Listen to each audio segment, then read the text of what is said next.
Alright, ladies and gentlemen, my name is Mario, and I'll be covering TDL Pro Series 11 today. We're starting with Chandox versus the return of Alien Mana Banana. And yeah, let's go in. This will be a best of three. This is quarterfinals, I believe. And it should be an interesting match. We'll start off with some meta zoo bans, the regular stuff for the offlane. Some of most picks here right now.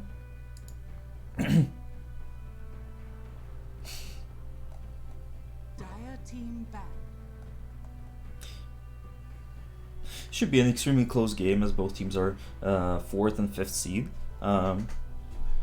Both teams are very high MMR, all very good gamers, so looking forward to it. We can see the Lina ban, we can see the Trent ban.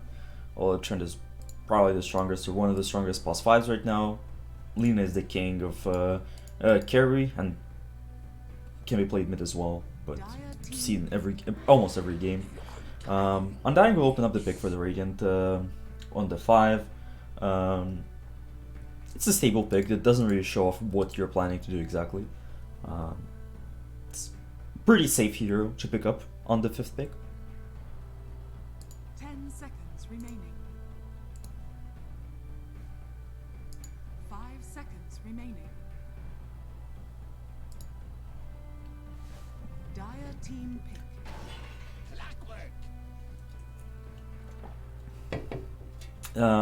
The return of AMB will answer with the Clockwork and Mirana. Both heroes can be switched around, can be 4 and 5. Mirana can hit a tomb, Clockwork can man fight. It will probably be a Mirana 4 and Clockwork 5, I expect. But Clockwork very strong 5, especially with some ranged carries. Sort of like you can think of SF or Drow, something like that, potentially. And Mirana should be good enough into Undying, especially with the ability to hit Tomb. The Ember Spirit with the instant answer. I guess they already see that the two of the supports for the Dire team don't really have any instant lockdown or any reliable stuns outside of the hook shot, which is pretty short stun. So Ember is good. Ember is a very good hero, and something that we should be pretty used to seeing as an early pickup right now.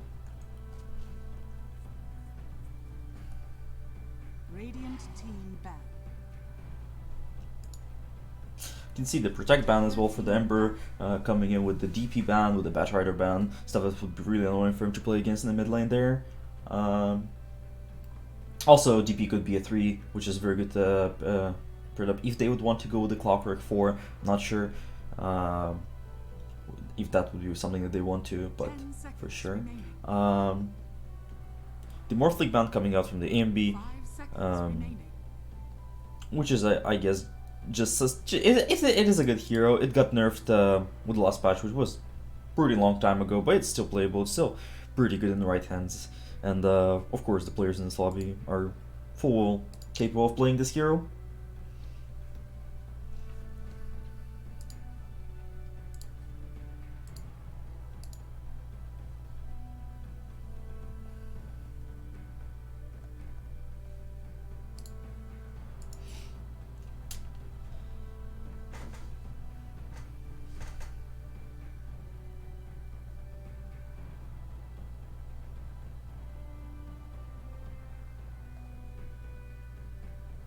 Radiant team back.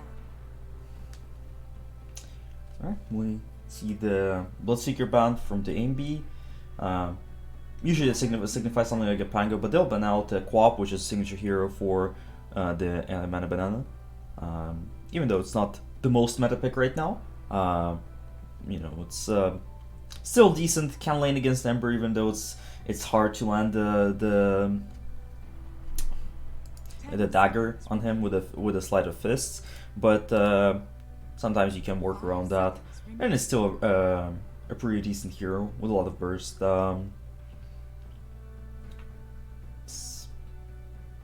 Yeah, I feel like we could see potentially like a Pango in our future, because the Bloodseeker ban is not the strongest hero right now, and a lot of time you can see the ban of Bloodseeker as kind of protection or a bait for a ban in the Pango.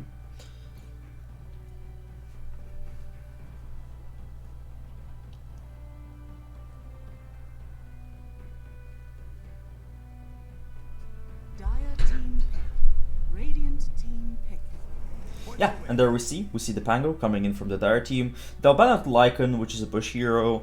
Another one of the Z heroes. I guess their supports don't really do that well of a job against him, especially after he gets the Helm of the Overlord, when Mirana cannot hit the arrows, and it's pretty hard to hit them if they're hated anyway. 5 seconds remaining. Radiant team pick. Pango is a very good hero. We should expect him to see mid probably. Into the Ember, it should be, I think, a pretty even lane, maybe a bit Ember favored because of the slides. But Pango should be alright. Could be a strong rotation. Rubik coming in, a lot of good spells are to steal, and Rubik is probably one of the best supports right now as well. A very strong laner with the changes and with the constant buffs to him. There are good spells to steal as well, right? You're pretty fine with stealing basic any Mirana spell. If you can steal a Clockwork hook shot or something, it's also good. Or if you can't steal a Pangoro, even though it can be hard sometimes. Magnus coming in with from the Chandogs now to finish up their second phase of the draft. That's a bit more interesting to see. It's a classic combo with the Ember Spirit, right? With the cleave from the Empower. I would expect us to see the Magnus 3 obviously here, and then we should be able to pick up something that would be really good against him in lane. They already have a Mirana, which you cannot skewer under tower, so if they can get something like a Weaver maybe, they'll go for the LD instead. If this is an LD1, it could be an LD2, but if this is an LD1, LD kind of doesn't comment rage himself that often. He just sends in the bear, so it's a bit of so it's safer. Also, it can be a route for the Mirana arrow potentially. They don't have good damage at all for the bear as well on the Radiant team, unless like Rubik steals some crazy spells. But even then, there is not that much right now. Magnus doesn't hit the bear. Ember hits him like once every 6 seconds, and the supports don't do anything either. So it should be pretty good game for the LD looking up so far here, especially if like we see some more protection bans, maybe on heroes like Sniper or something, on those heroes who can sit back and kill the bear before it can run to them. So I wouldn't be surprised if they ban like SF and Sniper or Drow and Sniper potentially. They do have a Pango to come on the backlines as well, but sometimes it can be a double-edged sword. And can be either hard for him to throw in, or he can roll in and die straight up there. So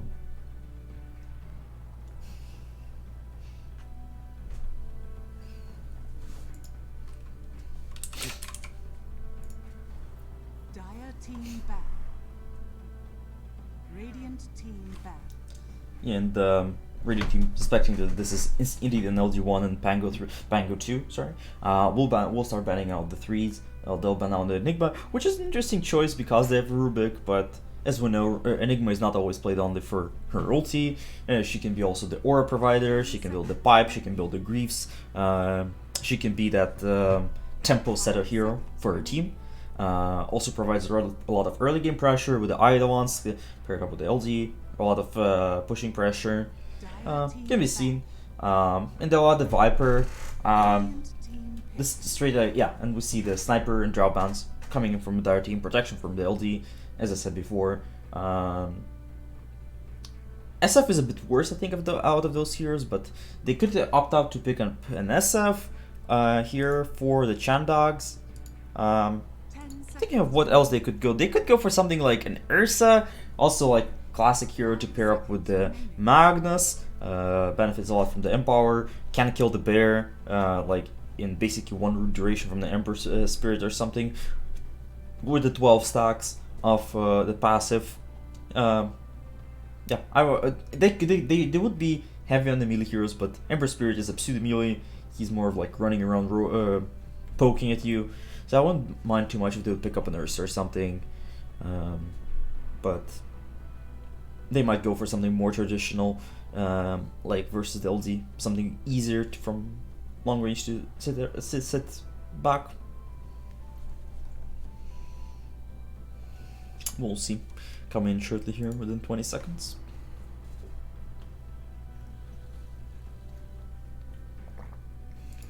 Dire team pick. Yeah, and they will go for the SF. It's the last remaining of the 4 big range damage dealers of Lina, Sniper, Drow, and the SF. All the rest were bound out, so they'll settle for it. It's a good bear killer if it's allowed to hit. And to be honest, they don't have too many ways to. After he gets BKB, kind of the left 3 heroes don't do anything to him until Pango Basher, which will probably come in way later. And the only thing he needs to be worried is about Clockwork hooking shot. It can be annoying for the SF, especially early on. So maybe like an early Pike, maybe an early BKB. I can see this SF working out. And they definitely needed something that can kill the Lone Druid without hard committing on him.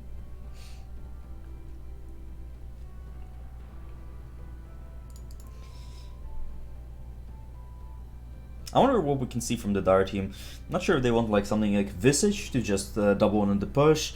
Maybe they want a Dawnbreaker for a teamfight disruption. Maybe like a Darkseer or something. We'll see here. They'll go for a Snapfire instead. So assuming I'm correct, we'll see in a second here. Yeah, this will be a mid Pangolier. This will be. I believe it'll be a 3 Snapfire and 1 Lone Druid, so nothing overly weird. We'll see how the Snapfire can deal. They were lacking damage just a bit. This will help them with that. They still don't have any like reliable ways to catch the Ember Spirit, and this makes me a bit worried for them. I feel like they need to have everything lined up very, very correctly to catch the Ember Spirit over there. Snap also doesn't provide you more initiation on the SF. They have ways to cancel the ulti, or like it's really easy for Rubik to steal the ulti. Really good, pretty much every spell that you can get from her is Rubik. I think she's strength here as well, so it will make it a bit harder versus Undying. It does kill the Tombstone for the Undying, so in that sense, it's obviously good.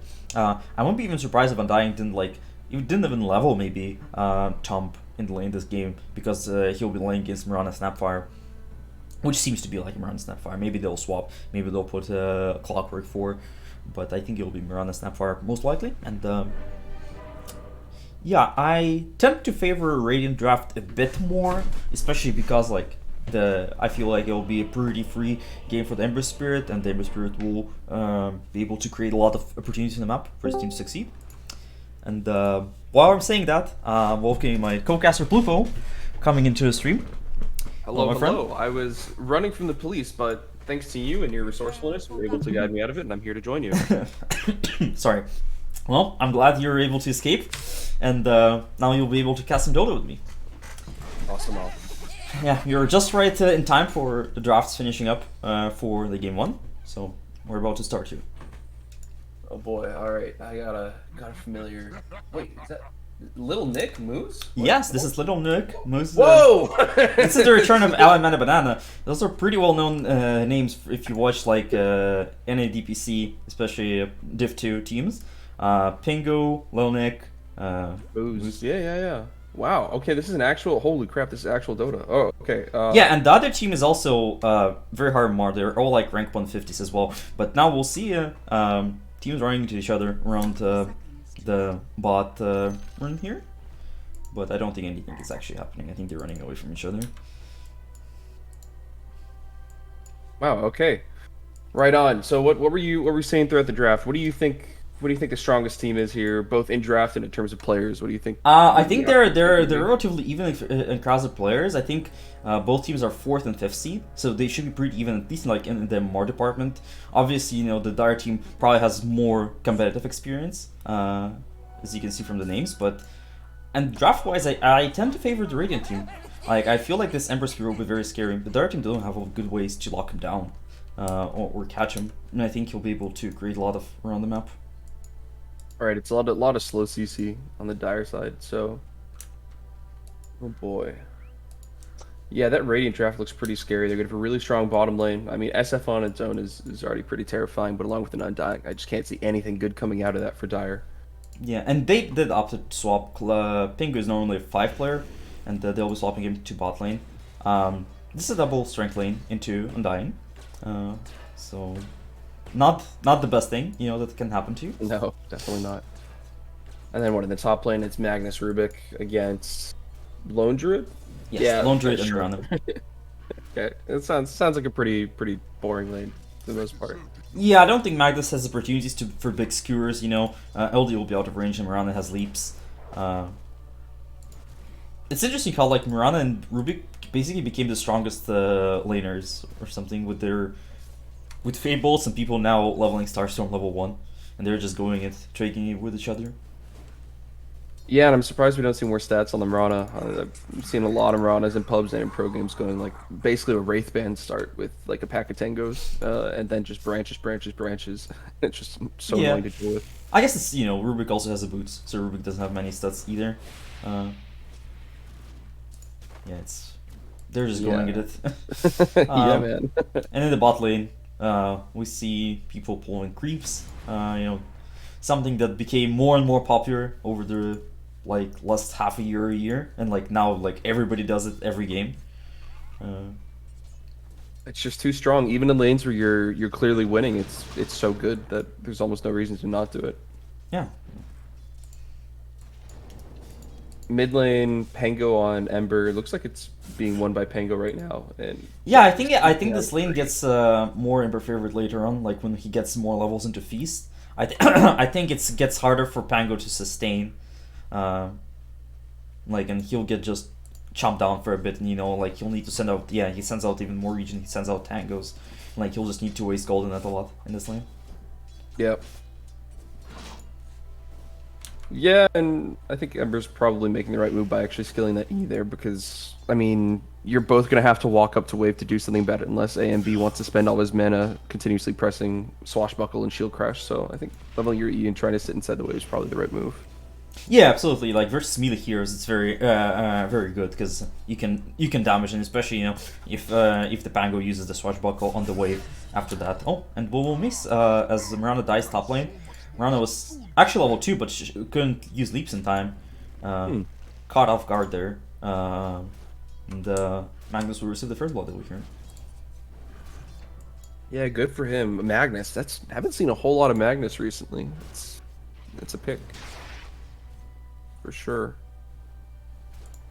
I think that Magnus is like, he'll still go like Griefs, and I don't know if he'll go Pipe this game. I don't think they need it that much, but maybe it is. But at least Griefs, I think we'll see that for sure. Like he'll play more of the new boring, quote unquote boring, offlaner style.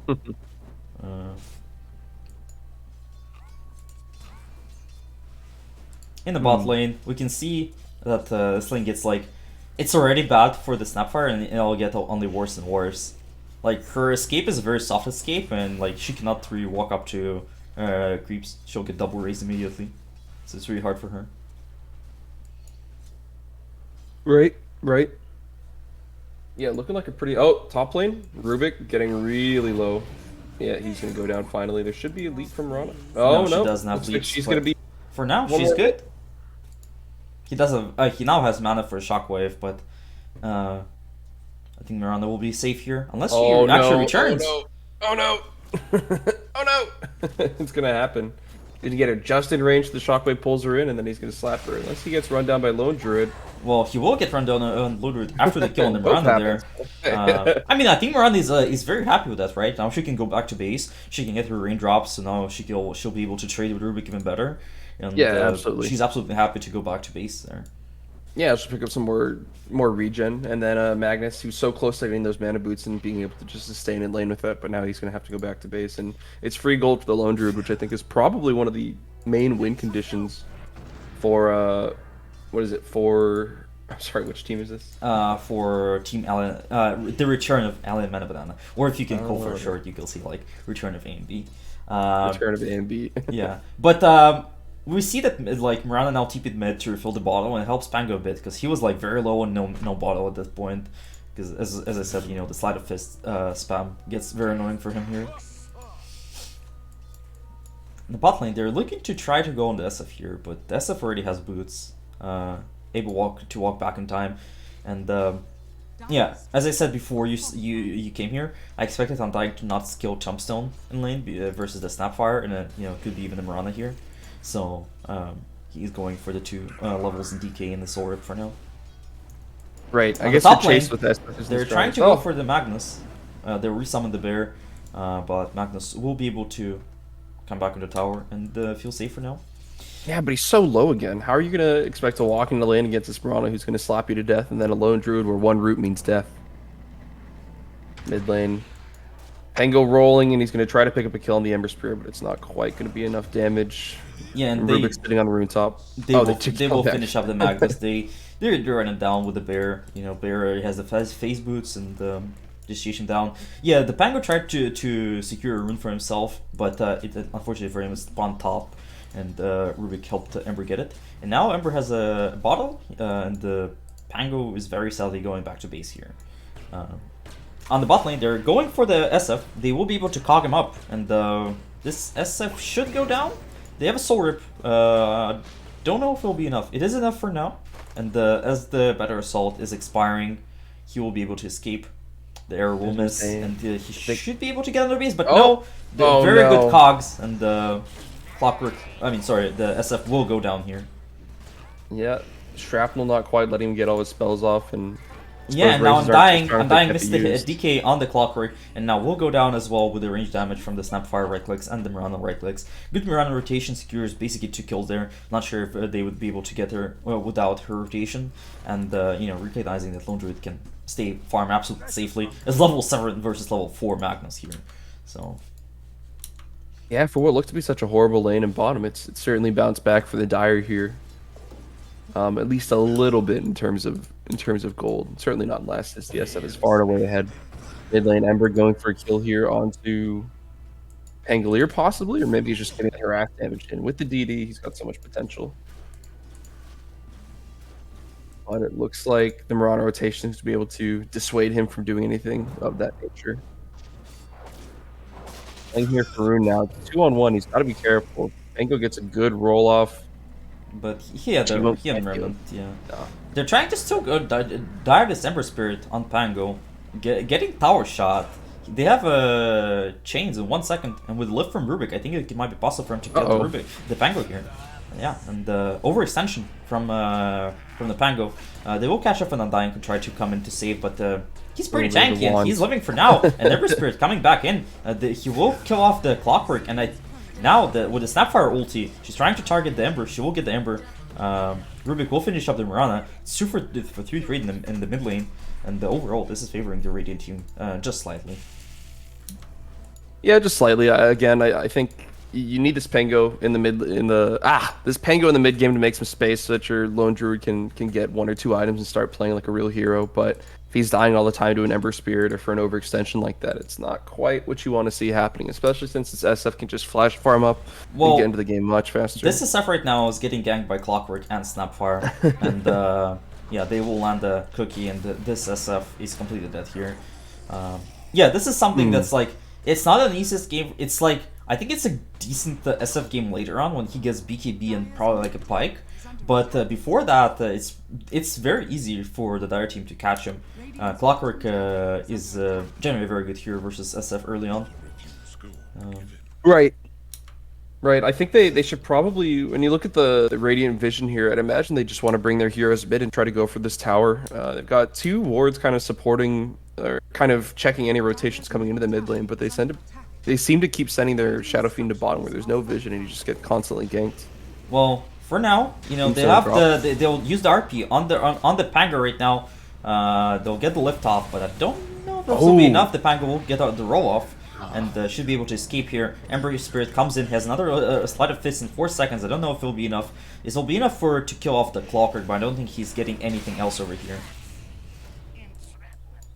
I was gonna say the Rubik actually managed to cancel the Swashbuckle or catch the Pango in the middle of Swashbuckle, so it was looking possible, but shield crash damage. Yeah, I really like from Dire team these 2 wards up here, which like make the SF is unable to come to top lane. I don't think he would want to be against LD anytime soon anyway, but it's like, this means that the Dire know for sure that SF needs to stay in the bot side, in the bottom jungle. Right, which he hates playing in because there's no vision for the Radiant there either, and he's just going to get ganked over and over.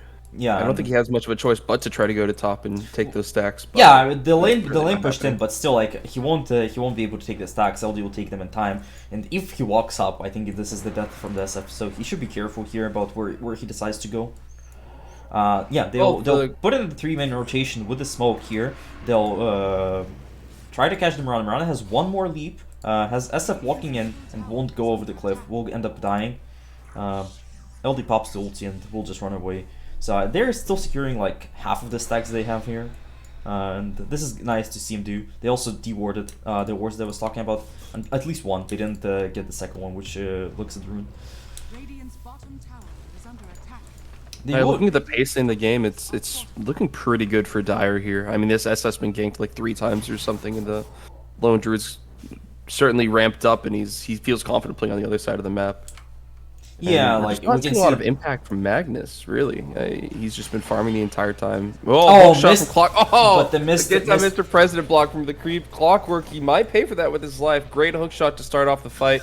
It looks like Radiant's going to TP in and try to continue this. They're all charging for his Magnus with the charge and shockwave. He's prepping RP. It looks like it's not going to come down.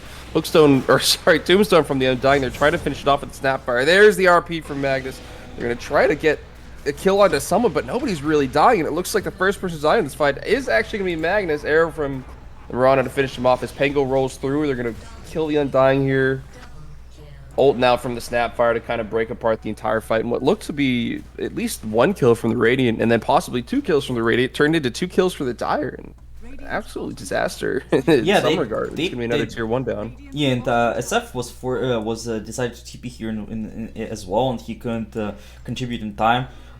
This is just why we see that every offlaner basically builds mech first item right now. For those 10-12 minute fights, you just pop it and it's impossible to kill you. Dire's middle tower Right, is under right. attack. And SF's nurses farm again. Even though he didn't die that fight, he's TP'd to an unfarmable place on the map, and he's got to take another 30 seconds to walk away. It's really unfortunate for him. Lone Druid's happy. I mean, Lone Druid's farming up the highest net worth, almost 2k ahead of the opposing SF, who historically has been a big flash farmer. It's not really accomplishing the goal he needs to accomplish.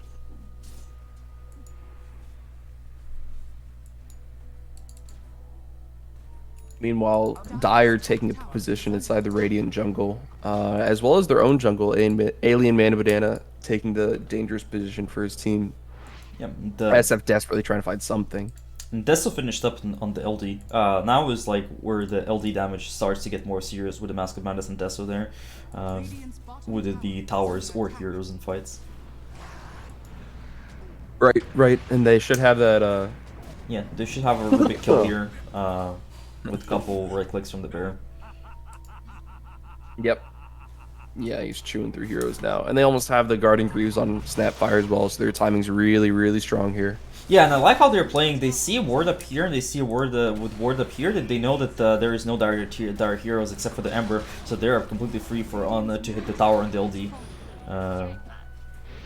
Magnus will come in from the sidelines, will RP, but there is no damage for this RP there. So there's a lot of tanky heroes in Dire, big RP, big stun, but nothing to follow it up. They might be able to find the Lone Druid here with just enough damage, but the bear is going to town.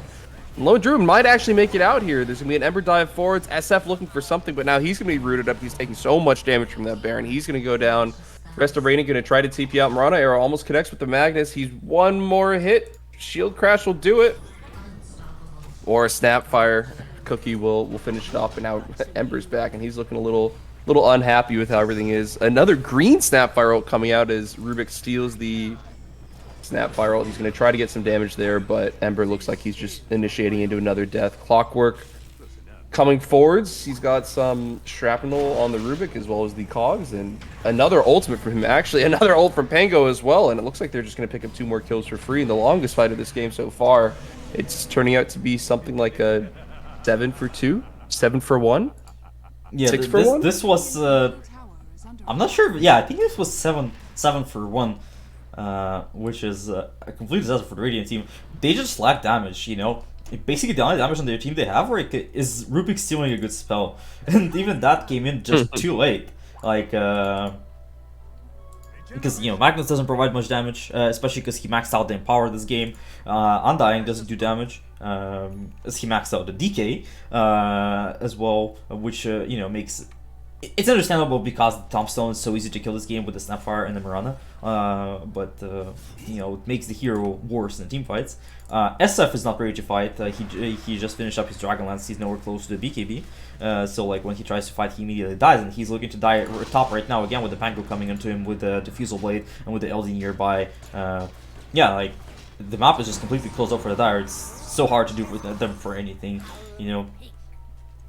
This was looking like the Ember is still a free Ember game, in terms of they cannot catch him, but he just cannot do enough in fights. Like he has the poke damage, but every time we see like they cannot finish up the hero. Their hero lives in like 400 HP, and then Snapfire comes in with the Griefs and heals them up to almost full HP after that again. Right, and I think this game still hinges on the Ember. If you look at what the Radiant can try to accomplish on this map, it looks like it's mostly going to be split pushing, like to get any advantage back. No fight breaking out of mid, but it looks like their only advantage is going to be to split push somehow to try to get some gold on their heroes, and the only person who can really do that effectively is actually going to be this Ember Spirit. The problem is he's only one hero, and they've got Lone Druid who's farming at 1.5 times the speed of a regular person, Pengo who clears waves instantly, and Rana who can also clear waves instantly.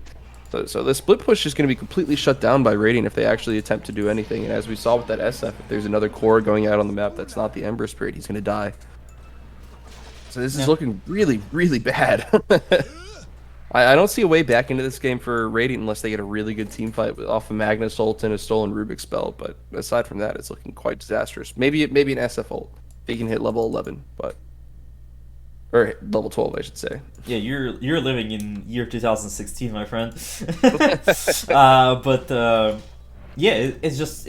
hard for them, without the damage, and we can see that they're like any hero that shows up on the map right now instantly dies.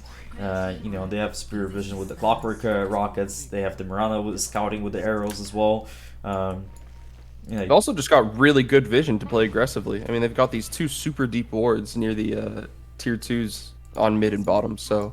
Yeah, and they had very good deep vision basically all game, right? They killed SF 2 times because of that, because they knew where the SF is. They took a mid tower, which then Radiant decided to defend way later, and this resulted in a 7-1 fight over there.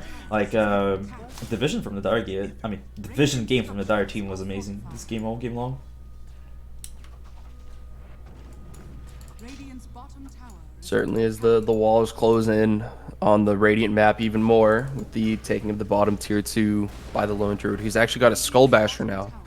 At 18 minutes, we got Mask of Madness, Deso, Skull Basher on Lone Druid. Possibly a BKB next, but it looks like Shard first. Oh, Arrow's just barely not going to connect again with the Get Down Mr. President creep. But Pengo looks more than happy to dive in there. He's going to get RP'd underneath tier 3. He does have Aegis, though. I think this is probably not the most concerning thing to him, although there is going to be a Rubik Lift, a Root, an SF to follow up with the damage. He is going to just swashbuckle out anyway. There's jump in from Rana with the Starstorm.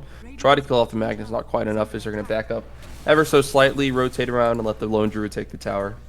Yeah, it's a good, it's good that they got the Aegis out of the Pango, but, it's not like getting Aegis out of the hero who actually pushes, right? LD is still there, the bear is still hitting your tower. I guess Ember is decent at protection, but, it's, I don't think it'll be enough, at least not for the tier 2 here.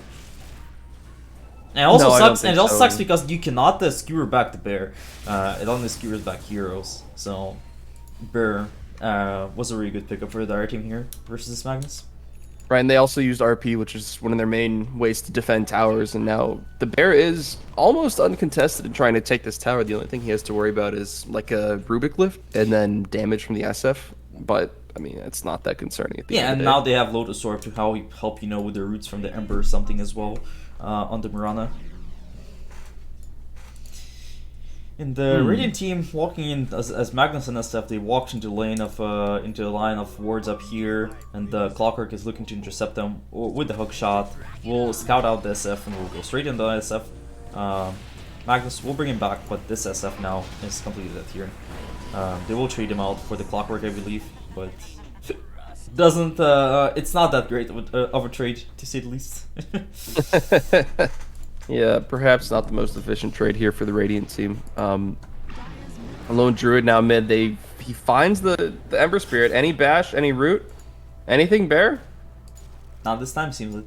And Radiant team are desperation smoke to find this LD right now here. Is under attack. Oh no, oh no. Disaster. Oh no, and now the entire Dire team's rotated on top of Radiant. Looks like it's gonna be a dead Magnus to start off, followed by a dead Rubik. He's being chased by about everybody on the Dire team. It looks like Panga's gonna be able to pick him up 1 or 2 more rolls, and there's a swashbuckle to finish him. They're now looking over to this Undying, who is first hit bashed and subsequently rooted and killed. Yeah, pretty disaster smoke, disaster initiation. Desperation's definitely the right word for it because it just turned out so horribly. And it looks like that should be a free tier 2 for another free tier 2 for Dire. Yeah, like this SF net worth is basically half of the LD right now, almost half. Jeez. This is not where you want to be, and the Ember Spirit will get caught off by the LD roar, and There's will the get stun. oh, Oh, barely gets out. but still No!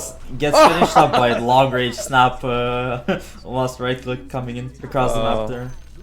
It doesn't quite disjoint. Yeah, picks him up. That's funny. He needs to slight dodge or something. There's going to be almost a skewer back from Magnus, but it looks like it's going to be a stun and a root from the bear instead. He's taking a lot of damage. Not quite going to be able to finish him off. Alien Mana Banana sitting inside the base quite happily. Fire Snap Cookie out. Shield Crash out. Jumping out. Yeah, that net worth lead increasing every single minute. Looking not so happy for the Radiant team here. What does the bear have now? I'd imagine he's probably onto his 4th item. Well, he's working in the AC right now. He has the plate mill, which will help a lot versus the minus armor from the SF. Not like he needed it before, but when he hits towers, it's obviously SF is still can't kill the bear without armor there. So, but Right.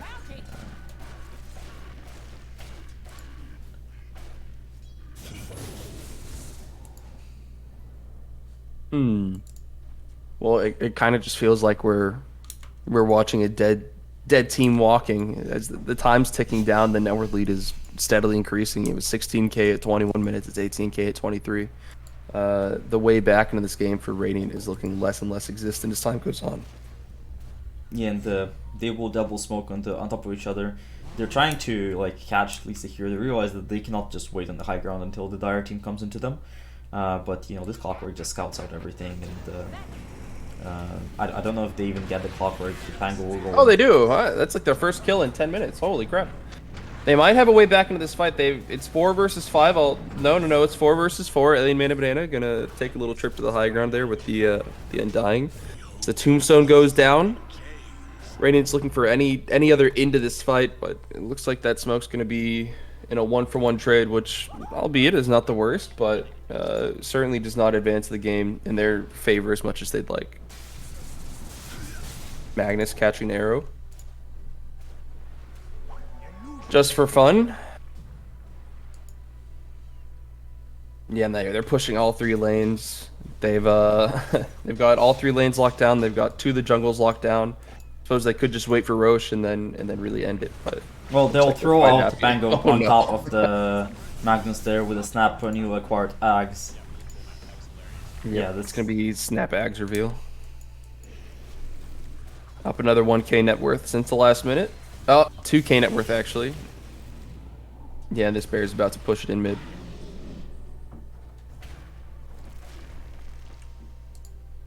Yeah, the SF and the Sun Ember will have BKBs, but I don't know if the BKBs will save their lives there.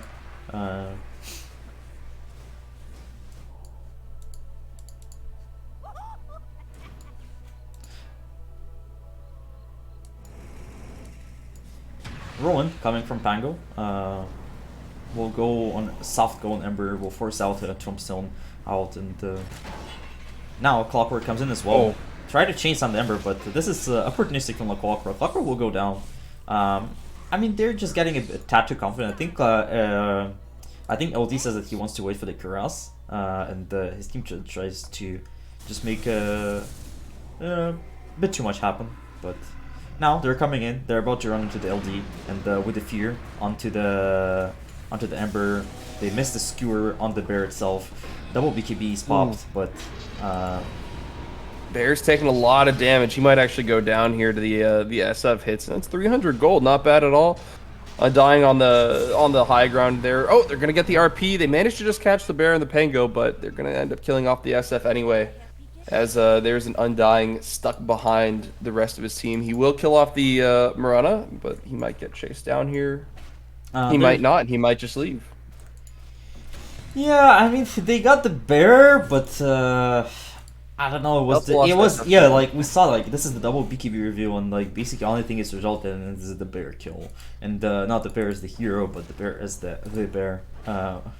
So they need a lot more damage, and the SF is building Daedalus, but it's not coming anywhere close, right? If he had the Daedalus in him right now, I would say like they have a good chance, but he's still very far they can away take a winning fight. Yeah. But I mean, even if they take a winning fight, historically speaking, it hasn't gone too well for them. Magnus going down again to the Snapfire, Ags plus Pangolier, who's now picked up his Skull Basher. So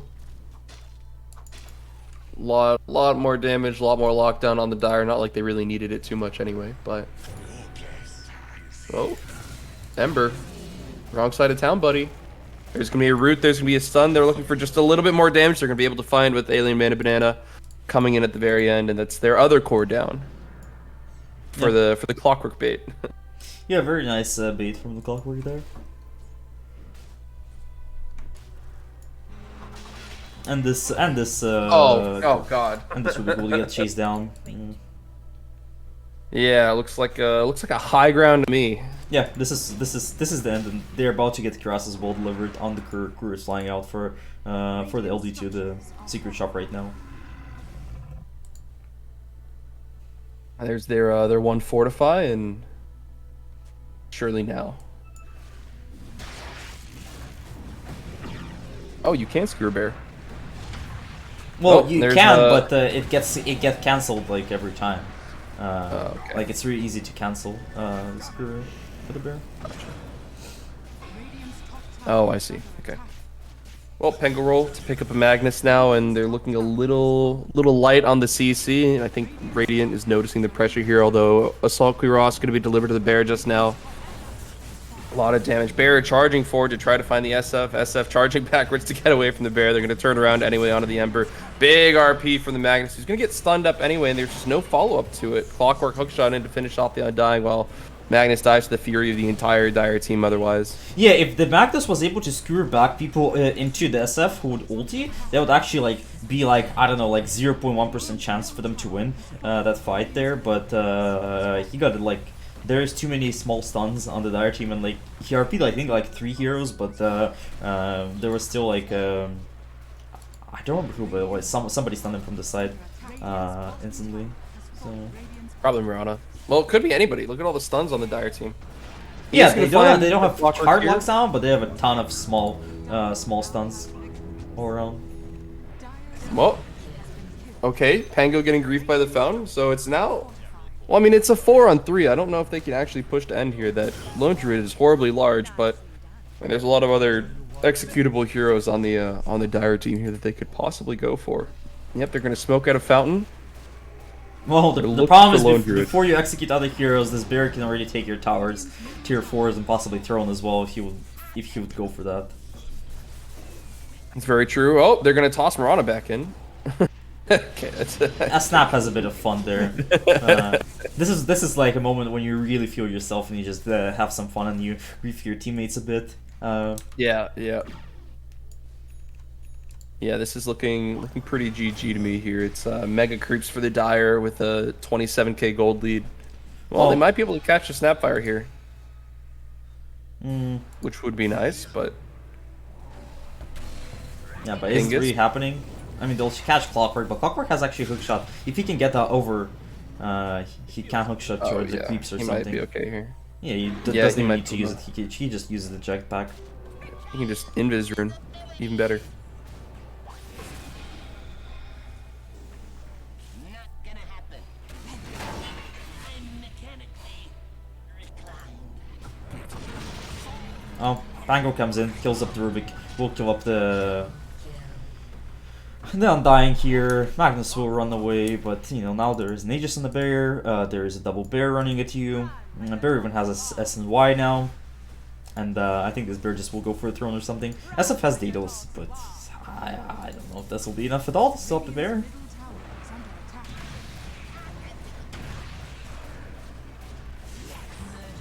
And we see the Ember dying to a very good Pango Mirana combo. They're diving the throne again. I crashed. Oh. Well, you're missing bear hitting the throne, so nothing much. Oh, okay. I figured it was coming soon, so I'm not all that surprised. Yeah, well, good game 1 victory for the return of AMB. LD was out of control. He was like level 8 when Magnus was level 4. Bot lane started well for the Dire team, but you know, then they were kind of forced out to rotate a bit, and the SF got caught a couple times. And after that, like, it really was like the problem was that the Ember was strong, and I think he was winning mid, or at least like, you know, he was doing well, right? Yeah, he was winning mid, but there wasn't really a lane he can easily rotate to kill. Like, you would want to rotate to the Snapfire, but after those couple kills from the Shadow Fiend, it was hard. And you know, obviously you cannot go into the LD. They don't have. It was hard for him to kill the Pango as well. So hard game overall. So we'll come back for the game 2 shortly.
Alright, we're back for game 2 of AMB versus Chan Dogs. Lobby wasn't updated, but it is 1-0 in favor of the AMB.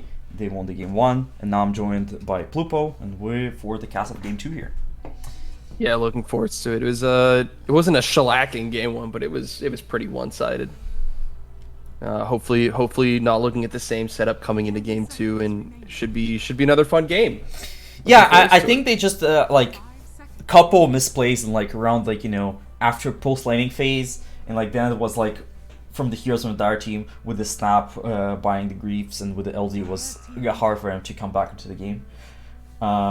We'll still see the Lina band as always. We'll still see the Brute band, kind of the heroes you see banned every game, as well as the Trent.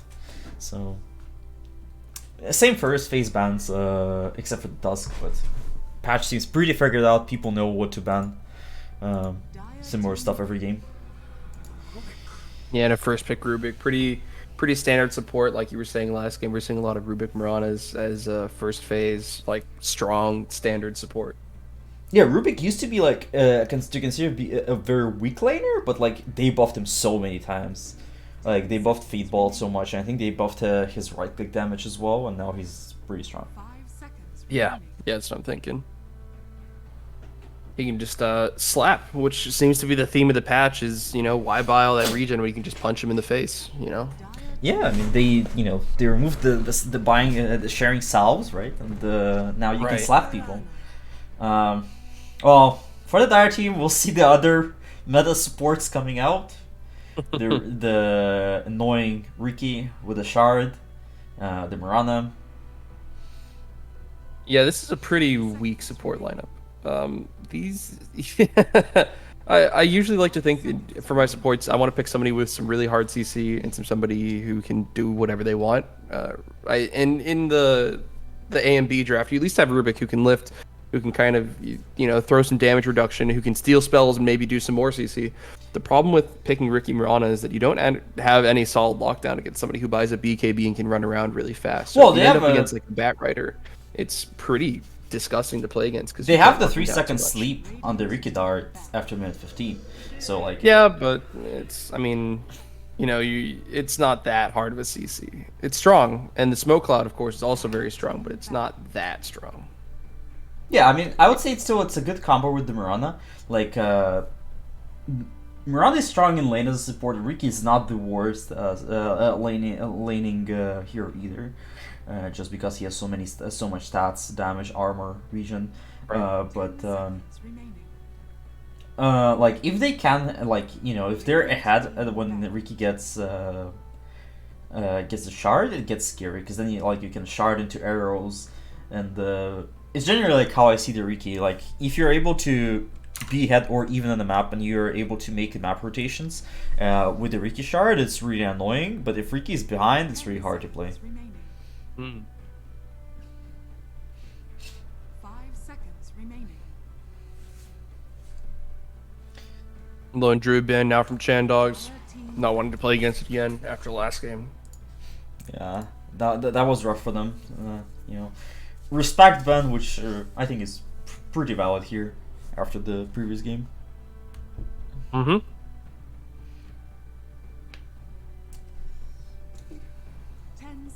So TB Morphling bans from the return of A and B. Any reason for those exactly? I can't. Maybe they're just not wanting to play against it. I think Morphing was banned last game as well. I don't think TB was banned though.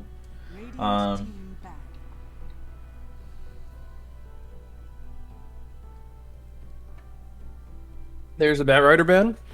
Yeah, you just pick up like Boots of Travel BKB, and then Riki doesn't really do anything to you. He just kind of like sits and watches you throw flames everywhere. Very sad. Sniper ban, good protection ban. This Riki can actually, he kind of serves as almost a pseudo frontliner, and in such a way that he'll protect his backliners by just throwing down smokescreen around them. Sniper, obviously the most atypical or the most typical backliner to kind of protect, right? Yeah, I also say that Sniper is might be the best safe laner versus the DP. I think this probably shows that the DP is most likely a 3, and like as a DP3, it's very hard to play into Sniper, because like you just it's almost impossible to win the lane. He just has too much damage from the shrapnel. Like you end up dying to him, or like you just need to get XP and not get in the range. Chandogs will go for the SF again. It's similar principle as Sniper versus a DP. Same good lane matchup. Like DP, it's hard to chase you down with the raises. I think it's a bit worse than the Sniper, but it's same idea. And I think the Riki will probably be a 5 here with the SF, and Mirana will be a 4. Yep, I think that's pretty reasonable. Riki again, very strong in lane, like you were saying. A lot of base stats, a lot of armor, a lot of regen. I don't. Yeah, and he can sit in front of the SF, and he has some amount of slow. Yeah, I just don't think it's the best SF combo in lane. Like, it's alright. They'll go for a Snapfire again. I don't know if this will be a bit support or not. Go for Sven. Sven is really good versus SF. SF hates playing against the hero. First of all, Sven will provide like 32 armor for his team. SF will tickle them, and also SF hates to fight into people who can man fight him, and obviously Sven is one of those heroes. So 5 seconds remaining. I think Sven is a really good pickup here. It's interesting to me to see what they'll do, because like they showed Snapfire 3 last game, so they could swap it out for a Snap 3 and DP mid.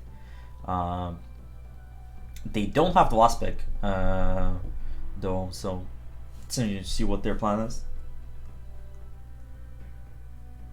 But it could be very well be like a Snapfire 4 with a DP or something, or a Snapfire 5 with a Sven. Yeah, I think that's pretty likely. Like a Snapfire 4 DP3. But when you look at the lane matchup, that makes the most sense. I think Snapfire 4 DP3. You know, nuke the SF, make him sad. Riki will probably not manfight a Snapfire. No, it actually manfights Snapfire very well. No, you cannot. Probably you cannot just- man-fight Snapfire as Riki. Pretty sure. Nope. Pretty sure you just die to the. I mean, not die, but you receive too much damage from a Scatter Blast. Snapfire is generally very good versus melee supports, if that's what they're going to do. I suppose. What are we looking at here for Chandogs? Oh, they Another need like something. Pango? I don't know. I don't think Pango 3 is that great, but like I think they need some. For their draft to function, they need to have a 3 that is good versus Sven, that can control them and at least can win them the lane there. Because the bot lane will look pretty rough, but I'm not sure what exactly they need though. Maybe Mars, maybe LC, Razor. Yeah, Razor is definitely something that can lane versus Sven very well. And as the game goes, unless Razor is far behind, because so here's the thing, at some point in the game, Sven can like 3-shot Razor, but it's like, you know, when Sven gets his like Dados or something, and the Razor doesn't have like that many slots yet, because Sven obviously will be still ahead in farm most of the times. But other than that timing, Razor's generally pretty good versus the Sven. Right. It's interesting to see what build you'll go. If you'll go, you know, the new, I mean not new anymore, but the Shard Bloodstone build, or if you'll opt for more traditional build. I think it's almost guaranteed that he goes to the traditional like BKB first. I mean, there's so much magic damage on A and B, and the only thing that'll really slow him down is like a stun from Sven or a lift for Rubik.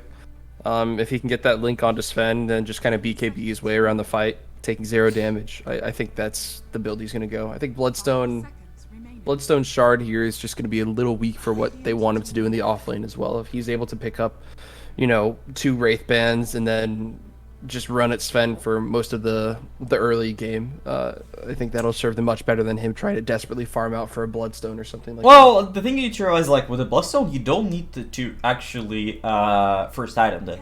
So for example, he could go like something like Hood first item, then Shard, then maybe go for the BKB, and then return for the Bloodstone after that. You know, like I think people realize that you don't need to rush Bloodstone first item straight away, and but like. The question more is like, do you commit to going BKB, say Blink Halberd, or do you still go back to buying the Bloodstone and play. Like, it's different play styles of how you play it later on into the game. Not only Right. like the first items that you buy. Yeah, fair enough. And it's interesting to see that they are banning out the Drow. They seem to think that it might be an Sven support. Honestly, like traditionally, Sven support. Traditionally, I'm talking about like the last TI or something. Sven was a good support versus Seth specifically because the ton of armor he provides. I don't think people really play Sven support anymore. But with a lot of minus armor on the dire team, and especially if they think that the Radiant might not want to play the Sven carry into the Razor, it's interesting to see that they think that might happen. But I don't think it will, honestly. Like, I think it's unlikely they'll change the Sven to support. Maybe I don't know something. Yeah, I once they've started banning out this Drow, I think it's actually more than likely it is a Sven support. You put like the DP mid instead of 3, and then you can run Snapfire 4 with some other offlaner. Snapfire 3 with Sven 4. And then you still have that last pick to deal with Razor. I mean, playing Sven into Razor just sounds pretty horrible, no? I mean, you don't want to be a part of that lane as a Sven, so it'd be much easier just to swap to support. The lane is not great, but generally as the game goes on, Sven is actually, I consider one of the heroes like that. It's not the worst versus Razor. We'll see what they go for. They will go for the NP. So this has got to be a profit one, right? Or profit mid. I think it will be an NP one, which is interesting. I mean, as I said, Sven, a ton of armor, always good. They have a very good lineup that can death ball like 20 minutes, and if it's it'll be a Snapfire 3 again, building those griefs. It'll be a DP mid, and with the help of Nature's Prophet and a ton of armor, it might be rough for the dire team. Like, Razor needs time. They'll go for a Pudge mid here. I think it'll be mid Pudge. Yeah, it's, I don't know. We'll see. We'll see what actually happens here. But I tend to favor the Radiant team in this game from draft wise. Let's see. Yeah. Yeah, I think this profit doesn't seem to be answered very well on the dire side unless they, I don't know, get like a Boots of Travel Shadow Fiend or something. As well as if they are actually running a Pudge mid against the Death Prophet, that just seems like an instantly lost lane. Sven against Razor, or it's not Sven, I guess it's Prophet against Razor, so that counter's gone. Pudge is actually not the worst into DP in lane, I think, because like you can block almost all of the damage from the Siphon with your E. But like, it's not the best, but I think you can survive until you get like, and if you go for early Hood, like it doesn't seem that terrible, maybe, because like I think like if you just go like bottle Hood or something, you can survive. Like, it's not a great lane, but I think it's alright lane. Like, it's survivable lane. Let's put it this way. Yeah, so survivable is the way that I describe it, but that doesn't sound like a one lane to me or anything. Or even an advantage. And then what the off lane is Snapfire plus Sven against Shadow Fiends? Sure. I mean, they could possibly kill with a good Sven stun with a follow-up from the Snapfire, but yeah, no, I really like the Radiant is draft. normally a 5 player though for them. They swapped last game and he played 4, but I think he's normally a 5. So it's interesting to see if they'll put this Sven with an Ancient's Prophet or if they'll swap again. I suppose so. Yeah, no, I think I'm giving this to Radiant here. I think Prophet's just a very strong hero, and unless it's very specifically played or picked against, then it kind of has a tendency to run over games. Yeah, and we should expect these people to know how to work with MP1. So, yeah, it seems like they're swapping again, or maybe I'm incorrect. I thought that the Pingu is normally the 5, but maybe not for this team.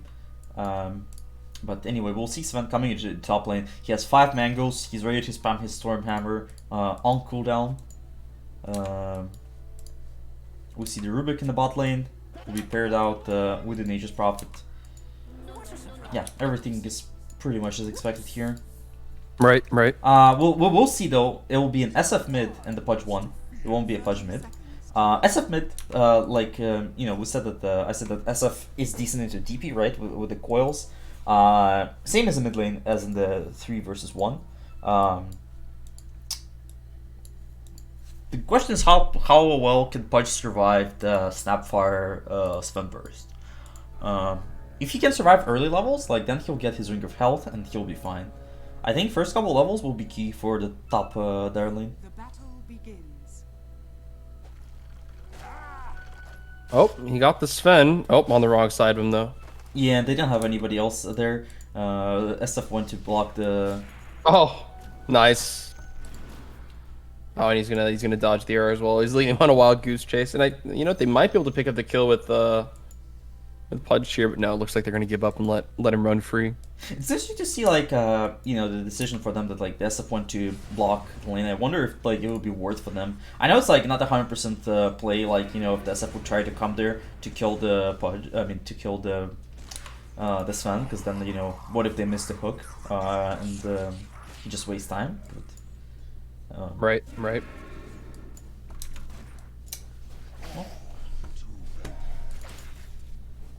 one thing, Razor should be pretty good in lane versus the NP though. NP doesn't have any way to escape if he gets linkets at any point. He applies Plasma Field for the full damage on the outside range as well. I think it's mainly just the there's just a lot of harass that you can do as an NP against a Razor, and this Riki is really not going to stop you. Yeah, but it goes both ways. You can harass NP as Razor as well.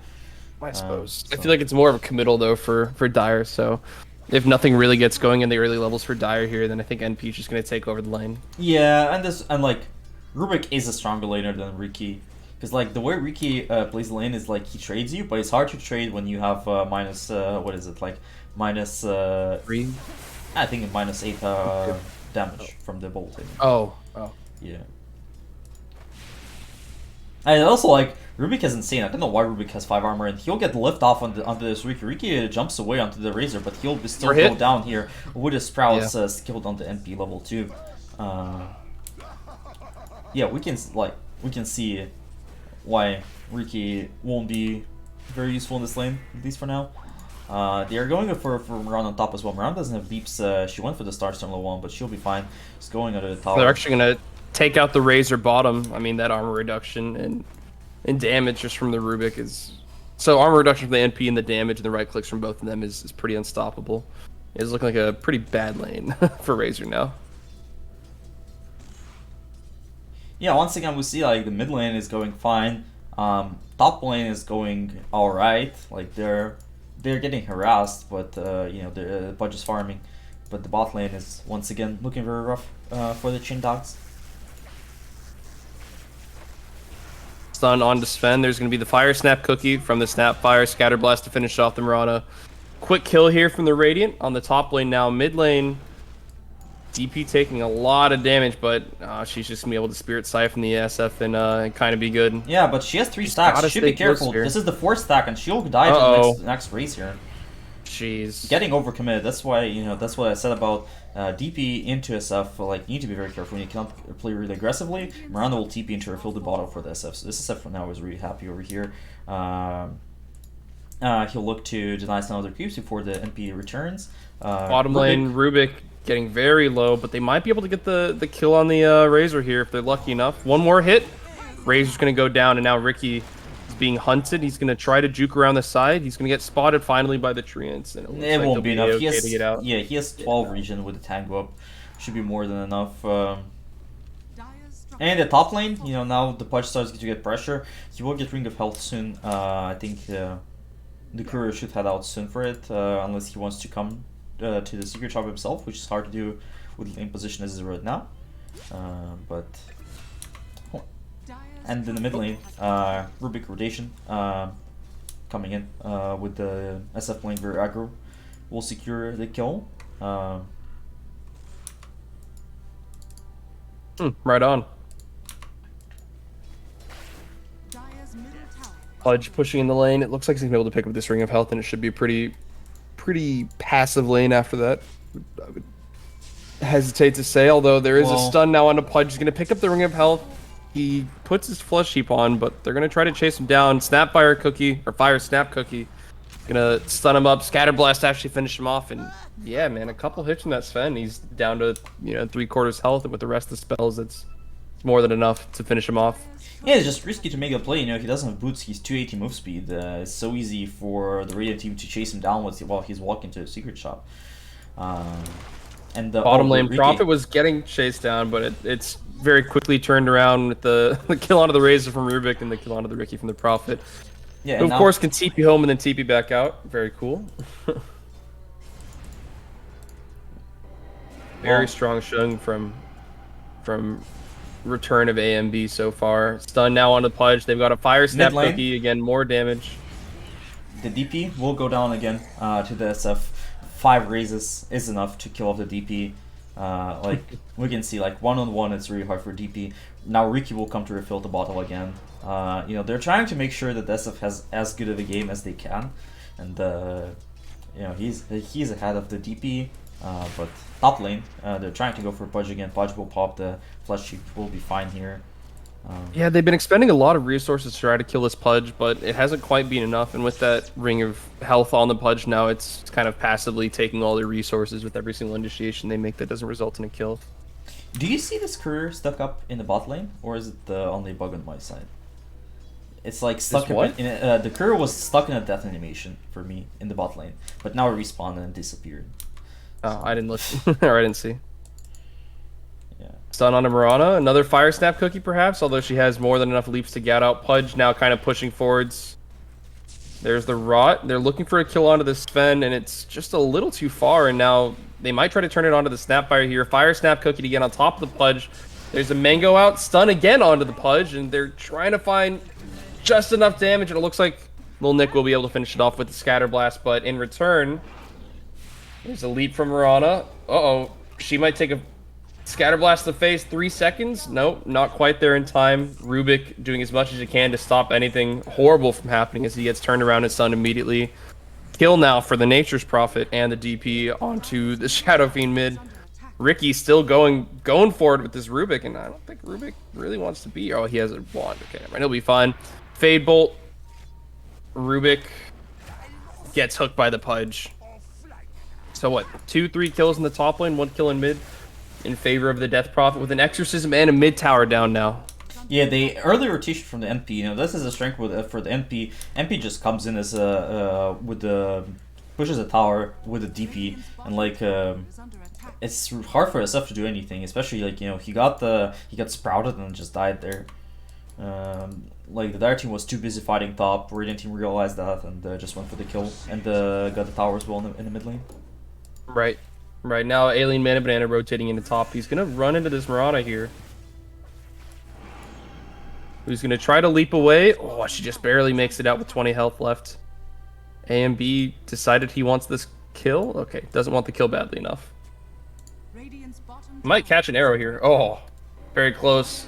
A lot of pressure closing in for this Pudge here as 4 people on the Radiant team decide it's his time to exit from the game, at least momentarily.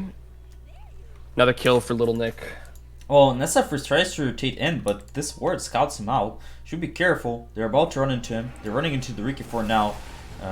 Riki will escape to the low ground, and yeah, I think the Radiant team just out rotates the Dire right now. They're just playing faster. They're playing ahead.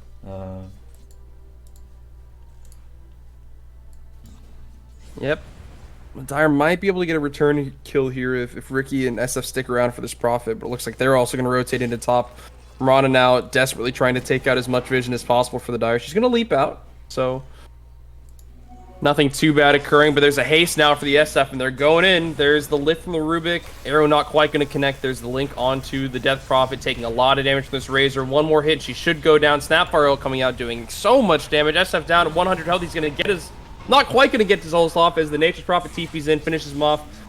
A lot of cleanup going on now for Radiant here, and they're all just so low, but there's not quite enough damage to actually kill anyone. Mirana going down now, and the last one left is this Riki. Pingus not going to quite get there in time, and he might try going around. Oh, no. Dead Riki. 1, 2 more hits. 3 more hits? Nah, should be fine. Tricks Yeah, just fine. honestly, it was so unlucky for him that SF couldn't get the ulti off there. Like, if SF got no. the ulti off... Oh, no. Riki, oh! Okay, infused raindrops barely good in the save, and Rubik might try for the tricks of the trades here. One more hit. One more hit. One more hit. No, and there's the... Okay, the Razor. Static Link, he's going to find the Rubik here. No, Riki dies anyway to the Nature's Prophet. As Rubik just TP's out, he is going to get caught by the arrows, so... 1 for 1 there. as they actually finally end up finding this level 5 Riki, and a good extra bit of gold for the Prophet as well. As they get top tower. Now In the chasing mid down lane, the SF mid. Oh, a stun. Gonna connect in the silence as well. SF going down one more time. Yeah, they're looking really far behind. It looks like A and B is about to take over this entire game. Mirana now in a really tough spot, leaping out. They're just so underleveled on their supports as well. Looks like Razor's gonna be opting for a Vanguard here. He gets Spirit Siphon, but no, he's just gonna walk away. Where's Pudge? What's Pudge doing? He's trying to farm. Okay. I haven't seen Pudge in the past 5 minutes, so. Radiant's top yeah, he's getting his Vanguard delivered right now. Mm. Yeah, I mean, you can see how far ahead this MP is right now. He already has a Maelstrom working on a straight in the Gleipnir. He's like 2k ahead of the closest dire hero right now. You know, farming up, no Midas needed. Yeah, no kidding.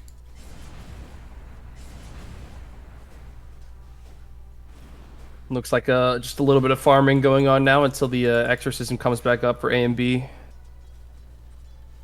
Riki slowly yet surely farming his way towards that shard.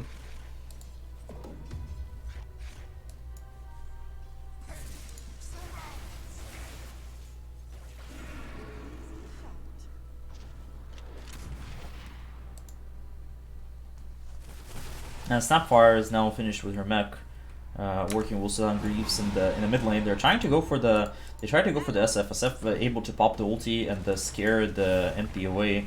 Snapfire will pop the ulti, will try to find the SF, but instead the Pudge will get killed by the MP on the other side of the fight there.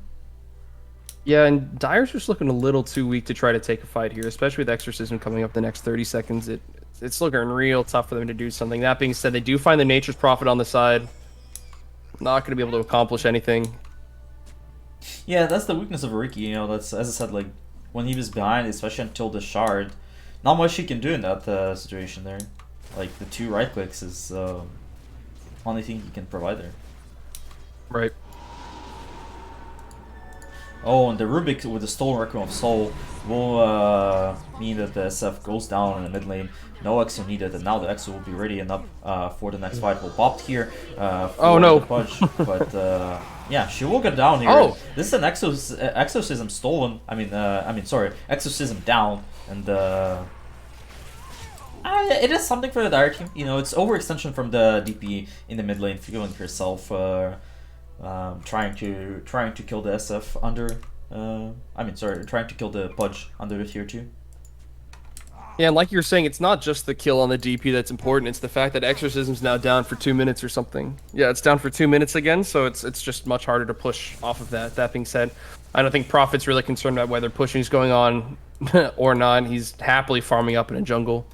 But it is just like a little more space for Dire, which, you know, once Pudge hits this Ag's timing, once SF hits his item timings, could get a little difficult for the Radiant team. Taking out Riki, edging farther and farther away from the Aghanim Shard. Yeah, Riki tried to desperately farm up in the mid wave to get for the Shard, but they just have too much, you know, like once Sven's done into a silence from a DP and Riki dies every time. Yep. Death Prophet now picking up her Yules as they're looking for Mirana here. Smoke out from the Radiant, actually. They're going to look for the SF, or at least walk into the triangle. Smoke breaks. They see the courier coming into for the SF, but they'll opt to ignore him. They're trying to go in for the Pudge here in top lane. The Mirana ulti will be popped, and they'll try to escape on the Dire team as well. At the same time, Riki scouts out the NP. They know that something is coming, and now they'll see the DP as well in the wave, and they should be able to get out safely in here. But in the mid lane though, SF will run into the Sven, will get stunned, and the Rubik as well nearby with a Snapfire ulti coming in from from as well.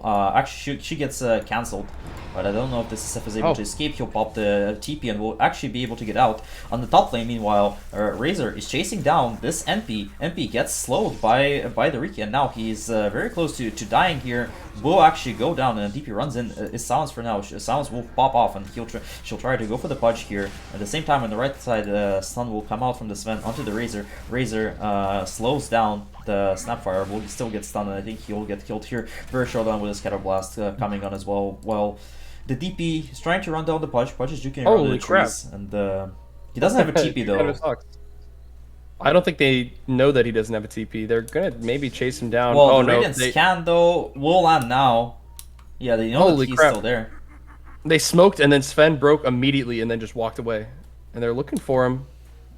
They found him. They found him. They're TPing in on the Prophet. Oh my gosh, it's four Radiant heroes. There's a Euls from the Prophet. Yeah, they're gonna find the Pudge as well. I don't know, this SF is not going to have enough space to actually do what he needs to do. He's desperately trying to find this BKB, but it's going to be way too late for what's about to come at him and his entire team. Yeah, they pick like all 3 cores in their team require a lot of farm. Like Razor doesn't really do anything early on, right? He needs his items, especially going for the Bloodstone build. Rubik will come off with another Requiem Solves. Will kill off the Mirana there. Yeah, but like all of their 3 cores kind of don't do anything early games. That's why their pressure's so hard, you know? They need so much space, and the Radiant team plays properly, not allowing them to take that space needed to farm up. And Pudge doesn't have Ags, he needs like 1.2k gold. SF is very, very far away from his BKB, and yeah, they need a lot of time. Dire's top tower is under attack. Oh, the DP though. Okay, that should kill someone. Oh my gosh. Yeah, the DP. Riki has a shard. Yeah, this is the shard into the Mirana arrow. Now you know they can start to do something. Yeah, the DP was a bit over aggressive, tried to finish up the tower with the rest of EXO, but you know she hoped to get healed up with the EXO return, but on the bot lane, they will get the return kill onto the Razor now with a 4-man rotation here. SF is walking in, has ulti, sees 3 heroes, they don't see him, they don't have a sentry in range. But he's looking for the Prophet, but he's not going to be able to find him. Yeah, but now the Pudge is gets the hook off onto the Rubik. Arrow comes in onto the Sven. Pudge starts eating up the Sven. Riki will cancel off the Snapfire ulti, and now this Pudge is pretty tanky. He'll go down. Oh, but I not think the taking enough. No, but the Snapfire should get returned. Actually, very good Sven stun will mean that the Snapfire will escape, and I think this the Sven will be able to run away as well. Oh, actually, the Riki tries to chase down the Snapfire. Snapfire doesn't have a Greaves for another 20 seconds. The Mirana arrow will miss, but there's another Blink Strike, but too tanky, out. and yeah, this Riki will go down. Brutal. Yeah, Sven ult now, and it looks like there just seems to be a general pattern of death from Dire here out of this entire fight. 3-for-1 trade in favor of the Radiant.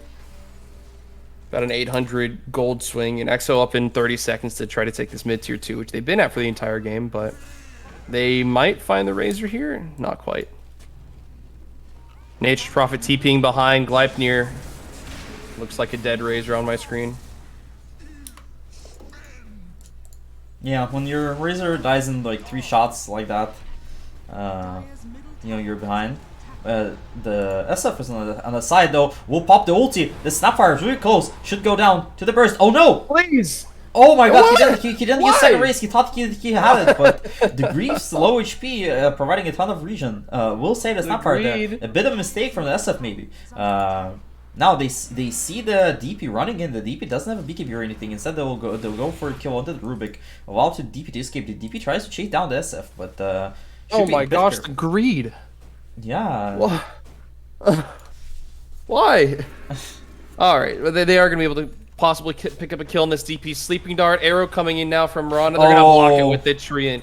Yeah, good Treant block. Now she'll get slowed down by the Razor. Good protection from the NP with the Gleipnir and the ulti. Running into the Mirana right now. Mirana will get stunned. This DP is still a bit deep and will get eaten by the Pudge. Starts to get pretty low. Razor is around. Razor pops the ulti. They need to finish up this DP before she's able to pop anything. They will finish her up. Pudge is getting low as sounds, but won't go down. And now this Razor is left solo versus the 3 heroes, actually 4 heroes now. Tries to get saved by the Pudge, but won't be enough. Sven will leave on 50 HP. And this Pudge is actually trying to escape, but the NP teleportation in time there to finish up. And for a team wipe, and the Radiant team styles on the Dire team right now. You know, Dire, like, everybody's so low on the Radiant team. And they are just unable to finish up. So close, but, you know.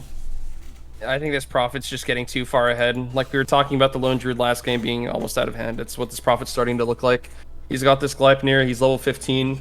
He's 12k net worth. I mean, he's huge. That's where the SF really needs to be right now, but he's still about 1,000 gold off of that BKB, so he can actually fight. And Pudge just now has his Ags.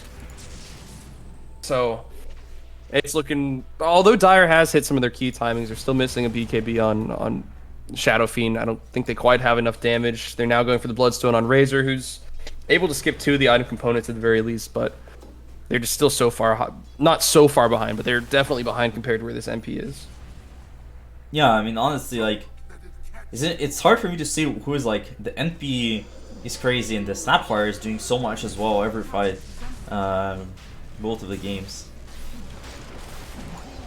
They will go for an easy Roshan pickup for them using the Exorcism for that. Dire is not interested to contest that at all. They're trying to finish up their items, trying to finish up the BKB on the SF, the Bloodstone on the Razor, which is pretty close actually. It's like 1,000 away. On top lane, with the rest of EXO, Pudge gets caught off. There is a Sprout from the NP. He doesn't have any way to escape, and I think this Pudge should go down. Actually, they don't have any vision. Rubik comes in time, but misses the dust, so the Pudge is still alive for now.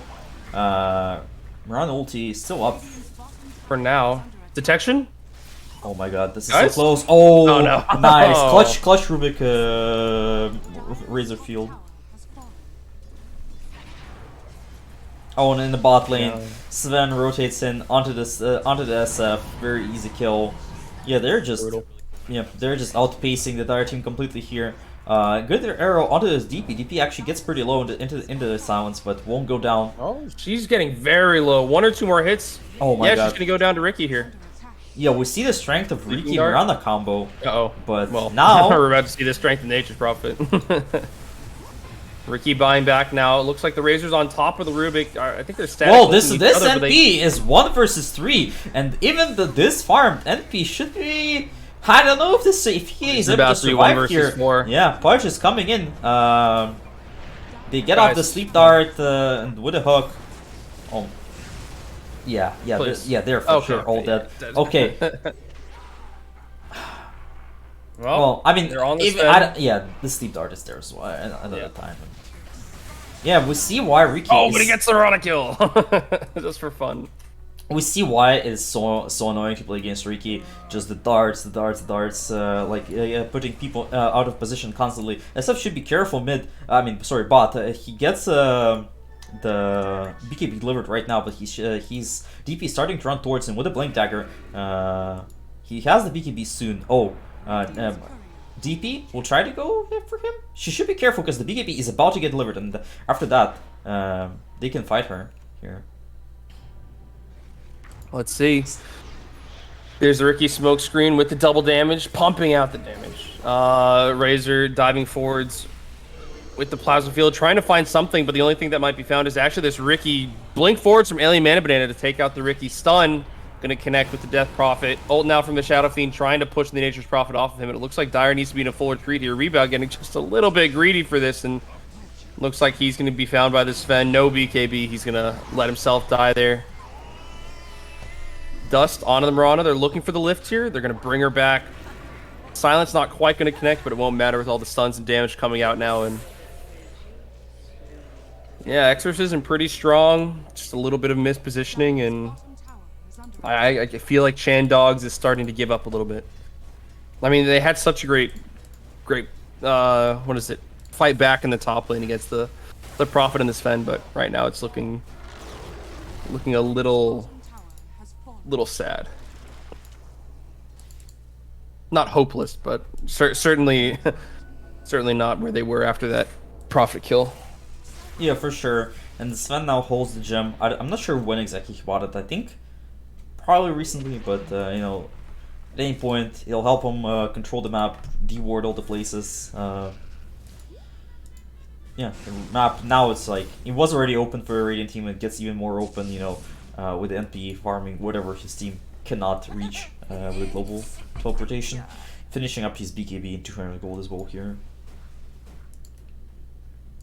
Like, I will say that this game, Dire have more options than game 1. Like, it seems more realistic for them to find a good fight, you know, maybe starting with like Riki Dart or something. Like, I can see a way for them to win a team fight, unlike game 1. So like, the game is not looking good for him, but it is a bit better than game 1, for sure. Right. Yeah, it's certainly not as hopeless at this point as it was in game 1, but still not looking too hot. Rubik now is going to get a ward down. He's going to see the Razor rotation. They see the SF. Prophet preparing his TP. Sleeping Dart now onto the Death Prophet. They're going to bring her back. Oh, great use from her. BKB now from the SF. Death Prophet going down almost immediately. Snap Barrel trying to do something, but it's not quite going to be enough damage. Prophet trying to find some spots to TP, and Bloodstone now from Razor. He's going to be running directly forwards. Rubik stealing Requiem of Souls. Going to get some CC onto the Razor. Arrow not quite going to connect on Nature's Prophet as he does get hooked out. Oh, but but the power of Razor Bloodstone, and now they're turning it around on the NP. They'll get the hook off. Very nice hook from the Rubik. This NP though will go down here most likely. I don't think he's able to get this blood. Got so much damage. The Bloodstone from the Razor dealing so much healing. The Snapfire is turning around though for the kill on both the Razor and the SF. Now will get stunned by the Marana or after the sleep. I don't know if they have enough damage on just the 2 supports. I think they just need to escape. But still, it's a very good fight for the Dire. Trading out the enemy, killing the NP and the DP there. Oh, they can kill this Rubik here. Yeah, they can. Coming in, arrow. 1 second, will go down. There is griefs. There are griefs on the Snapfire though. They need to be careful. Very good escape from the Riki with tricks of trade. Missing hook on the Pudge, and now they should be fine. They should be fine. They should be able to escape. They'll get the lift off onto the Snapfire, and the Snapfire actually. Oh no! They can't find the Mirana, but they might. They can't even find the Riki. And now Pudge is here. A hook onto the Rubik. Rubik's going down for sure. Yeah, signs of life from the Dire team. I think. Yeah. We see. I mean, the fight recap was already expired after that long support fight going on the end. But we see how strong the Bloodstone Razor is. You know, they don't have any vessel or anything on the Radiant team. So like full healing is coming out. You know, they don't have Scotty, they don't have Shivas yet. They don't have anything to slow down the healing from the Bloodstone.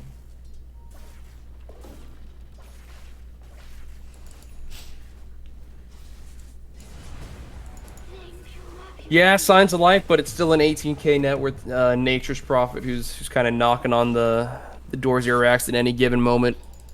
But no, the SF's getting things done. The Pudge. Well, I will say that the 18k Nature's Prophet is looking less scary than other 18k net worth heroes. You know, like as a straight up like 1v1, like you know, like if we're talking about the damage amounts, like sure he provides a lot of value with the split pushing and pushing in lanes and all that stuff. But you know, if it would be some other hero, it might be even more scary for the Dire team. So, you know, and we see like they're starting to get out of their base. You know, they're starting to finally get the first tower for them in this game. I'm not sure about the series, I think, but at least this game.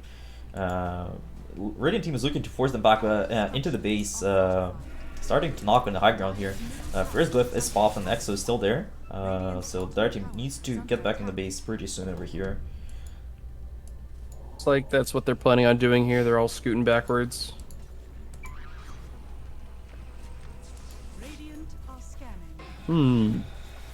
Well, it doesn't look all that bad for Dire. I mean, it's almost stabilized, I'd say.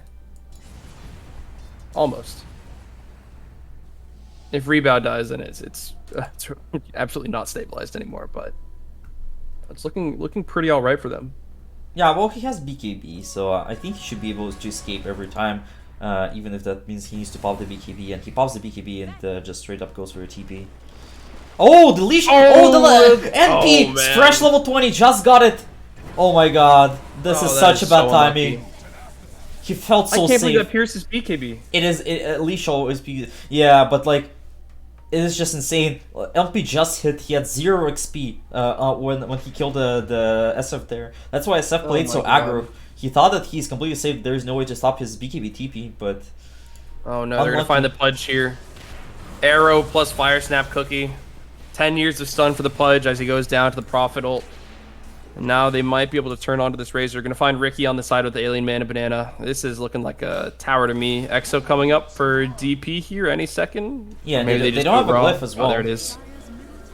Dive in from the DP. There's going to be a Bloodstone coming out now, and he's healing up quite a lot, but I just don't think it's going to be enough. He seems to be going down quite quickly. Actually, he's going to lose his life. Pudge buyback. It looks like he might be regretting that one pretty soon as he dies in the depths of the Radiant formation. Yeah, this is look like a beginning of the end. There is a glyph refresh after the tower kill, but with the Pudge dead for 60 seconds, with the Razor dead for 50 seconds without any buybacks, this is looking like at least 2 lanes and maybe even 3 lanes before they all are able to respawn. Dire's middle barracks. SF gonna try for an ult here. He's gonna get it. He doesn't really know who he's targeting though, and it's not actually gonna do all that much. Nature's Prophet can always TP back, and he's gonna BKB here to avoid getting stunned by Fire Snap Cookies. Sleep now onto the Sven. Starfall trying to get some damage in, but Mirana's getting very low. SF rooted up in the back. Ricky going down. Mirana should be next. 1 or 2 more hits. Fire Snap Cookie to finish her off. SF finished off right in front of his own base, and it looks like there might be a GG call coming out here soon from the Chan Dogs. Yeah, this isn't looking too hot. Are fortified. Yeah, I mean they had their moments like the Razor, the Bloodstone strength, but it wasn't just enough. There was still like Dire's bottom you know, the NPs was also instrumental, but like this Snapfire did so much. Lil Nick both games, putting on a show on the Snapfire in the offlane. Right. Dire's bottom barracks has fallen. All right, toss the Sven in, Smoke Cloud, and he's gonna at least stun up the Razor, followed by the rest of the entire Radiant team pushing forwards. They're gonna try to find the kill here. Gonna be at hook back into the fountain. Razor should be safe for the moment. Rana now actually leashed up. Oh, Razor, don't go back in. Okay, Razor down. Looks like they're just trying to find something. Maybe a Pudge hook or two, perhaps a Force Staff. Yeah, we're gonna find the stun onto this Sven, who is gonna be saved by the Rubik. Okay. Oh man, that's got to be demoralizing. Ricky going down. SF, he's there. Oh, he's stunned up. He's not alive anymore. No buyback on the SF either. Is under attack. Hook for the Pudge. They're gonna actually kill the Sven here. Finally, but Mirana's now stuck on the side, going back into the base. Yeah, it just feels like they're surviving. You know, I don't they're gonna think have they some are kind of surviving. No. I mean, attempting to, like, their heroes are literally surviving. The game is not surviving. The game is going yeah, down. yeah. Tower has fallen. Well, even their heroes surviving. Oh, they might actually kill the Death Prophet here if Lil Nick doesn't eat. Under attack. Oh, it's on cooldown, but I think the Nature's Prophet might just finish off the game, having a little fun here. Yeah, God, it's a lot of damage. Radiant Yeah, 2-0 That's for GG. Team Alamanana, moving forward to the semifinals here. Yeah, really good showing. Alright, tell me, who's the MVP of the series for you? Is it the Argus on his LD and Nature's Prophet? Is it the Lil Nick on the Snapfire both games? Because those two are obviously, I think, the standout performers of this series for me. Yeah, I think it's going to be Lil Nick. I mean, he just created so much space. I think the RJ's played great. I mean, it's not like he played poorly or anything. And of course, he was super high net worth, but that was really enabled by Lil Nick and Alien Mana Banana running around the map and just doing things. But yeah, I'd give it to Lil Nick. Very strong Snapfire performance. He was, what, second highest net worth last game? So, yeah, really standout performance from him. I give it to Lil Nick. Yeah, I would agree with you. You know, obviously, so much space, as you just said. But with that said, we'll go on a short break, and we'll be back with the semifinals as soon as the game is ready. Stay tuned.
seconds remaining. Alright, ladies and gentlemen, my name is Matt here. Me and my co-caster Plupo are covering TDL Pro Series 11, and right now we have semifinals, AMB versus CDUB Esports. Hello, I'm Plupo with Yep. my co-caster Mattior. No. Alright, are you ready for some good Dota? Yeah. Yep. This AMB team's been very strong today. I'm looking forward to seeing what's happening. It's the #1 seed, C-Dub. Dire team back.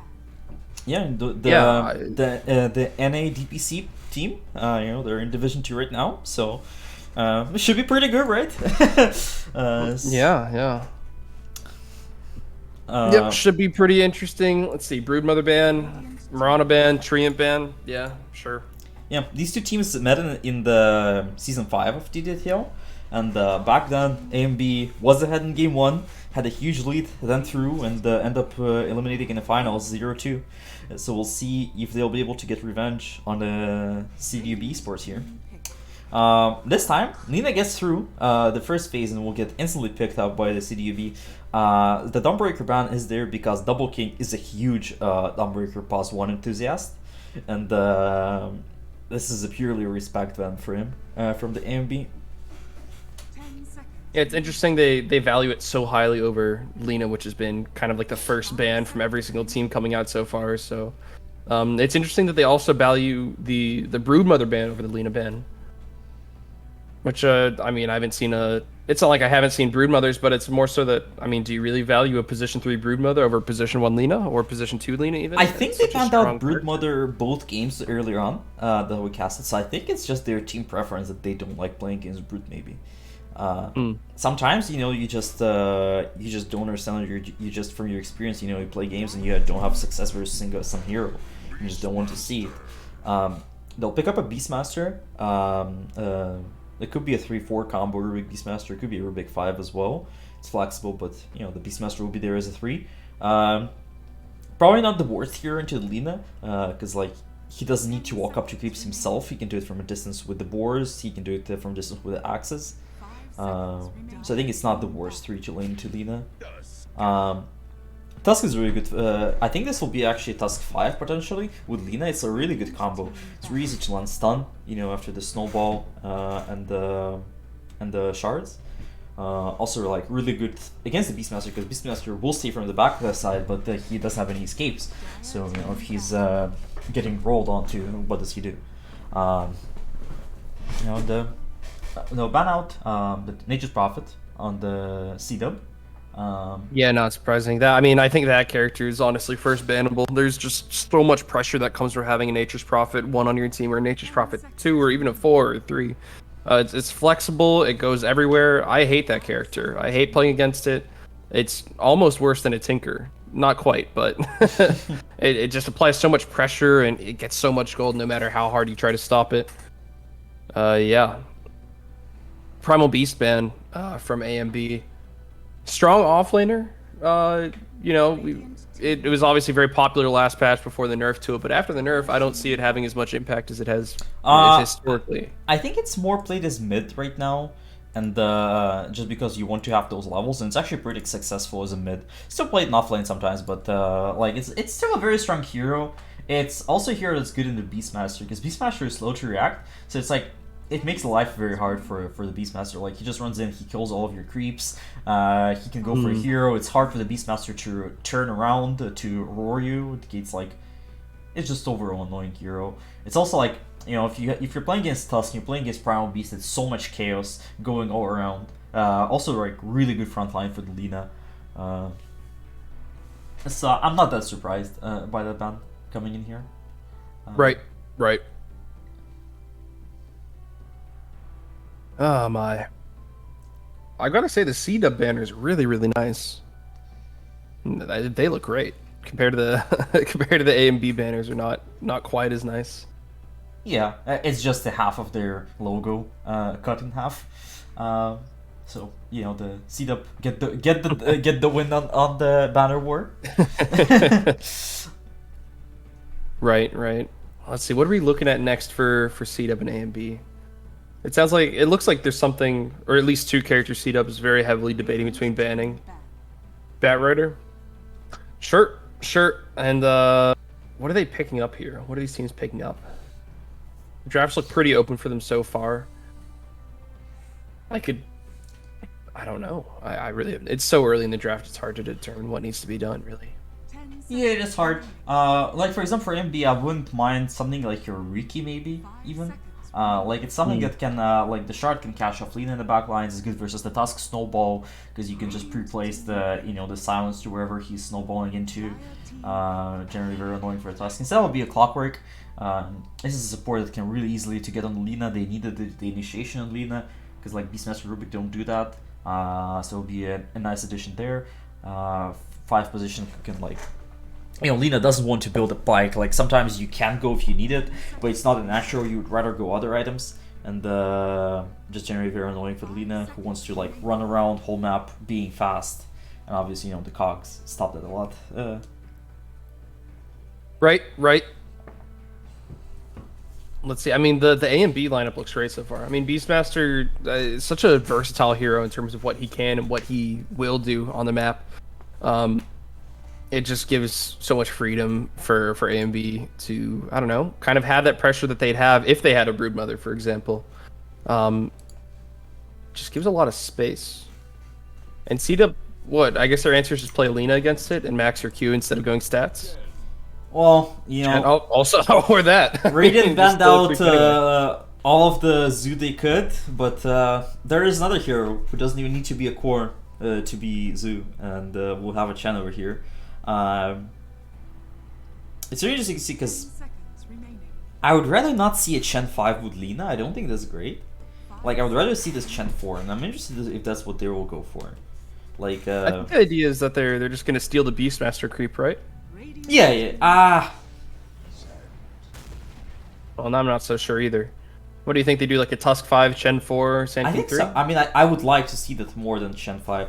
I just feel like Lina is such a strong laner, and if you put Chen, which is like a defensive support, unless you get a very right creep, 10 seconds. I feel like Chen would be better off like pulling a wave top for Sanking or something, like doing something weird like that.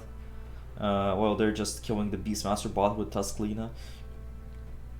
We'll see, like, they might change it based on, like, the carry that they see here, but, we're like, whatever, based on what they see generally from the AMB, but, that's what I would rather have from what we have right now.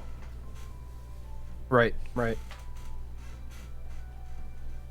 Let's see, if I'm A and B, I think, how do you feel about Sniper? Question mark?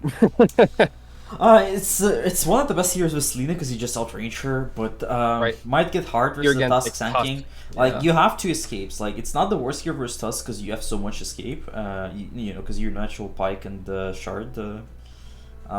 It's actually decent, and you have the front line and lane with the Clockwork. It should be good. So I don't mind it. The other option, like, you could go Slarg, for example.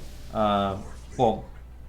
Never mind, I thought they'll go for a Morphling. Unless it's like a weird Morphling mid, which happens sometimes. You'll be a Morphling carry. Yeah, but stealing the Lina stats isn't that important, is it? I mean, she's an int hero after all, so what, you're going to steal some spell in? I guess you just take the Sand King or the Tusk. Well, whatever you take, yeah, first of all, you can take the Tusk Sand King and you can jump on Lina. But it's just, at least it's like a character hero who can come from long range and, follow up with a lot of burst damage. If like Lina gets caught up with a Clockwork, say. So like, it's not the worst hero to play into Lina. They don't have that much burst outside of Lina as well. Like, I don't mind this Morphling pick. If maybe like a Sniper as a set or a Slark could be better situationally, depending on what they want to do in the top lane. Right. Maybe Slark wouldn't be great with the Clockwork 5 as well. That's something to think about. Morphling is better there. Yeah, and you're also playing it into a Sand King, so you're going to get just harassed out of the lane almost immediately. On Slark, I think Slark is actually really good versus Sand King. Depends on how you play. Yeah, I mean, it's different when you play, such high-level Dota. But generally, Slark is pretty decent versus Sand King, from what I understand. No, just let the creeps explode. Slark has no health. But Sand King just cannot walk up to creeps, because outside of the creeps explosion, what does he do to Slark? And that's true. You just end up losing all your stats, and you need to run away. Let me see. Yeah, Slark has 57% win rate into Senki, so it's not like it's a hard counter, but it's not like Right. he would be against playing that lane. 10 seconds. Right. Actually, you know what? I think the Morphling into Lina is actually super strong because you can just steal the Lina spells, get a couple stacks, and that's essentially like stealing 70 attack speed, right? I mean, it's about the same. Yeah, I mean, it's not the worst. Like, as I said, Morphling is fine to Lina. It's not like it's a bad matchup. It just can get scary at times if Lina is ahead, and then like you can get bursted. Like, let's say Lina has a Shadow Blade, you know, it's like, I don't know, insta burst and Morphling. So like, it might get scary, but if Morning has a nice start, it's alright. Queen I of just- Pain respect ban from a C-Dub. Alien Man Banana, big Queen of Pain person. And it's not even like an amazing Queen of Pain game, right? Yeah, I mean, there's a Sand King to counter initiate. There's stuns on Lina, Tusk, and possibly Chen. It's not bad though. I don't think it would be a bad Lina Guap game because they need some burst. So like they need it would be an additional hero to follow up and then jump from Clockwork, but you know that's like sure, like considering he's a good Guap player, I wouldn't mind the Guap there. Void Spirit coming in for the Dire here. I think it's decent.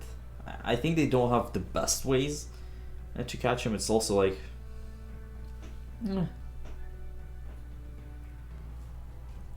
Yeah, there's not like a ton of lockdown on A and B. There's definitely not a lack of it though either. I mean, well, the Rubik is the best what they have for the Void Spirit with the instant lift. Right. But the Void Spirit more cares even about like long CC type, which they don't have right now. Right. Yes. Well, there's a whole nitpick available. Well, and this is a hero that's really good in lane versus the Void Spirit. It is not great versus Lina later on. So it's basically, I think it's like purely a lane versus Void Spirit. It's also some clear for the Chen army. It's decent from that. Also, like, once again, they don't have that. I mean, actually, now they do have the burst with the Void Spirit. It's interesting to see. Well, it makes the game really hard for the Void Spirit. And Void Spirit is hard for him to gank Morphling generally. If Morphling has like at least 2 points in the attribute shift. So yeah, this Void Spirit won't be happy. So they're just playing off lanes right now, and we'll see where it leads them. What do you think about whose draft do you favor here more? I think C-Dubs is you know what? I give it to A and B. I think the pressure they're going to have in the early game is going to be more than enough for them to. I mean, I guess they're playing against Chen, but I think that their pressure they can have with Necrophos Beastmaster early game, along with Clockwork, who's just always strong at level 6, and Rubik, who's Rubik. You know, Arceus definitely has no problem acquiring farm on the map, as we've seen in the past 2 games. So I give it to A and B here, but I will say that if they let their Necrophos die, you know, twice, then it's going to be a C-Dub kind of victory, I think. I think a lot of it centers around their Necrophos and their Beastmaster not dying. Historically, Lil Nick hasn't had a problem with that. Alien Man and Banana is also like a great player, so I think I give it like 60-40 A and B. If they die, you know, 2 or 3 times on any of their cores, then I think it's probably C-Dub, but otherwise it should be okay. Yeah, I'm like, you know, I'm tempted to go with like safe option, seeing it's like kind of 50-50. One problem I see for the Dire potentially is like without Lina joining fights, like say Timmins, and you know Lina is not ready to join yet. I can't see them having damage problems on the Dire team to kill this Necro. Depending on what the build he will go, but you know he's level 24 Necro. Like, yeah, like. If like this game is a lot on how out of control Necro will be after lane, because in theory should be an amazing lane versus a Void Spirit. It's interesting to see if if Dire will try to make any rotations. They obviously have the Tusk, who is really good at that. But yeah, they need to help this Void Spirit a lot for them to go into like mid game, not at a disadvantage. Right. Smoke now from the Dire. Looks like they can probably pick up a kill on the Clockwork at the very least. If not the Morphling, who's obviously attribute shift level 1. Oh yeah, no, they might find the Morphling here. It is a pretty strong level 1.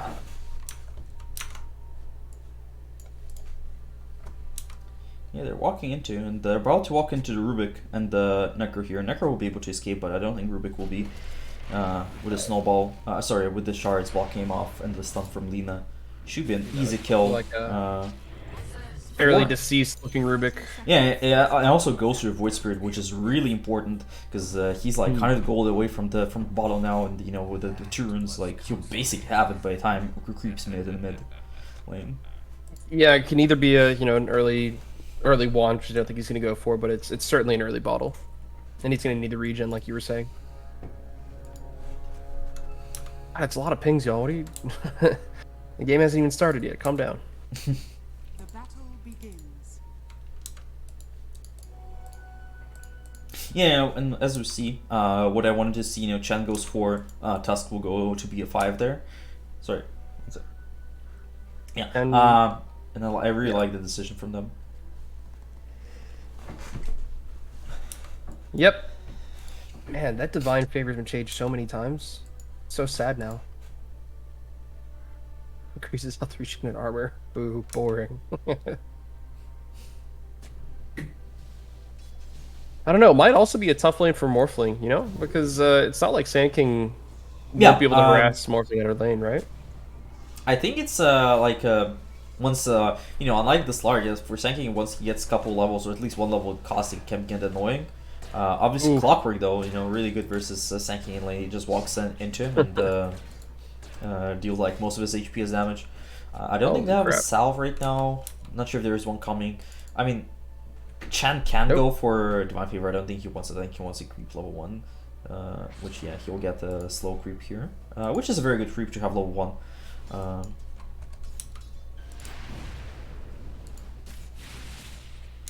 Oh, he's gonna lose his courier though. Has been killed.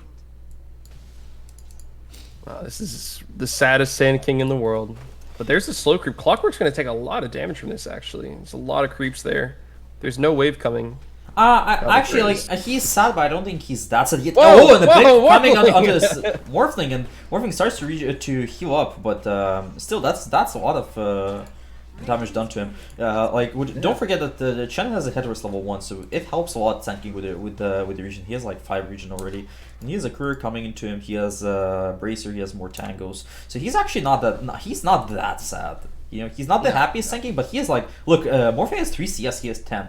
Like, he actually doesn't mind this at all. Right. Morphling opting to go for his adaptive strike instead of waveform. Yeah, that's what you do most of the times. They'll go in the Clockwork in the bot lane. You have Penitence, but it's not quite going to be enough. Yeah, you go Adaptive Strike mostly because you need to get the CS on range creeps and stuff, and you don't want to use waveform. It costs too much mana, 40 mana. Also, you basically can spam the spell, never run out of mana for a bit of damage in the enemies. Right. And secure every CS. It's soul value because of that.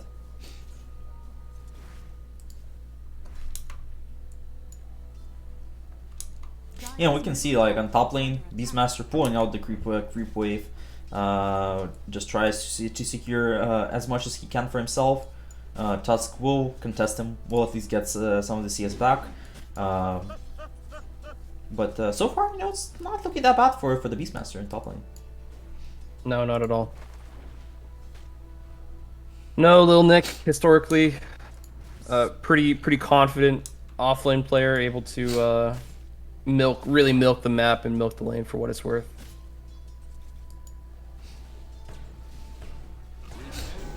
Yeah, mid lane. And the bot lane. No burst strike or no mana on the Sand King to pop the Sandstorm, but he'll be able to run it under the tower. A little bit of bad luck from the Clockwork, not quite enough battery assaults onto the Sand King.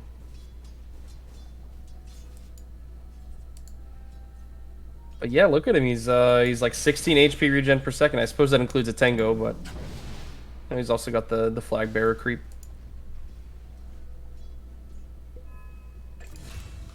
Oh, the top lane, they traded out Lina for Rubik.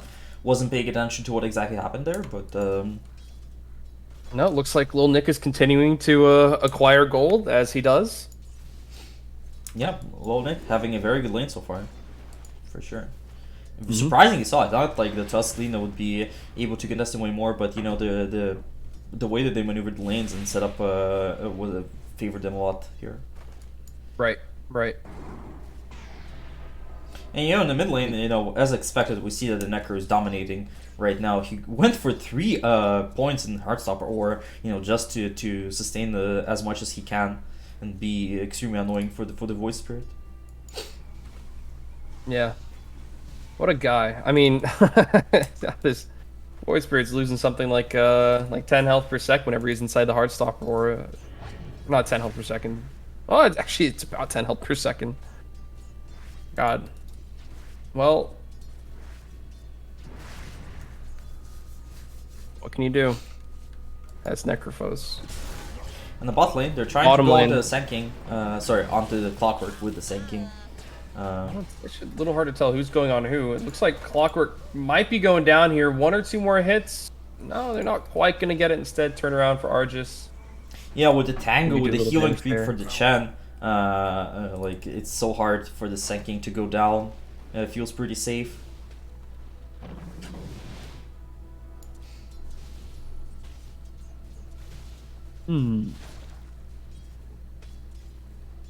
Stanking now leveling his E here.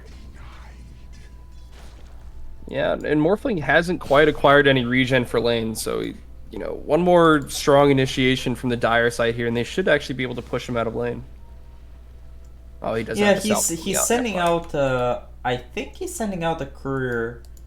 with a Yeah, salve. with a salve right now, and he's looking to buy a Ring of Health as well. I actually think that I think he's good. He's going Lincoln Sphere, and I don't mind this game.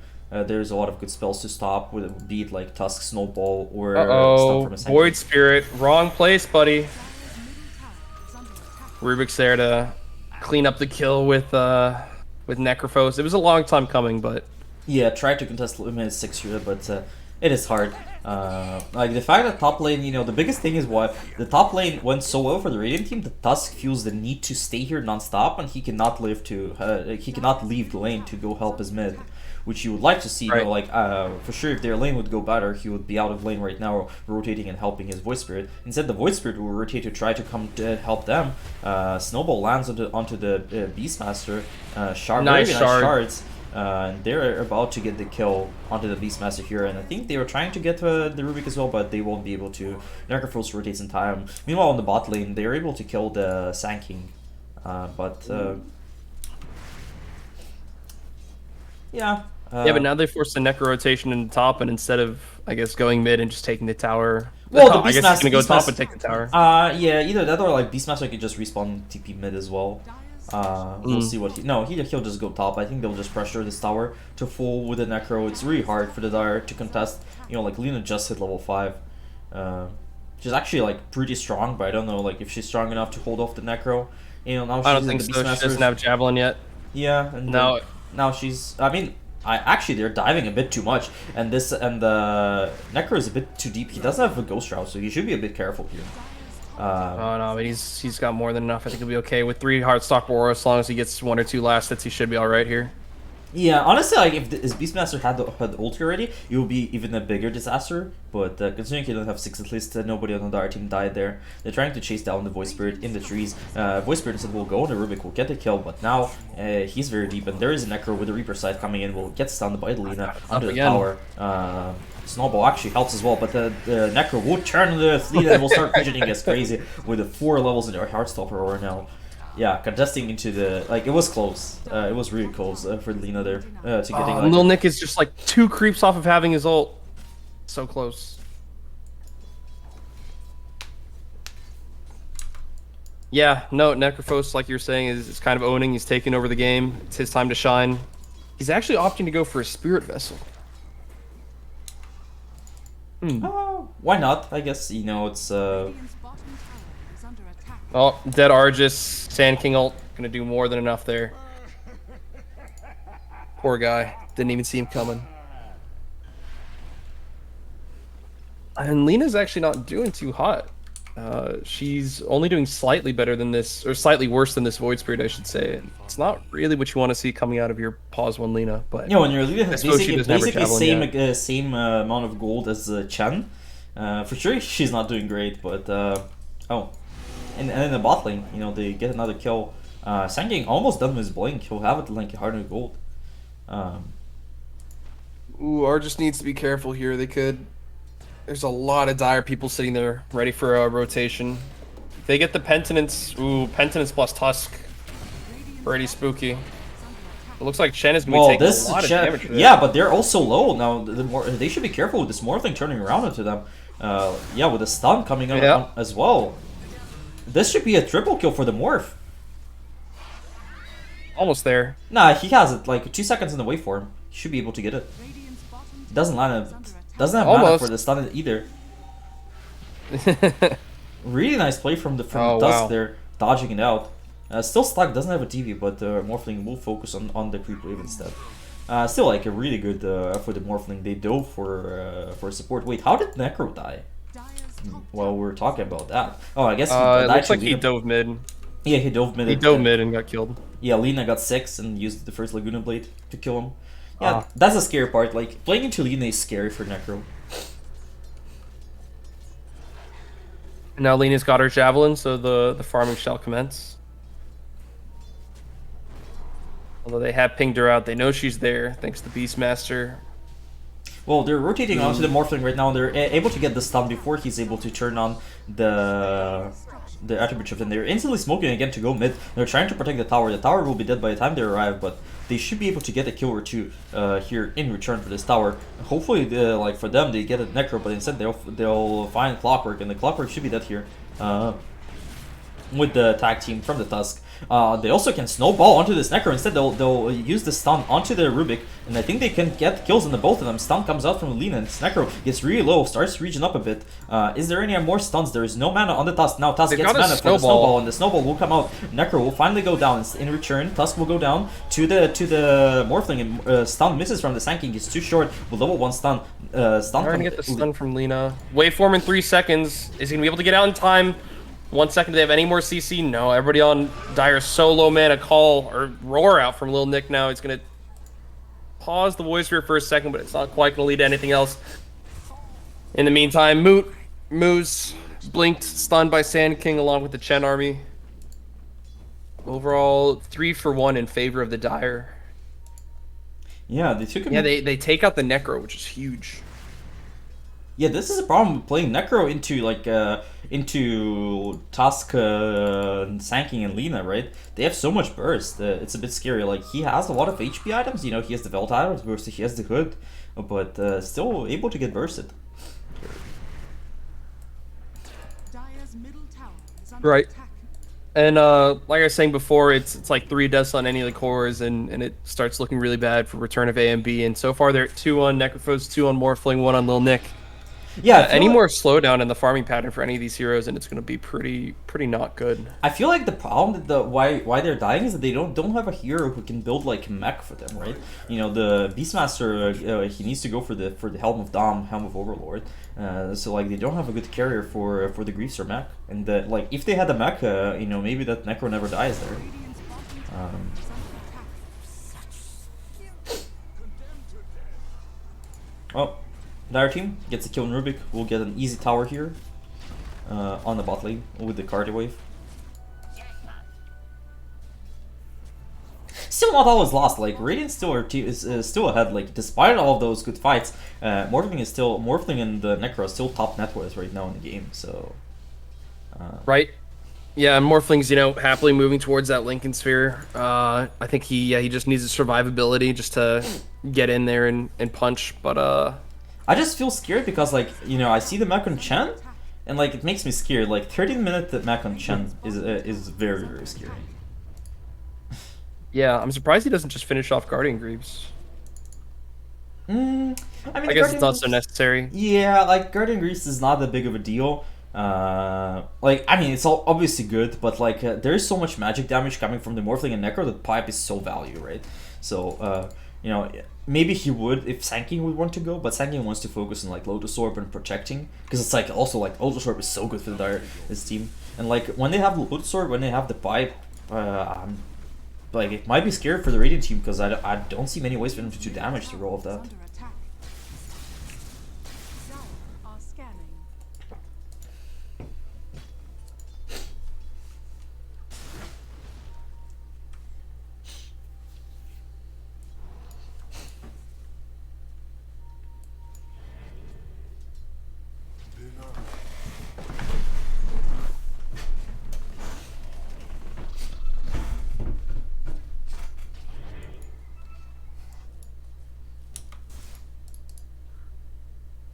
Hmm.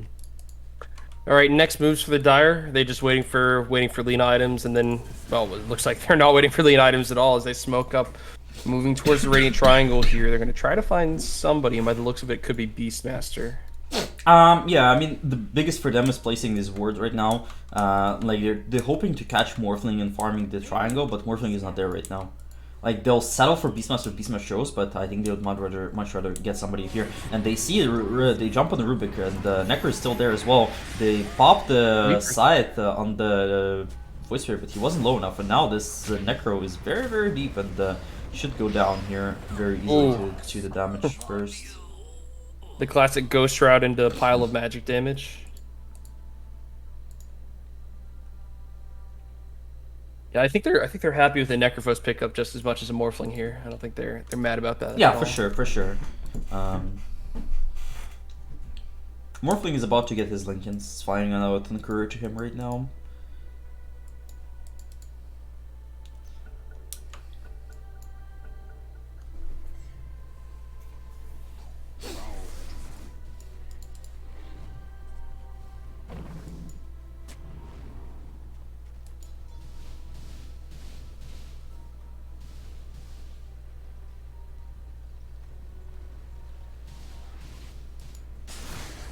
Another team, initiation. Clockwork. Yep, dead Clockwork. Is under attack. Very good. All right, I think Dire's taking a hold of this game. Again, that is the third death on Necro. That was kind of my point where I give it to Dire. So yeah, this game is a lot like for the Radiant team. The game is completely a Morphling. Like Morphling is very strong. Still, you know, like with Lincoln Sphere, it's also hard for him to kill him. But the question is how far, like, how much advantage can Dire achieve before the Morphling is ready to fight? Top tower has fallen. and the problem is his competition is like a Giga farming Lena. So he's got Lincoln's first item, so it's not like he's gonna be farming particularly faster than Lena, right? So Yeah, I mean he's still ahead of Lena, so like Morphling is still not happy. for long. Not for long. Well, maybe after this team fight, if they can catch Double King here, which they're somewhat postured to do so. Looks like they aren't quite going to be able to find him. Stun in from the Sand King. Secondary stun from Double King. He's got to get out, though. There's so much damage coming towards Lena. Finally going to be finished off by Clockwork and Morphling. As the Radiant pushes forwards, looking for more into the Dire Triangle. Not quite going to be able to find anything. Dire regroups. Dire's They might be bringing a smoke of their own, but no, it looks like they might just be going back to farm and just holding on to their land. Yeah, the Radiant team wants to press even more. They wanted this mid tower before Lena respawned. They won't be able to take it. She should be a bit careful when Lena respawns. I really like the wards from Dire, and I want to see Radiant like realizing that Dire were here and like dewarding those wards, because like they need the space back.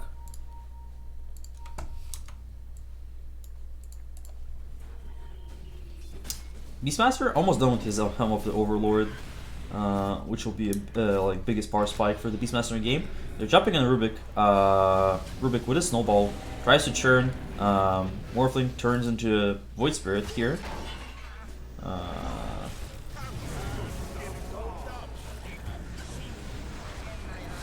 Okay. Everybody buys back. 2-for-1 trade so far, and trying to jump initiation now from Sink. Oh, not quite gonna get it. Oh, everybody misses stunts and yeah, you can just see how much Chen like with his ulti and mech, how much healing he provides for his team, and like he'll be finished by pretty soon. I mean, it's 1,000 gold away, but this Chen is farming pretty well.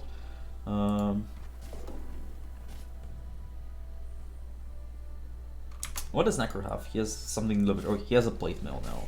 So he tries to tank up versus Lena physical damage.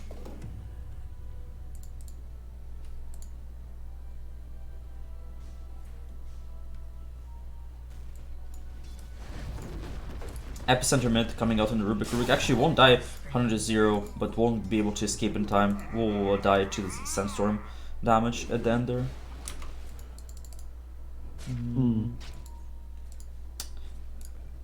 Void Spirit working on the Ags. I'm not sure if he shouldn't be able to finish it before morphing the BKB, which is the big one.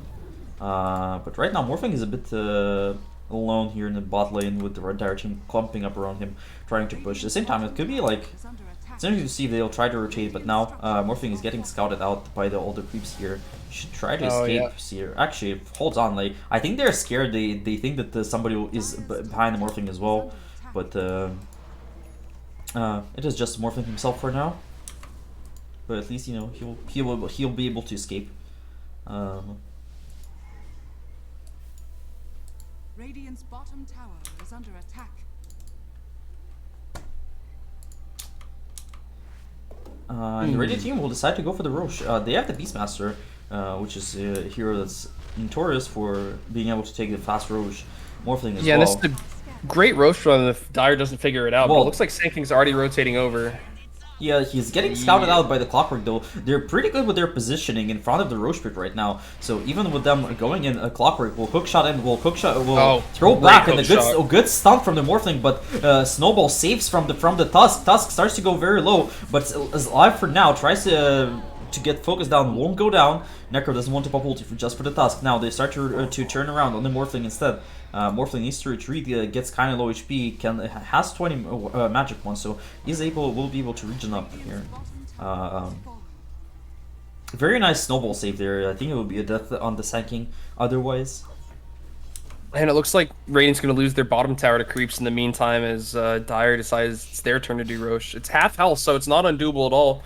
This Lina gets just a little time she can absolutely do. There's no hookshot to counter here, but there is the entirety of the Radiant team, which seems poised to fight for this Roche. This could be a huge fight coming up. They have BKB on Lina. I think they're just waiting for maybe Chen items to come back up, and then they should be happy to do Roche here, although it's so hard to play against a hookshot. And Chen will have the pipe. Yeah, and Chen will have the pipe for the next round of this fight, which is like a big defense improvement for their team. Radiant moving up the high ground.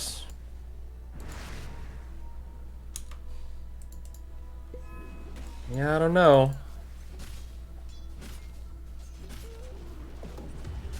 I mean, neither team can really leave this area, right? It's so tense. Their team smokes this fight. If they can get a good initiation with the Sand King, I think it might be fine. Looks like they're going to go back into Roche here. They're going to do it right underneath the Radiant nose, but Radiant's more than aware now. They might just leave Lina to try to do it on her own, but I don't know. It seems like a bad idea. There's a lot of stun, a lot of hookshot. She gets bashed by Roche down to half health. Initiation onto the Rubik. They're going to find that kill as they turn around. They're looking for more. They're going to get the Ancient Creep from the Beastmaster, but it looks like a 4-on-1 against the Necrophos. There's the ult, the stun coming out from the Sand King. He's going to actually turn on to the Beastmaster. They finish off Necrophos in the meantime. Roar now from the Beastmaster. Great Lotus Orb to cancel that. Small problem in Clockwork.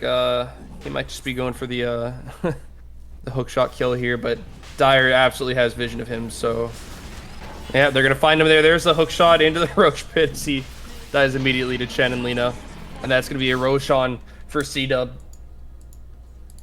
Yeah. Makes it out. As you know, it's like as I said before, like it's so hard for Radiant team like to do damage through Lotus Orb, through the pipe, through the mech. Like they just have so much sustain on the Dire team right now, and basically the only hero who can do like big burst is Morphling, and nobody else in the team is like doing substantial damage here.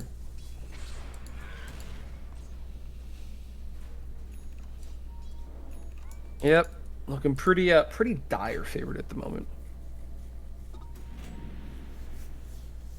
Alina didn't even need to use the BKB throughout the whole fight. She still has her 9-second BKB as well. True.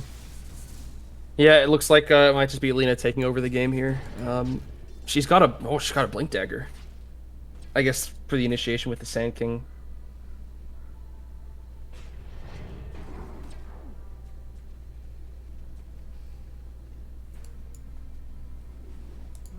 Let's see it. Blink Dagger Lina pushing the tier 2s. The entire Dire team is ready to support. And, Radiant knows that they're there as well now. Dire's top tower is under attack. Radiant's middle tower has fallen.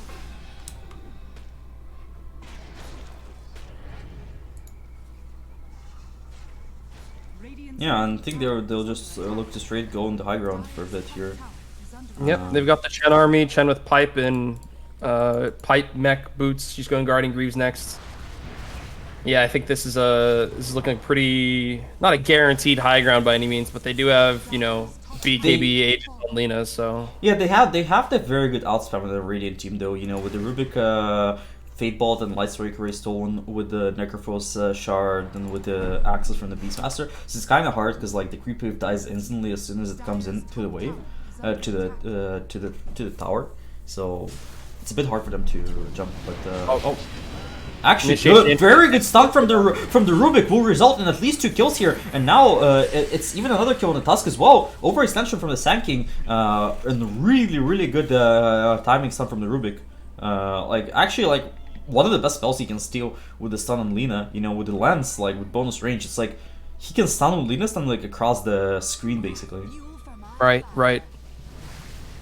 Wow, I mean, so great high ground hold from the Radiant here. I was gonna think, you know, Chen might just run it into the tower with his Dark Troll Summoner, but and his like little mini creeps, but I guess not. Yeah, it's hard. Like as I said, like look at how much spamming spells they have, right, to protect their towers. Dire's Right. middle tower is under attack. Dire's middle tower has fallen.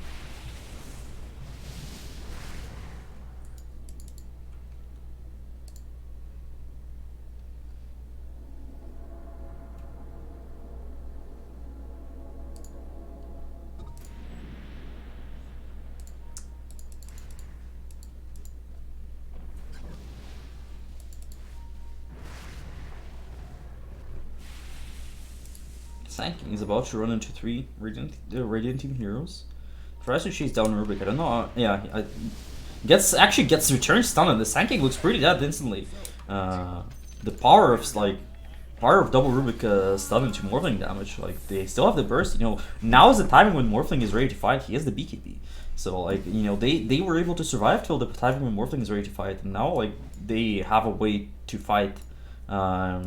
Into all of the defense from the other team. Right. And it's like most importantly, like, you know, like with those skills outside of like getting some gold, they're forcing the dire team back, right? The race of the ages, they're not feeling strong enough to fight, and like with the Sand King still dead, the jump will come out from the Clockwork onto the Tusk. They've got 40 seconds on this H from Lena. If they can take this fight really quickly, they might be able to make use of it. Jump in from the, oh my gosh, from the Void Spirit. He's trying to look for something. Turns around for the Beastmaster. Reaper Scythe out. Kills the Tusk off now. BKB out from the Lena. She's just trying to punch as fast as she can. The Morphling's almost stunned up, but now he pops BKB. Chen going down in the backlines. Ult from Sand King still not quite going off here. And he's going to get triple stunned by the Rubik with a stolen Light Strike away from the Lena. And she's going down at least once, if not twice. There's going to be Aegis. Void Spirit not quite going to make it out, and they have to deal with this Lena for a second time now, although she has no BKB. Stun from the Rubik. More than enough for an ultra kill at Argis as they prepare to push the Dire tier 2s. Oh my god, this Rubik, the instant Lena stuns are so big. It was a second fight in a row with the triple man Rubik stun. This Rubik deals so much in the fights. Yeah.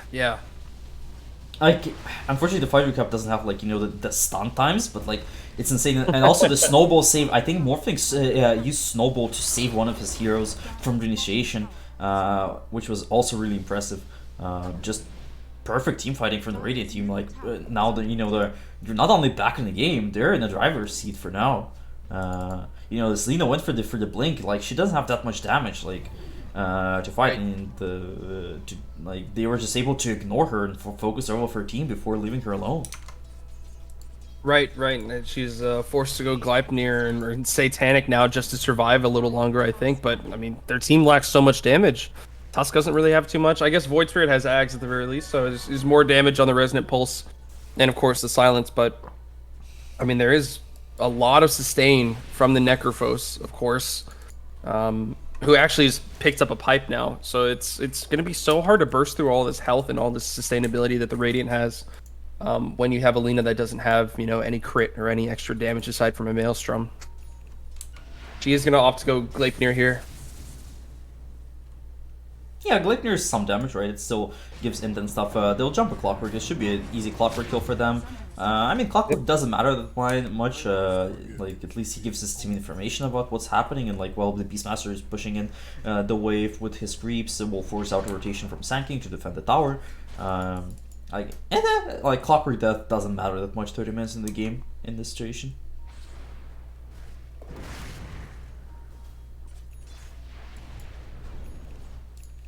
And the blink from the Rubik, they'll catch off the Chen. Should be a pretty easy kill for them on the Chen here, with the Morphling coming in with a lot of damage.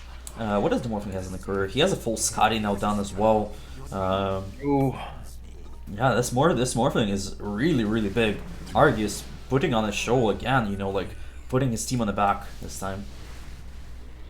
Yeah, and we were talking earlier about, oh, you know, Morphling's ahead of the Lina, and then, oh no, it's fine, Lina will farm ahead of the Morphling, but now it's a 3k lead for the Morphling ahead of the Lina once more, so, I mean, really incredible job from Argus to, to completely bring back that net worth gap and actually increase it for his and team. And the Radiant team are 4-man smoked, about to run into the Void Spirit, weren't able to get off the stun in time from the Rubik. Now they'll try to walk in the high ground. Clockwork gets taunted by the Remnant from the Void Spirit, and the Dire team should be able to escape here. I don't know how much the Radiant team will press. They'll use a Rocket Flare onto the Lina, and well, actually, holy shit! Oh, no. Look at this Lina! The Morphling just comes in for the quick fight, but he has a snowball. He'll go actually on top of the Tusk. Tusk will reflect with the Lotus Orb. Will reflect onto a Morphling. Stun gets off on the Morphling. We'll see how much he can do here. The fight is very separated right now.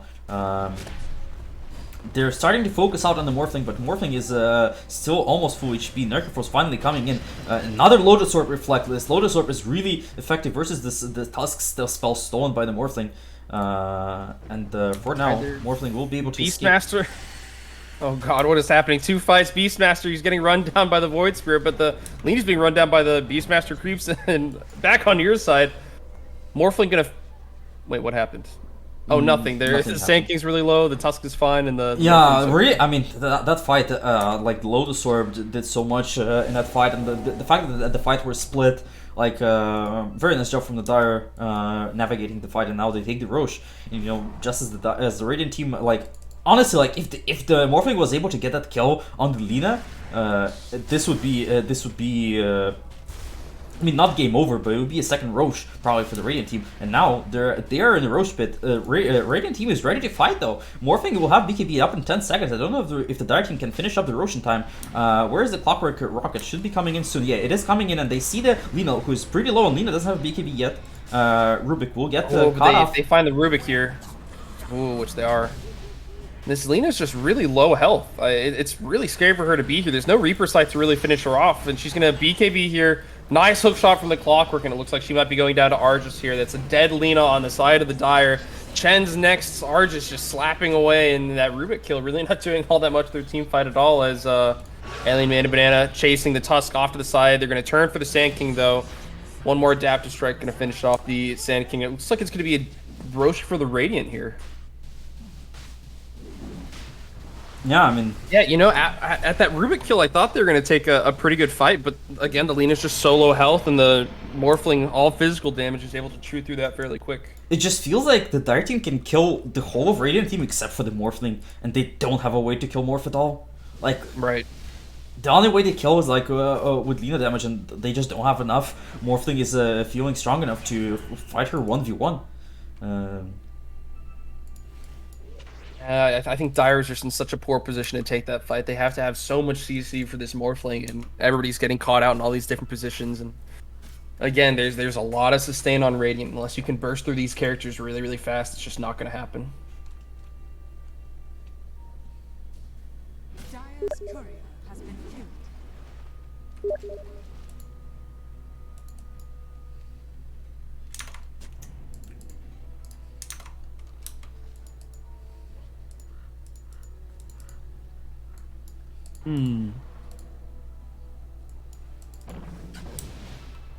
Yeah, Radiant team taking a bit of a break. They still have a lot of time on the Aegis. I think they want to finish up the Daedalus and the Morphing before they go again. 1,000 gold away, he'll buy out. He's feeling confident with the Aegis. he has. Meanwhile, on the other side of the map, they're jumping in on the Beastmaster. crap. Beastmaster, really easy kill. That's like, it's not great, but at least, you know, it happens before the Morphling gets his status when he really wants to fight. Also, Necrophos now has level 20, has the Heartstopper region reduction aura, which is really good versus the Chen, right? You know, they needed it a lot. I'm not sure if they, I don't think they have a, they have a Skadi now, they don't have a Shivas, and they have the Talent. So once they, if at some point they have a Shivas as well and a Necro, like, I think they'll have like 100% region reduction or something. Let's actually calculate that. So it's 32, plus 25, that's 57, and a Skadi I think is another 25? No, it's 40. So it's 97% region reduction. Right. With all those 3 items. I mean, 2 items and the talent, yeah. Right. Well, it's not additive, is it? It is additive, as far as I know. Regen reduction is additive? Yeah. Because I remember when Veno used to have the talent that gave him region reduction, you could add it up to more than 100%. So the region became like health decay. Mm. You know, and you see now they have the Daedalus, the Beastmaster is back up, coming up to the tower, and now they're feeling ready. They'll force out the Dire team to come back into the base, but not before they do a lot of damage to this tower. Glyph is popped from the Dire team, buying them time to return. But you know, this Morphling is feeling absolutely safe, just sitting on the high ground, melting this tower. Like, it's hard for the Dire team to commit. They use the second Glyph, but like this Morphling will just stay. He said like, sure, if you want to waste everything in my Aegis, feel free to do so. What will you do after the Aegis? And now they'll jump in, sanking Epicenter ulti. God. Dead Chen, and there's a stun onto the Void Spirit. Just any more damage. Yeah, they have the taunt from the Rubik, but it's not quite going to be enough. Hookshot in by the Clockwork. He's looking for the Lina, not quite going to be able to catch. And Sand and Tusk are kind of just sitting on the side, hoping, praying, crying as they dive forwards for dive backwards. Dive somewhere for the Clockwork. And Sand King kind of in a tricky spot. He's going to need to get out somehow here. I have to imagine it's a Burrow Strike, but the Rubik already on top of that, and they're actually going to find the Lina here. Oh my god, the damage from the Morphling! He obliterated the Lina. Lina like lived for like 2 seconds there. And honestly, this Lina doesn't have... Wait, does she have... She has a buyback, okay. On the backlines, at least they get the Rubik now. Clockwork doesn't have a hookshot yet, but tries to chase down this Tusk. 2 seconds until the hookshot is back, and this Blink starts to get cancelled by the Spirit Vessel. Blocked by the Creep Wave for now, but now... Yeah, there is the hookshot, and this should be an easy kill for the Tusk. On the Tusk, and the second lane of Rax, and the third lane will come in soon, I think. They're trying to go for the Beastmaster. At least they get a kill on the Beastmaster. That's something for them. They left the gem though, and the Morphling is a bit deep right now. So as the Aegis, we'll have the BKB right as the Aegis ends. Actually, the Aegis gets... Morphling... He should be He fine doesn't here. have any CC. I mean, there's so much stuff to throw on top of him. Look at all this damage. He doesn't, yeah, he doesn't. He didn't have a way to. Oh my gosh, he gets adapted. Right, yeah, he has the shard. He has the shard, so he was able to attribute shift while he was in, and now he's trying. They're trying to chase him. He has a way for him. Another 1 second. Pops the BKB, and he will be able to escape out. But are they going to be able to catch? Oh yeah, they're going to be able to catch the Necrophos here. 1 or 2 more stuns, and he should be finished off now by the Lina and the rest of the Dire team. Yeah, I can't believe that Morphling didn't die. I really thought he'd be he'd be finished off there, but yeah, I guess there's just such a lack of damage from the Dire team. Yeah, like, you know, you see Morphling is 10k ahead of this Lina. Right? Lina has like 1 damage item, which is like Gleipnir, which is why they don't have much damage on her. And also, don't forget that, like, after buyback, Lina is really weak because she needs to build up her stacks. And I'm not sure she had the stacks when they were trying to kill it, the Morphling, because I don't think there were any creeps nearby. So she didn't do that much damage.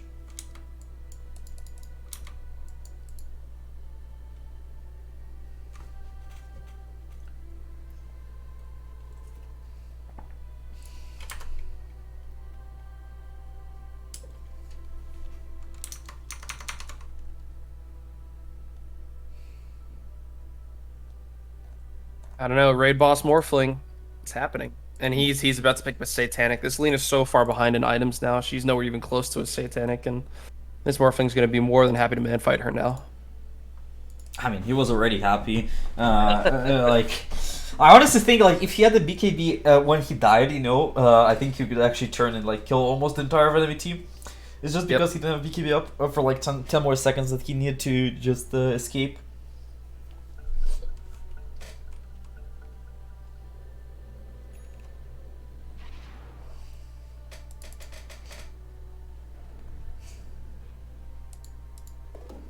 Tusk has the Axe if he wants to buy it. It's not good versus the Morphling, but you know, if he can throw back, like say a Necro or a Beastmaster, like those heroes are actually not happy to play against the Axe.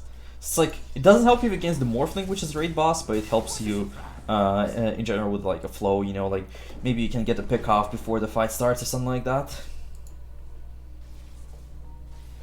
Alright, they're going to find Clockwork here, slowly yet surely. Another stun from Lena. Oh, great hook shot out. I mean, okay.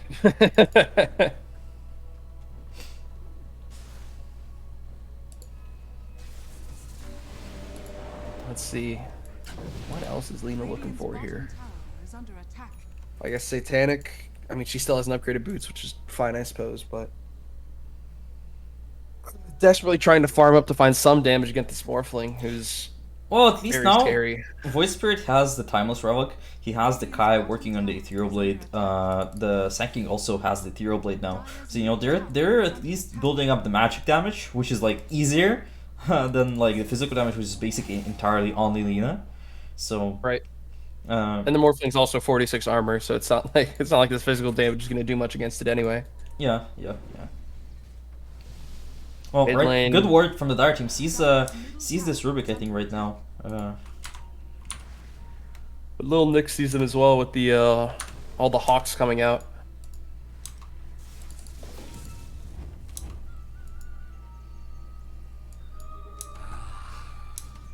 Looks like they're just gonna go and farm.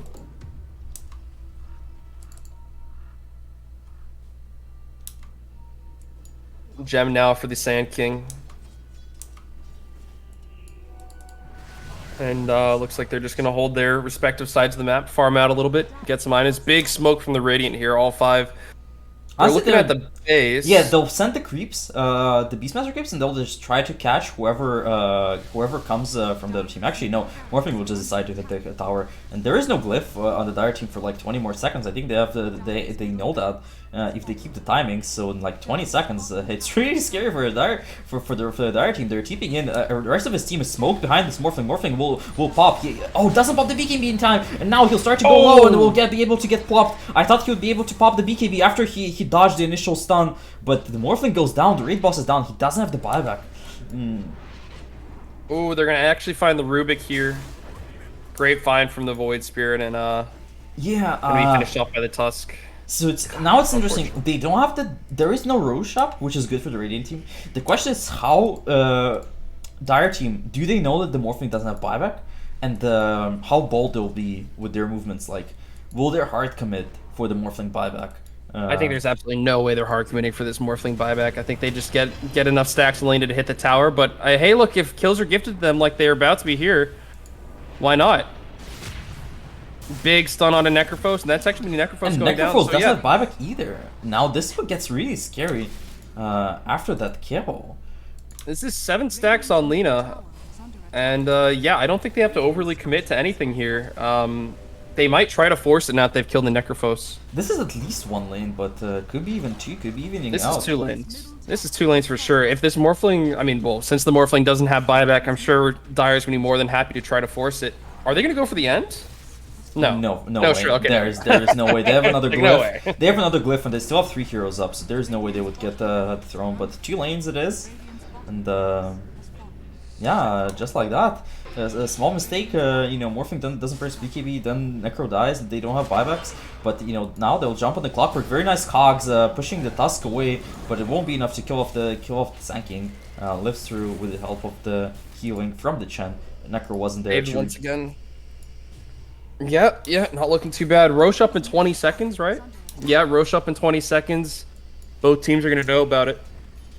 And with the map presence that Dire has, it looks like they should be able to do a quick rotation over there and just pick it up before the Necro respawns and comes in. I don't think they'll have time. I don't think 10 seconds is enough. Like, basically, by the time they're there, you know, both teams will scout it out. And, like if you see Radiant team is already there. They still have a tier 2, so Necro has a place to TP. So, no, there is no way that our team does it. Like, they didn't even try. Like, if it was half a minute, maybe, but 10 seconds is way too little. Right.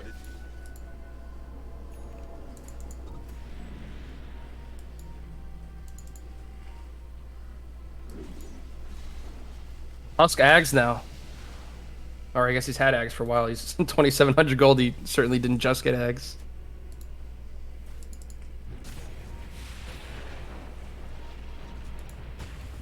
Tusk initiation onto the Rubik. There's going to be a Lotus Orb onto the Rubik to try to counterstun the Sand King. It's not quite enough. Reaper Scythe comes out, does absolutely nothing to this Tusk.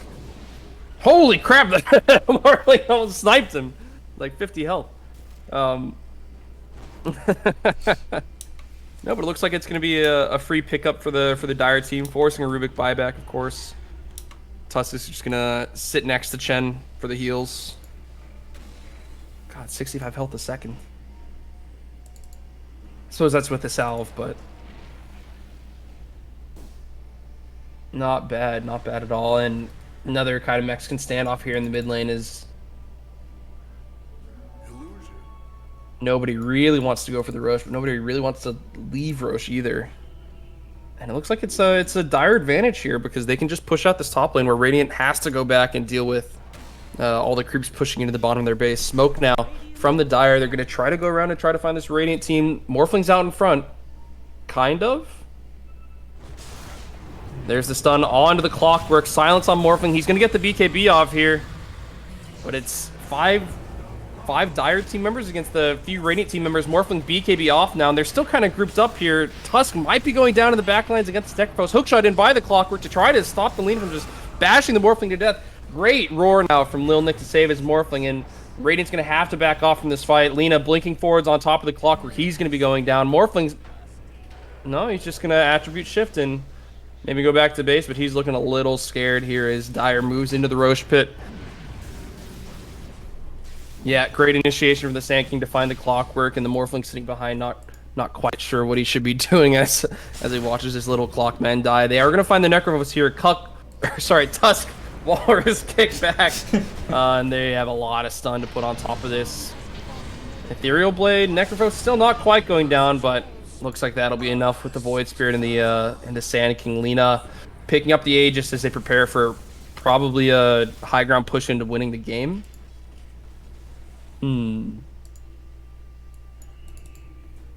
Does Necro has Necro doesn't have a buyback. This is a bit scary. Morphling desperately tries to yeah, he'll be able to get this buyback up with this wave. They have the glyph. Morphling is starting to be back. They want to buy at least 10 seconds for their support to respawn, and then they'll try to get to go in for the fight. But it will be very hard for them. Like so many auras, so many defensive stuff from the Dire, and like now Morphling is capped. What else does he do? He's going for the Iron Disc, but the question is like, do they even survive this push? Maybe. I mean, Lina, obviously no fear. She's got her Satanic, she's got her Aegis. She's more than happy to punch these towers and let them punch her back. Still no Necro for 30 seconds. Radiant has to take a fight here. Blink in from Lil Nick. He's going to get the roar off. They might finish off the Lina here. Not quite a snowball save. They are going to hookshot with the Clockwork to try to stun off the Void Spirit. But now ult from the Sand King. Stun onto the Morphling, who's been snowball saved. Great move from the Tusk, and they're not quite going to get hit by the stun from Lina, who BKBs. Rubik going down now, Clockwork going down. It's just Morphling and just Beastmaster, at least for the next 10 seconds until Necrophos comes up. But Morphling dives right in. He's right on top of this Lina. He's trying to do as much as he can, but there's an E-Blade now to save the Lina Morphling. Silenced, Satanic. He's about to get stunned up, but he's making so much space, and he's desperately trying to find this Lina. Stunned again, and he's not quite going to make it. He finally dies here. Big Tusk punch, and they're going to kick Necrophos back. Morphling has to try to come back into this fight and find something for his team, but this Lina just won't die. He finally takes her up, and now she has buyback. Morphling, it's a 4-on-1. Is he going to be able to do enough here? It looks like he might just be taken out here. Stunned, silenced, and killed. C-Dub gonna kill everybody on the Radiant team and take game 1 for themselves. And a back and forth roller coaster, shoot 'em up arcade game. Honestly, at the end there, when the Morphling bought back, the Dire Troll was exposed already. The creeps killed both tier 4s. I wonder if you could have tried to go for the play, for the BOT's play, but you know, it's obviously like, it's so risky. And overall, I mean, back and forth game, at some point, Dire had a big lead. They had like a 74% win probability, you know, then a throw like all the way to 90% Radiant team probability. And then another throw, you know, like the unsuccessful push to high ground to finish off the Megas. Morphling gets killed, Necro gets picked off with a Tusk, and after that, it just gets too much, you know, with the Tusk Ags, with all the saves, with the Snowball, and all the items, double E-Blade. It just gets too much. Like, it was literally like Morphling versus the world, and at some point, the items that Dire have on 5 heroes is too much for one hero to overcome. Well, with that being said, we will be back for game 2 pretty soon.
seconds remaining.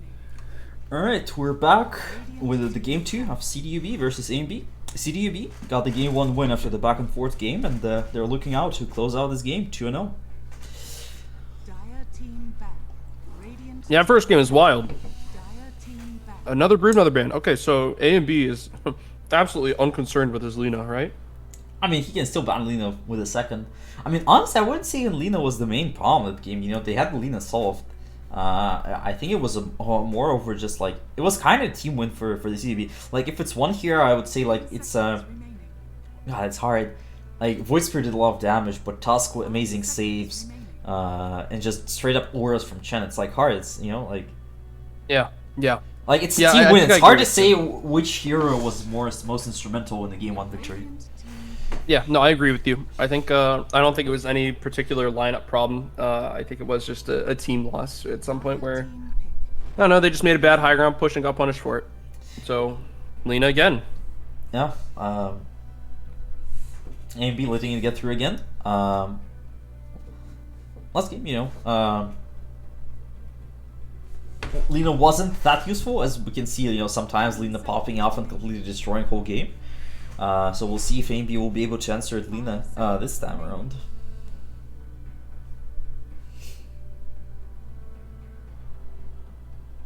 I wonder if they open with the same plan as the previous game. Because I don't think their draft was bad. I think if we saw a rerun of the game in terms of draft, it would be perfectly acceptable. Yeah, I think it was a very even game, obviously. So whatever it is, both teams seem confident with their picks. Like opening picks are the same for right now. Right. Although I suspect this time there won't be a Void Spirit versus Necro mid matchup. I just have a feeling. but A and B does have second pick again, so it's entirely possible. Yeah, something I mean, like that honestly, does end up it's happening. interesting to see if at some point, if he'll decide to. I mean, I don't know if you can second phase co-op, but maybe actually, yeah, if you can second phase co-op, early center pickup here. That's a bit interesting. I would say it's pretty unusual. You don't see center that often nowadays. And the Radiant team are picking same heroes. The Tusk Lina worked for them, not in lane, but later on worked out. So they'll repeat the same thing again.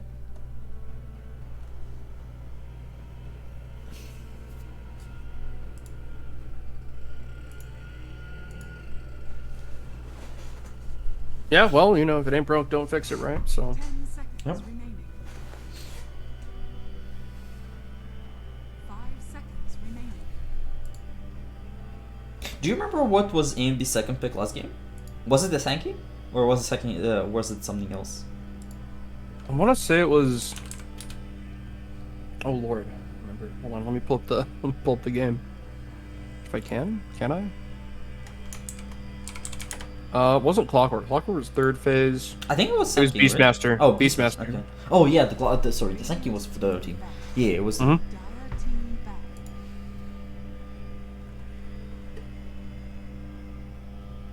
I guess now they're the ones banning out the Beastmaster. Profit ban, good on ya. Hate that hero. Yeah, I mean, Radiant team keeps the same bans. Their team keeps the same bans except for the Beastmaster. So like they seem to really just like playing against the zoo. So I wouldn't be surprised even if we see like a Visage ban or something as well. Right. On the 5th ban here. Yeah, and with an Ursa ban, you almost feel like you have to ban Visager now, right? I mean, or no? Am I talking Is Ursa even good versus Visage, especially in lane? Like later on, sure it's decent, but doesn't seem like a great lane matchup. I don't think it's specific, but yeah, instead they'll go for the Primal Beast ban. I think they banned Right. Primal Beast as well last game, so.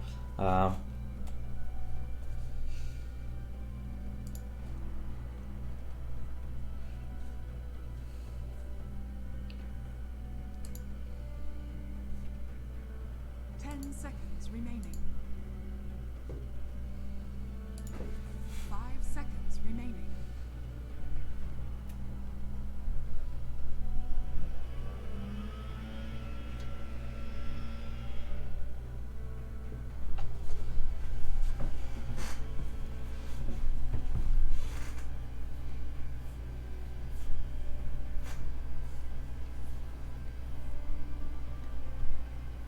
Let's see. I mean, if they picked Morph again, would it even be that bad? It wouldn't be bad, but it's kind of early to pick more here, at least, 18. would be Right, different. right. Seedom is, it's like it's a solid choice. I think so. Also, I think the Centaur should lane decently to Lina with your Tornor maybe, and like also like especially because the ulti allows people to run down Lina, but I'm not sure. The problem I see with the Centaur is that like it's a hero that doesn't buy those Grief's pipe. You can buy pipe later, but not like first item. And like it again like puts you at a disadvantage. Rubik, CM, Centaur. None of those heroes really wants to buy those defensive items. So it's all like I feel like if the one of the reasons AMB did so well in the first series, they had the Snapfire who provided all the utility. Like so kind of now they kind of need to look at the mid hero to provide the utility. And last game was Necro. Necro provided a lot of it for sure. But like it a bit forces them to go that style of mid, from what I understand.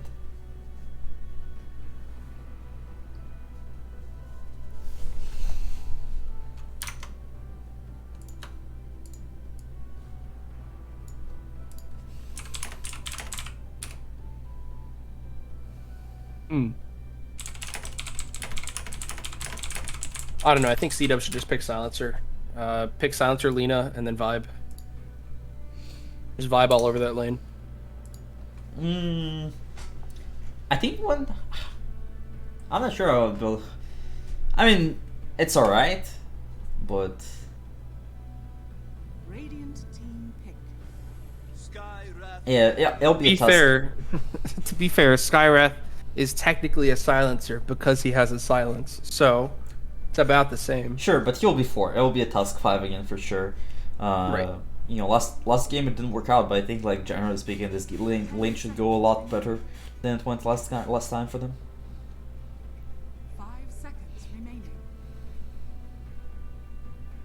So the theory goes. I would honestly like to see almost like something like an Underlord or something for the Radiant team right now. Maybe a Brewmaster, like it. something like that. They'll go for Sanking. Sanking. Also Simro stuff. I mean, Sanking, you can go Blink, but you still like go that utility as well. You can go something else. I just think it's so valuable currently. And Sanking works for sure. 10 seconds remaining.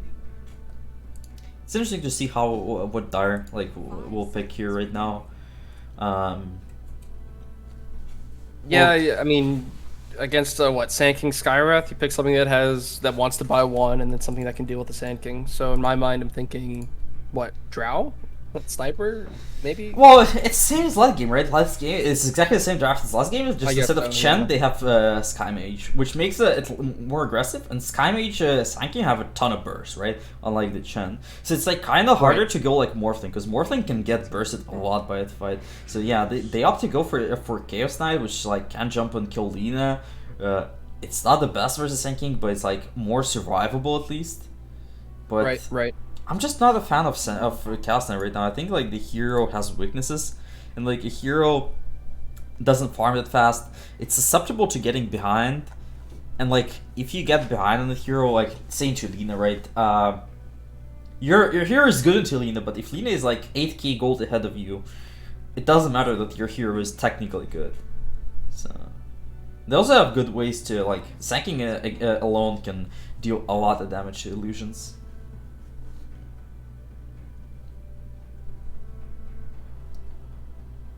So it's like they have the answers to Lina again, but I don't see the best answers to the rest of their team on the Dire. Radiant team back.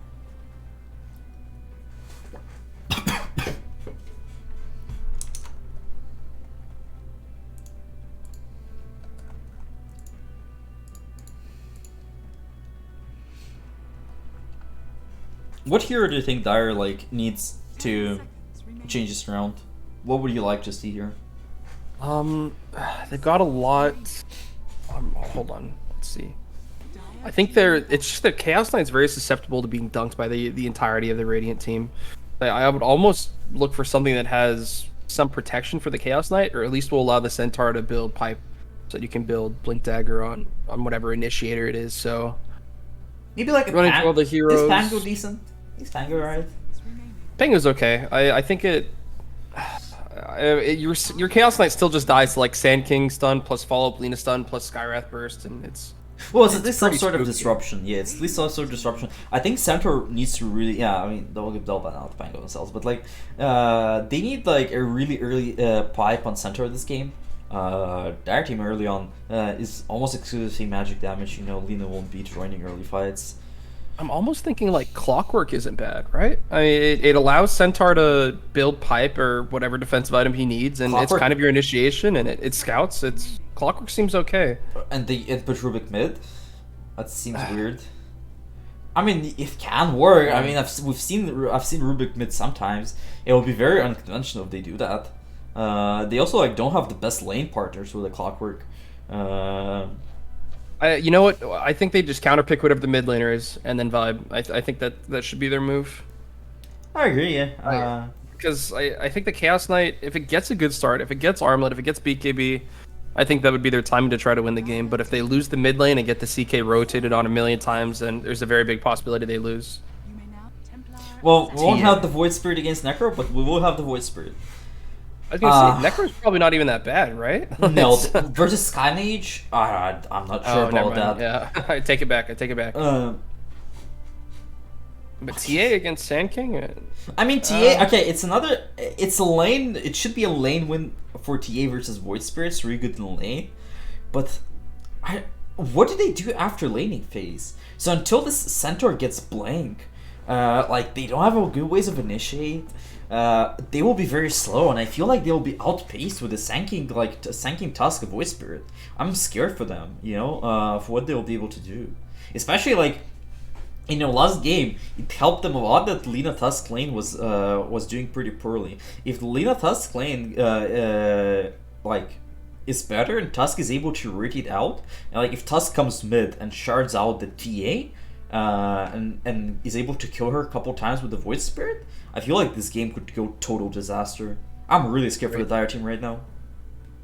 Yeah, I think it might be just hinging on our dislike of CK possibly, but even looking at that lane, Sand King Tusk against, or Sand King Skywrath against CKCM, I mean, that doesn't sound like a fun lane for CK. Then obviously Argus doesn't really have a problem with being behind and then farming into a mega lead, but it's pretty scary. Picking double scaling core into burst lineup is generally good because like they burst the other one is still alive and doing damage, but I'm not even sure like TA wins lane, but is TA good into Lina? I guess like she can burst if you jump to Lina, right? Okay, CK TA, they're good at bursting heroes. The question is, will they be able to be in position where they're able to do that damage? And there's Tusk to save. There is a Sand King. Yeah, I'm not sure. I think it's a pretty Radiant favorite game from what I see. At least it's like more conventional in current meta. It's easier to execute as well, I think. Right. Yeah, I think I gave it to Radiant here, but I don't know if it goes on long enough. It doesn't seem all that bad for Dire either. I think up until 30 minutes, it's Radiant favorite. You think so? Because I think actually like at the start, I think like okay, I think in late game we'll have the same as last game. Sure, there is no Chen, but still like Sand King will have the items and like Tusk will have the saves and like. Yeah. The Dire needs to burst heroes, and once the Radiant team will have enough items, save items, or just just a Tusk blink even, to save Lina, you'll get easier for them. So like I think lanes will go for good for Radiant, and that and it depends on that. Like they need to have a good start for the Dire after the lanes. Like first 15 minutes is the key for them to be in this game. Right. I mean, I think that Radiant just doesn't care about all the saves and stuff. Like. Your Dire doesn't care about all the saves from Radiant and stuff like that. Like TA, you just get Deso BKB and you just go slapping to death, right? Even if there is a Tusk save, there's always something to hit, and you're always gonna be doing the splash damage from TA. So I'm No, I mean, I think it's a very strong late game for Dire. I don't think you care the Lena that much. She's just going to get bursted and stunned by half the characters on her team. And she is, of course, a scary character, and she does farm incredibly fast. So I think what you're saying about the early game The battle begins. being very important, well, of course, the early game is important, but I guess, yeah, so long as the Dire doesn't just horribly lose the early game, I think it's a pretty 50-50. Oh, I tend to disagree with you, but we'll see. We'll see what actually happens. Right, right. And if it's anything like last game, my prediction was wrong again. So, what can you do? Oh boy. Let's see, yeah, mid lane's gonna be TA, bottom lane's gonna be equal, top lane's gonna be Radiant. I think. Maybe.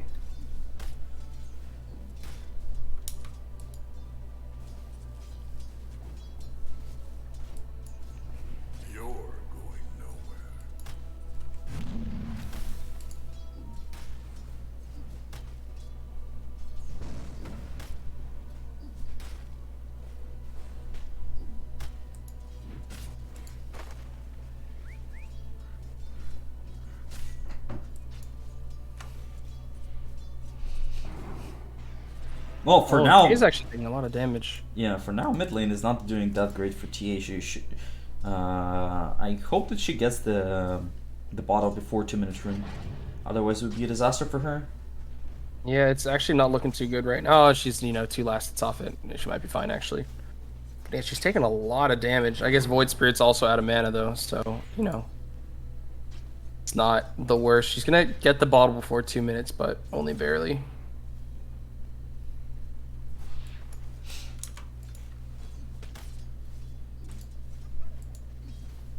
Yeah, and this time, Sankin went for level 1 Caustic Finale, and he's being pressured for that. They're going on him right now, and pretty easy kill with early level 2 on the CM here with a double. Just a level 2. Stun. Yep. Yeah, the level 2 spike. And what the real problem was is that all of the Dire safe lane just denied so much stuff that it was impossible for Radiant to actually get those levels. I mean, they're halfway through level 2, and Radiant's barely even hit level. It actually is not at all level 2, and if Sankin goes down here, it's big boy disaster. Oh, okay, not quite. Lena dying bottom though. Brutal. What can you do? And she's taking just a lot of damage for creep. She's almost down 200 health from getting back into lane, 10 seconds ago. Top lane again, they're actually going back onto Skywrath Mage here. There's no save from Sand King. He doesn't have any stun or Sandstorm or anything. So after maybe one more creep dying on the Dire side, he'll be able to kill Argus. But Argus, I think, is hyper conscious of how that looks. There's the stun leveled on Sand King. They're going to be able to find the CM here. Yeah, I feel like very he was literally only punished for the greed of going Caustic level 1. Oh, but now, pretty low on Argus, but stun in 2 seconds. On anybody. No, there is mana, but he'll be able to eat the tree. Yeah, he didn't have the range in the Burrow Strike. Still, I think this lane will get better for Radiant as time goes on. Right now, mid lane, in the bot lane, they're chasing down Lina. Good shards protecting her. Don't think it'll be enough damage from the Rubik. This is pretty scary. They don't want to turn on this Rubik either way. There's just a lot of creeps there to deal with, like the Tusk and stuff. And on the top lane, they tried to dive the CK, but got punished for it. Uh-oh. Bottom lane, Rubik. Oh, he might be dead here. There's a lot of damage from this Tusk and Lina, but not quite enough there. I'm surprised that mid lane's going so poorly for the TA. Yeah, the Void Spirit went 2 levels in Remnant and just pulls her on the waves and secures the creeps that way. I guess so. Top lane.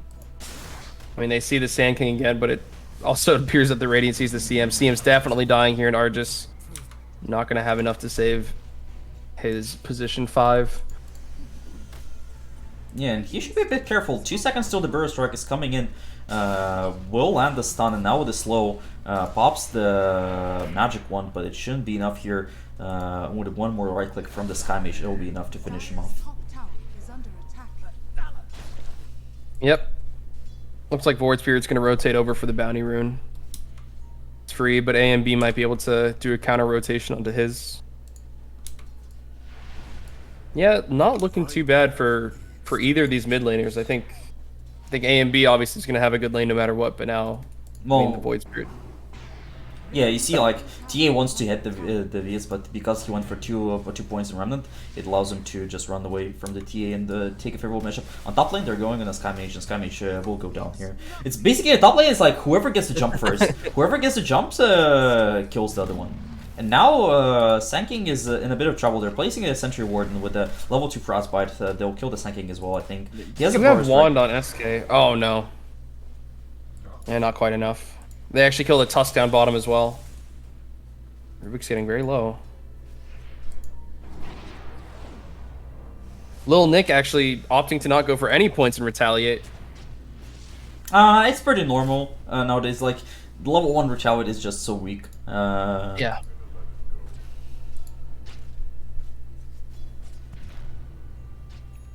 TA level 6 now. She's going to be able to do a whole bunch of damage to the Skywrath Mage, or to the Void Spirit, but she doesn't know the Skywrath Mage is on the side. Will actually turn out being reverse. Yeah, and now Void Reverse Spirit, death. there is double runes still waiting for him here, so he'll be able to reach up to full. Is under attack. Oh boy. Yeah, and this Rubik's looking partially deceased. And the he's CM not. looks deceased as well. Just chase down. Arj is having a great game though. I mean, Yeah, it's the he's power of quite CK. happy with He's how things just are going. CK is one of the stronger laners from Pos 1 for sure. So now Voice Spirit will rotate in. They're clearing out the vision before he comes. So let's see if CK realizes that something is wrong here. Get the stun off from the Sand King, and I think this should be CK going down here very shortly. Yeah. Yep. Dire's top tower is under attack. And in the bot lane, Lina starting to hit on to the Centaur. but not enough damage. Oh, top lane. Oh, they're gonna Diving finish once off more. the dive top. Yeah, Void Spirit putting on a clinic right now in this game. Very nice early game from him here. Under attack. Yeah, compared to how we expected him to be doing, he's doing far and away better. He's already level 7 actually against the TA 6 3/4 or 6 2/3, and CK comes back to top to try to get something, but it's not quite going to be anything at all actually. Maybe like half damage on the Dire's top Void Spirit. Are just now hitting level 6. Looks like they're going to opt to kill the Sand King, or no, it's going to be Skywrath Mage. There's no stun on the Sand King. There is a wand. He feels like doing something with that, but there's no detection for the Dire here, and it might actually be a return kill onto the CK. But they force him out of the field. Maybe not. Alien Mana Banana. He might get caught mid here. Radiant's middle tower is under attack. Tusk He's is coming escaping in. the Void He Spirit, doesn't but- have he doesn't have refraction charges. I think this TA should go down here very shortly. With a couple more right clicks, this should be enough. Yep. CM in to try to save her, but not quite enough. Alien Mana Banana just getting baited and baited again. Yeah, we see again, you know, this is what I'm talking about. Like this time, Lina is not so much pressured in the lane, so Tusk is able to leave, and with heroes like TA who are not mobile, like getting snowballed in is like guaranteed death.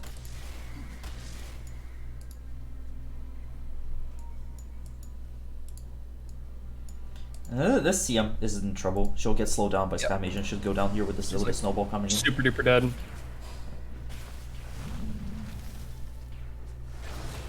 Yeah, they give it to Sand King. Very well done. And they're all going to rotate into Argus here. He needs to get out. This is very spooky. Oh Nice my ice God, shards. Wow. And they actually have the Skywrath ult to really pump in the damage before the Void Spirit arrives. Attack. Yeah, this is Wow, amazing great sequence of events shards. for them. And it's like I said, as long as they don't get absolutely rolled early game. And I mean, it's hard to even say that they've been rolled, right? I mean, CK is going to be probably the second person to hit 4K net worth behind Lina, I guess. Or TA, apparently. It's not like it's a bad early game. I think just the expectation is that at least mid would go a lot better. Well, right But now there are now, these two. look at them. Look at Uh-oh. the supports from Radiant team between two cores, getting jumped by this. Oh, nice silence. Actually, silence is coming onto the illusion. Who are They're they- deciding to let who go are they Sky killing? Mage. Wait, and they're trying to go on the Tusk. I ain't sure. Sure. I mean, a kill's a kill. I'm not sure why they went for the Tusk instead of the Sky Mage. But it's not a big difference. Yep, no, kill's a kill. I guess Tusk will alleviate a lot more pressure on the map than the Skywrath Mage, right? I guess so. But Radiant's bottom tower is under attack. the Sand King has Blink now. So, you know, now this is the time where it's really scary for anybody of the Direct Heroes to show off if, like, Sand King is out of the map. And look at the top lane right now with the Blink stun initiation onto the CK with a Voice Spirit rotation, easy kill. Like, it doesn't matter how much gold you have, the early game Blink from the Sand King is so scary. Right. And it's DD on Void Spirit as well, so... Well, Smokin from the Radiant team, S3, they're going towards the bot lane. They don't want to lose this tower for free. And the Centaur is showing up. He doesn't have Stampede. He used it before. They know. And with the jump from the Voice Spirit, should be a very easy kill for the Lina with the Laguna Blade. And also, oh, maybe even 2 additional kills. Maybe 1, maybe 2. At least Ice the one- Shard's gonna catch the Rubik there. Wow, great job from the Tusk. Yeah, Tusk just Tusk and Voice Spirit are playing. I mean, honestly, like everybody on the Radiant team is playing so good this game. Right. DK still not at Armlet yet. Hurting for that gold, and TA just now finishing off for Dragonlance. All in all, though, very even game. I mean, the only big difference is that the Skywrath is by far the most, the richest support, the wealthiest support. But It is even, but I think it's like it's about to get worse. That's how it feels like, you know. And look, Oh, yep, that's looking pretty bad. well, Good Centaur Stampede to get them out of the tricky spot, and a lot of damage coming out from the TA here. The Splash doing so much. They're actually going to pick up 3 kills here for the price of 0, and they're going to turn out on the Skywrath Mage 4 for 0. yeah, Trade in favor of the Dire team here. Wow, that was maybe just getting a bit too horny there in the dive behind the tier 1. I don't. Yeah, they didn't have any ward behind the tower. They only had a sentry. Actually, is there a sentry? Yeah, that's just a sentry. There is no ward. Wait, okay, there is an ops as well. Dire's bottom tower They're just standing inside each other. Okay. yeah, just a little too overconfident in the splash damage from the TA and the stun from the Rubik. Looks like it's gonna be more than enough to do the things he needs to do, and Rubik is gonna try to escape here, but I don't know, man. What is going on? Uh-oh, there's no way. Okay, Sand King finishes off the Rubik with his ultimate. In the meantime, R just dying at top lane to a 3-man gank. Radiant's Rubik's a psychopath. Dire's middle tower is under attack. Radiant's bottom tower is under attack. Alien Man Banana happily on his way to a Desolator now after finishing off Dragonlance. But it looks Well. like they're gonna maybe not so happy after all. 2-man gank, stun in from the Sand King, pull from the Void Spirit, it gets burst down immediately. There is the stun, snowball in from Tusk to finish her off along with the punch. Skywrath Mage sitting in the back lines. They're gonna finish off the CM, but it looks like Dire Team's gonna finish off the Sand King with the Centaur, nope, the Chaos Knight. And it should be a Tusk kill as well, attributed to the Rubik Fade Bolt. Yeah, the Void Spirit went for 0 points in the Dissimulate build. Like this is a very I wanted to fight with my team and kill people, but you know without a single Dissimulate point, it's just sometimes you just get caught off by and not able to escape there. Radiant's bottom tower is under attack. Yep. Radiant structures are fortified. Sky Mage look is staying on the ward, was gets its line silence off on the Rubik. Will get stunned off from the blink reveal from the Centaur. Should go down here very easily, and Is under attack. won't be able to get a return kill for the Radiant team. Just so much damage there. Dire's middle tower is under attack. Dire's structures are fortified. Top lane. Radiant's bottom tower is I mean, they can see Double King. Radiant's bottom tower has fallen. But nope, he's happily back to farming as well, opting to go for this BKB instead of Boots of Travel. Yeah, he needs it. Like he cannot get bursted by all the stuns. You know, there's so much CC on the Dire team, so he needs the Right. BKB to fight. 4-man smoke from the Radiant team. They want to find this CK again, I think. No, they pinged out the CM, but no, I think you're right. And CK about to be in a real bad spot. Yep, he's gonna get stunned up. The Radiant Vision on the back cliff. Yep. Scout out CK I think and into a they're quick going kill. straight for the Roche as well. After that, they don't want to give up the Roche, first Roche to the TA. If they can get the first Roche, it'll be really good for them. And they have a attack team, so attack team plus the Lina is a ton of damage in the Roche. Right. Radiant's middle tower is under If they ever pop it, yeah, finally they do. Yeah, I was about to say. Yeah, look at that. I think, and the Dire team either doesn't know or they don't want to contest. And I think they just don't know. I think they would might want to contest it with a blink on the Centaur. Maybe, I'm not sure if they would have the damage, but either way, the Aegis for the Lina, you know, it's like the most important for this Aegis is that before she has BKB now, Dire cannot go on her, you know, even before she gets the BKB. So it's like it's an Aegis that allows her to get the BKB safely, and that's a really good timing for the Lina right now. Right. Yeah, and it looks like they're happy to push mid tower now with all of their heroes, and they do have the blink initiation on Lil Nick, but I'm sure they're more than aware of the entirety of the Radiant team sitting behind her. Although she is a little split here. They are going to find the Sand King here. Blink initiation from the Centaur, and she gets... Oh my god, Sand King just explodes! He's gone immediately. Yeah, he has only 7 armor, so he has like he has -1 armor under the meld, so that was a really big hit. AMB pushing forwards, although he's quite lonely.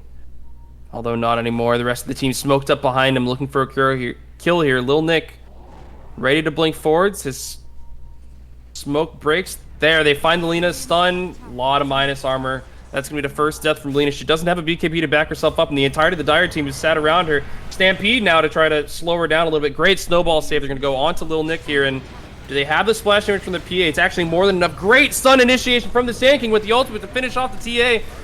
Ultimate from the CM. He's going to actually finish off 2 more heroes on the Radiant team, and they're going to try to hunt this Skywrath who tries to TP out but ends up getting caught by the Centaur Warrior and the CK, and it's a 5-for-1 in favor of the Dire here. They take out the Aegis, they take out all 5 members, and although they do lose their TA, it's a massive, almost 5k gold swing.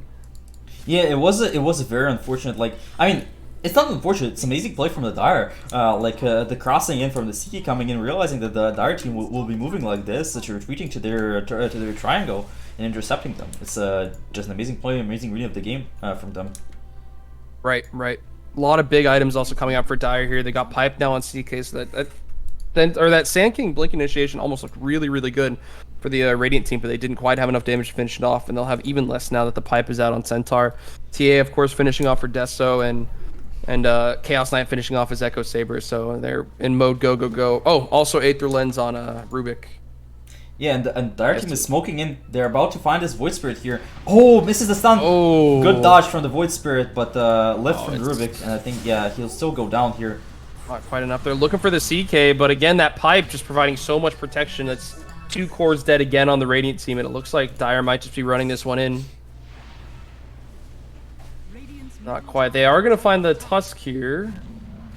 There's the slow. Yeah. CK pullback. Yeah, big stun and kill. Yeah, once again, Rubik Light Strike Array is so good. Like with what is the range on the thing? It's like 1,000 range at least. As Lina is on the was showing on the ward, they're trying to chase her down. She's escaping into a tree line. 10 seconds until the TP scrolls up, but the scan misses. They thought she would go south, so she should be able to escape here. CK tries to find her. They saw her with the TA trap. They saw her with the TA trap. Yeah, but missing for now. Oh, she's right. Yeah. Oh no, they got her. Well, escaping once again. Double kill. Oh no, there's a bunch of stuns. One more stun. Yeah, LSA from Rubik to finish it off. Little tip there. Yeah, I honestly think like all this started with the Radiant team pushing into the mid lane here. Like if they just use the Aegis to wait for the Lina to get the BKB, you know, I think Dire would not press that fight so much. Like, you know, they went for the tier 2. On the retreat, they got caught on the Sand King, and after that, like, it started the whole sequence of events.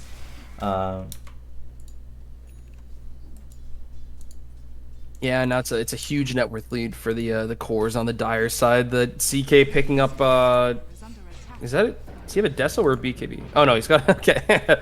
No, CK picking up his BKB here. Right? Or Yeah, is he still of course, it's a BKB. Oh yeah, it's BKB. He disassembled. Okay, that makes sense. And the rest of Dire pushing in mid. And they see the Sand King, easy kill for them. Yep.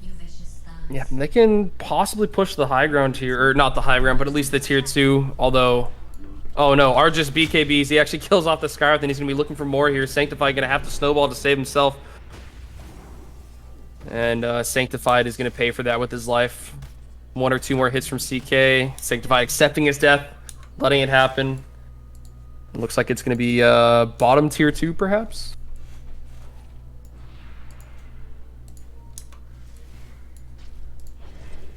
Radiant's bottom tower is under attack. Yep, AMB happily slapping the T2s. Needs to be a little careful. The Skywrath Mage respawning. Mark TPing out. Oh yeah, are just not going to quite make it in time, but... Yeah, Dire starting to... Alright, I suppose they already have, but with a commanding lead over this game now. Smoke from Radiant. God, and they might just find this Centaur, which would be unideal to say the least. I mean, he's just never going to die. Or even the CM, which is not worse. No, they will actually find the very good jump, Oh, wow. but they will instead go on the Rubik here with the Tuska Snowball. Well, maybe that wasn't an amazing jump. No. No, and they might kill CM, but at what cost? This TA is about to do all the damage in the world to this Lina. Although she has the BKB, there's a Centaur there, or this is Chaos Knight there to finish it, and... Whoa, Laguna Blade on Rubik. Holy crap, that's like a 1000 damage nuke. Yeah, it is. And On 1 million cast range. And A and B is having the time of his life in this game. You saw this Sand King just blinks in. Took 3 hits from A and B. He gets a big meld strike off. Sand King has to use to try to save himself, and he just dies immediately to the next hit from A and B. So. Yeah, I almost feel like this. Yules is not the best item who could have chosen. Like they needed some sort of protection versus all the physical damage. And you know, right now, like the biggest reason why they're losing the fight, they don't have it. You know, with the amount of minus armor, you know, they have the minus armor on the CK, obviously on the TA, and like they don't have ways to protect themselves against it. You know, and, yeah, you almost want like a Lotus Orb, right, on Sand King? Yeah, I think at least like start building a plate mail or something. It's hard because, you know, like that's, you know, they opted for the Sky Mage, you know, it's an aggressive support and it worked out early with getting a lot of kills, but like both of their, like, it's supported that doesn't want to build those defensive items, unlike the Chen first game, and like they're really lacking the protection. Right. Just have your Lina build AC, right? Doesn't that do something with armor? Dead Rubik. It looks like A and B is going to actually splash off the ward on top of the Void Spirit. They're going to try to look for this TA It doesn't here. through. It shows that it goes, but it doesn't work. Oh, it doesn't actually go through. Okay, yep. Now, oh my god, huge stun from Little Nick, and they're going to be able to find the Sand King here. Double King going to try to man up on A and B, who pops the BKB, and oh man, Tusk looks like he does not want to be there anymore. Yeah. It's a 3 for 1, and they're actually going to find the Skywrath Mage here, who just seems to be a little bit overextended. Stun, bat, slap. Yeah, they just don't have ways to deal with TA right now, and with how far ahead she is, like she's just going on the high ground, starting to hit it up.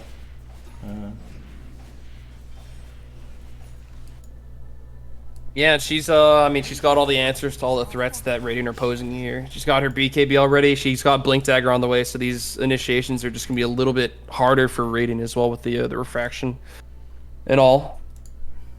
Yeah, and Dire just seems perfectly happy with the state of this game. 18k gold lead at 23 minutes is looking almost impossible to overcome here. But if there's anything we know about these two teams playing each other, it's that nothing is quite impossible.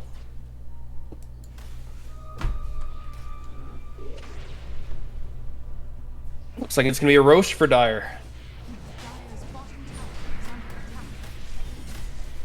See, Shard for CK, surely. CK or TA? Both are really good. Okay, not TA, not TA. TA. Yeah. Oh, it is TA. Okay. Well, they're gonna kill the Sand King with the with its own blink initiation. They turn around. They're gonna find the Skywrath here, snowball on Tusk onto the TA, and they just GG out. Yeah, it was So last that's enough. We've had enough. last attempt. You know, they tried to just approach. We were too late, and yeah, we'll be going to game 3. You know, after the game 1, which was so back and forth.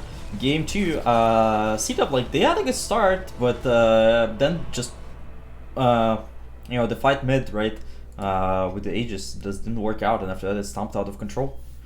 So Yeah, great play from A&B to capitalize on it. yeah, absolutely. The, you know, especially the like AMB himself on the TA. You know, after a lane which went surprisingly bad for him. You know, like compared to what I thought it would be. Yeah, it wasn't like terrible. He was even basically in net worth. He was just behind in levels because Void Spirit was running around killing people. But after that, well, like Radiant team focused on killing the CK, and the TA was left completely unanswered. But with that being said, we're going in a break and we'll return with a game 3.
Alright, and we're returning for the game 3 of AMB versus CDUB Esports.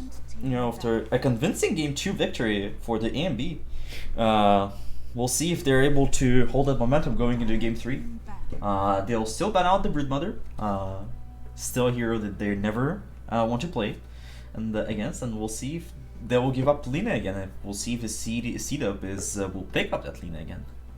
I'm like 90% sure they're gonna let their Lina again. Yeah, they'll ban the Dawnbreaker. The question is, like, do they seed up pick it up again?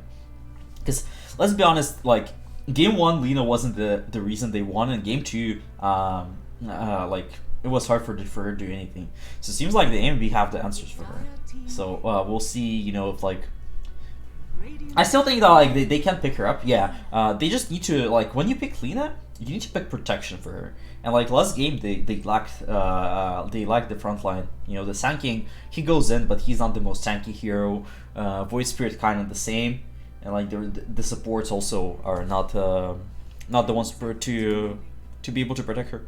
So like, I think they need to structure. Hopefully they'll be able to structure a draft a bit differently around her. Yeah, that's what the hope would be, right? Rubik now banned out. I was gonna say we're gonna see the same draft like three games in a row, but Rubik's gone. Do you think they just pick up the Tusk here early? Possibly. Yeah. Instead, it would be a 3. Yeah. It's best 5 in the game probably right now. Mm-hmm.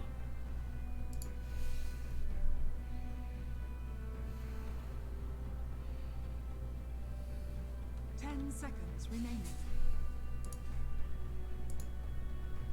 5 seconds remaining. Dire team pick. And Hoodwink.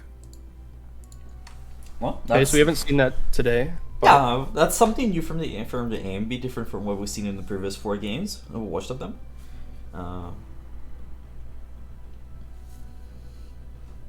We'll see. Like, those 2 heroes are not really showing anything specific.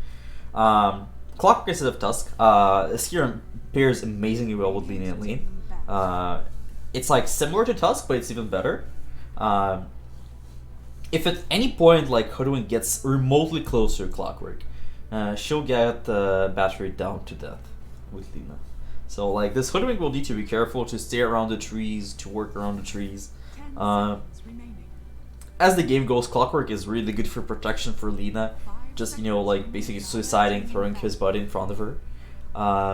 So I don't mind this one bit from them. No, I agree. Yeah, you get the cogs down. It's just a bunch of space to be created. I like that the second phase bans are literally the same every game. It's like same stuff. It seems like both teams just know what the other team wants and like what they don't want the other team to play. Right. Radiant team back. Ursa again. Yeah, this is all the exact same. Radiant team pick. It's the same draft order all 3 games as well, which is interesting.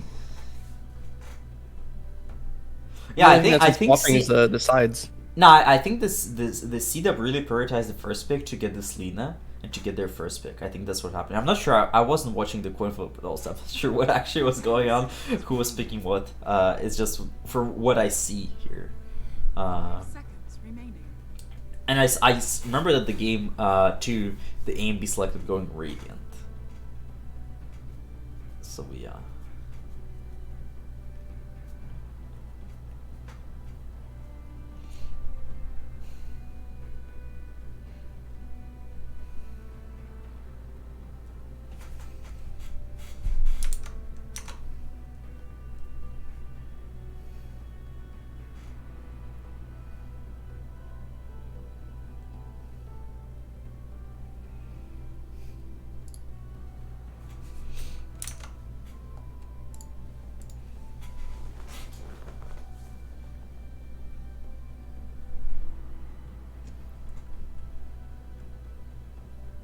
Dire team pick. Let's see. Magnus. Oh, okay. So completely different draft from A and B, but I'm looking forward to it. I love seeing Magnus, especially with big ults to put behind it like Triad, and perhaps another character that loves Magnus as well. I'm looking forward to this. Yeah, I feel like Magnus can suffer in lane a bit though versus Clockwork Lina. I feel like Clockwork just runs into him, starts cogs him, and like Lina attacks him. Like never like you know, like both previous games, I thought Lena and the melee support should do well. I think like Clockwork is even stronger with Lena. We'll see how well he does. It's definitely a hero, you know, that buys those Greaves pipe type of stuff. At least the Greaves, you know, before he goes back for a blink. So I think I like it. You know, I feel like there'll be like really a lot of protection with Magnus and Trint versus Lena.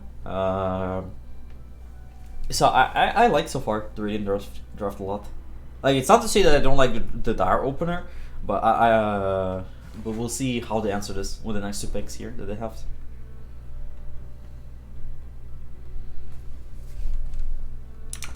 Dire team pick. All right, Snapfire, sure.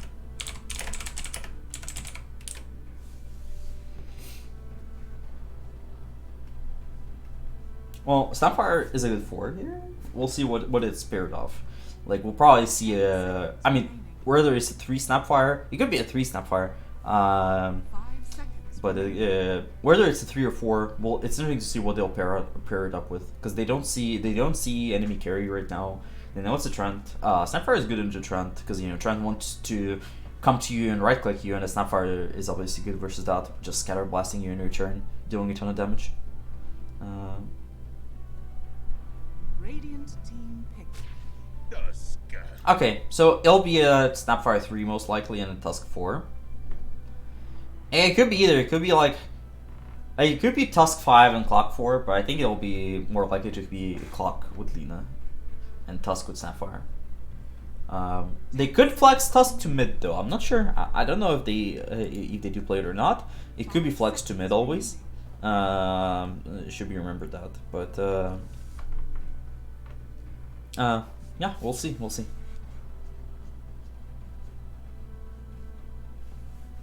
Hmm.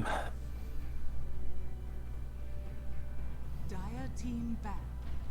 Templar. Yeah, again. Okay. Yeah, it seems fairly strong still. Maybe not quite as good against Snapfire. And now there's a counter pick forward on C-Dub, so that they won't get absolutely dunked in mid lane by it. But yeah, they could pick it. I mean, they could also flex it to safe lane. I remember that. Right. I don't know if it's good in lane though versus Snapfire Tusk. I feel like you get sharded and Snapfire jump like, you know, like a cookie into you, and you suffer the lane a lot. What I feel, but yeah, that makes sense. I think they're gonna play a lot off the Snapfire Tusk. yeah, I think it's more likely this T is mid, but then again, then the C-Dub get the counter pick in here.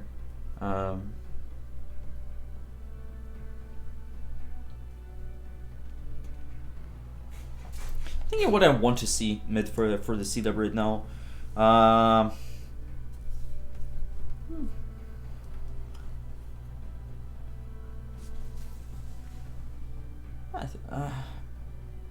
Like, Pangu is always decent, it's never bad. Lush seems good. What else is there? Radiant DP team seems decent ban. again. They all ban out DP themselves there.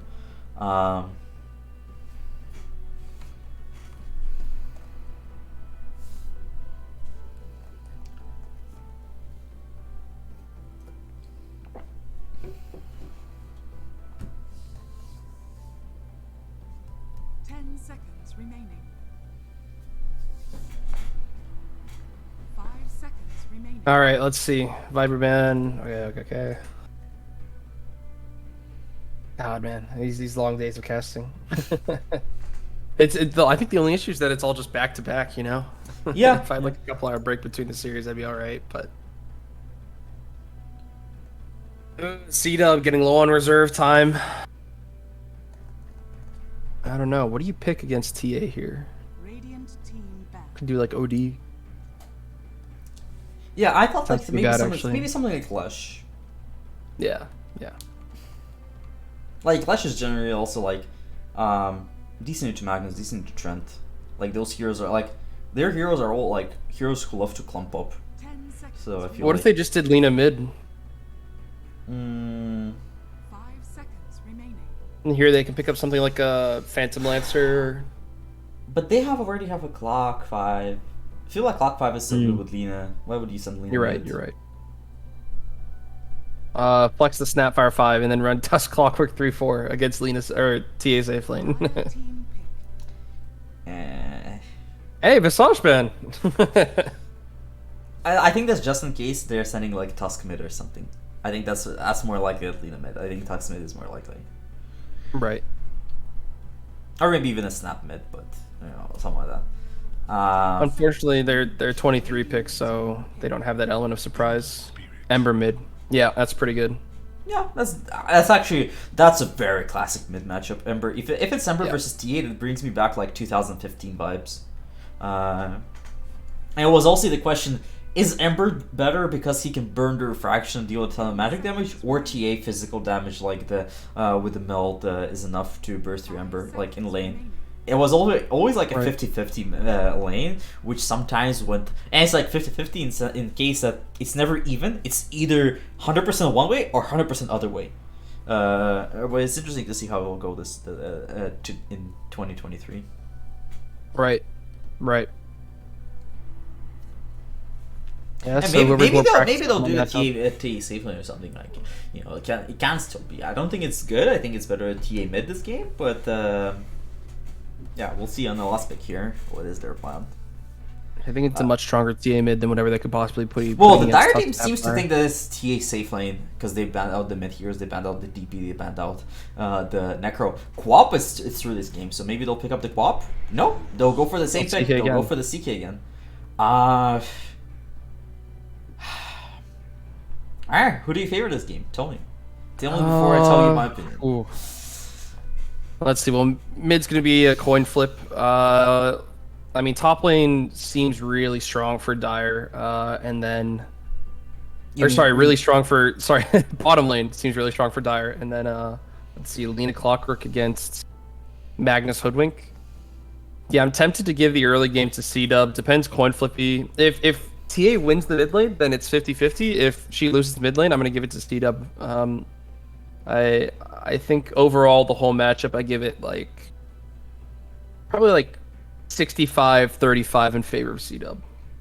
Okay. Honestly, I agree with you. I think they have way more protection for Lina this game than before, so I think Double King will have a way easier time. One thing I'm a bit like, they don't have instant stuns for Ember, but they have a lot of annoying stuff for Ember. You know, if you get caught off by a tree ulti from the tree line, later on they'll have a TA shard with TA shard, the bushwhack. There's it's a bunch draft, of random stuff. Yeah, it's a draft that's a bit scary to work around. The problem that I see for Dire, except for the Hoodwink, I don't see early game burst. You know, I see the burst later on, of course, with the TA and CK. That's a lot of damage. But what did they do 10 minutes in game? I think it will be similar to last game when the start will be completely C-Dub favored. I think while the CK is farming up, while the TA is farming up, I think it will be very C-Dub favored. But the question is this game, after the AMB team will be ready to fight them, I think they'll have more answers with more defensive supports, with an offlaner who is less greedy, like Sanking greedy, who builds Blink Yules. It'll be Snapfire who'll probably go the early griefs like people do nowadays. And I think they have a way better counter reaction team this time. So I agree, 65-35 C-Dub seems about right to me. Alrighty, they are going to run into each other with smokes here. Tusk stunned immediately, but he just has a million health. It's going to be so hard to chew through all that. He's still a half health here. CK very far out of position. Great shards to try to catch the Magnus. They're going to have shards again in 16 seconds. Lena stun's already up. Nothing else quite there. Root's too far back to hit. There's no way they're going to catch with the Clockwork either. So no, but now they can get a lot of They're still going. Yeah. Still going. 1 second on ice shards. Oh, just barely gonna miss it. But yeah, I think they have full control of runes now.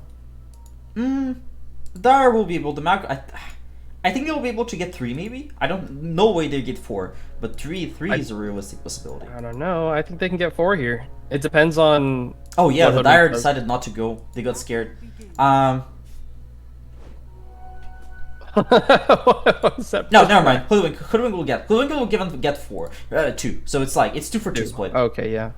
Oh man, if I was Ember, I'd be greeting for all of them. Just I would. bring down his- I'm honestly surprised like nobody from their team decided to stick here as 4.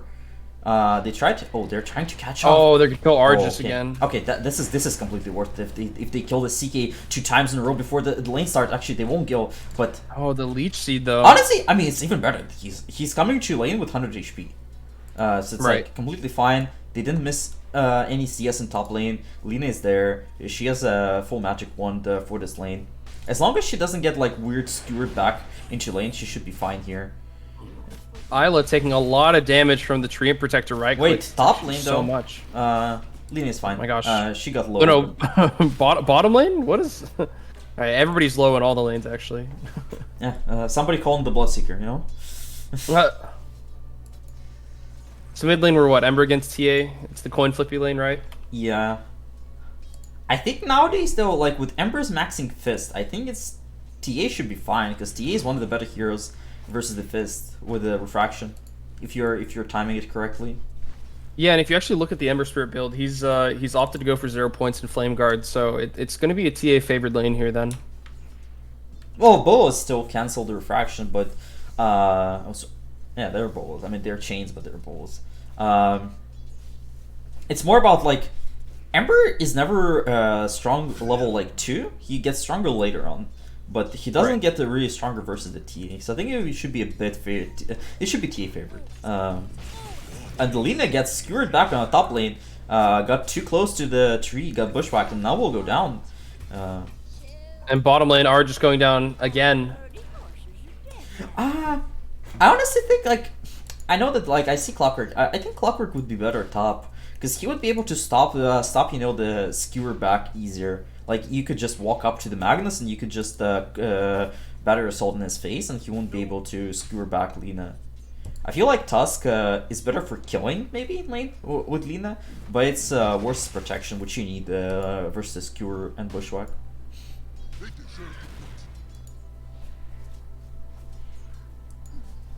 And Ember picking up his bottle and a rune.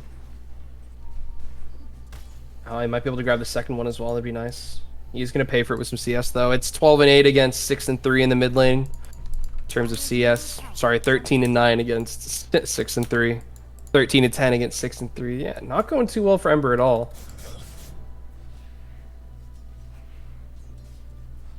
Oh boy, Clockwork. He might be able to battery assault here if he gets jumped by the rest of the team, but he might just walk away for free.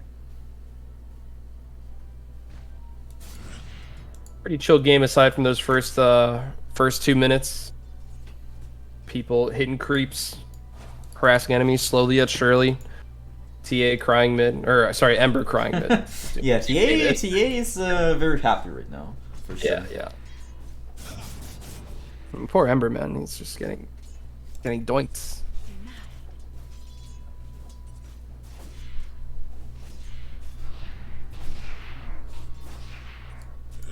Denied. Oh, Bottom lane, a bottom little lane. bit of communication. Yeah. Yeah. Not quite there, but Argus slowly yet surely coming back into the lane as well. He's going to actually pull the Clockwork back. Battery assault, though. Prevent any further aggression. It's the humiliation. In top lane, it's a 1-for-1 trade. Losing Tusk for the Hoodwink.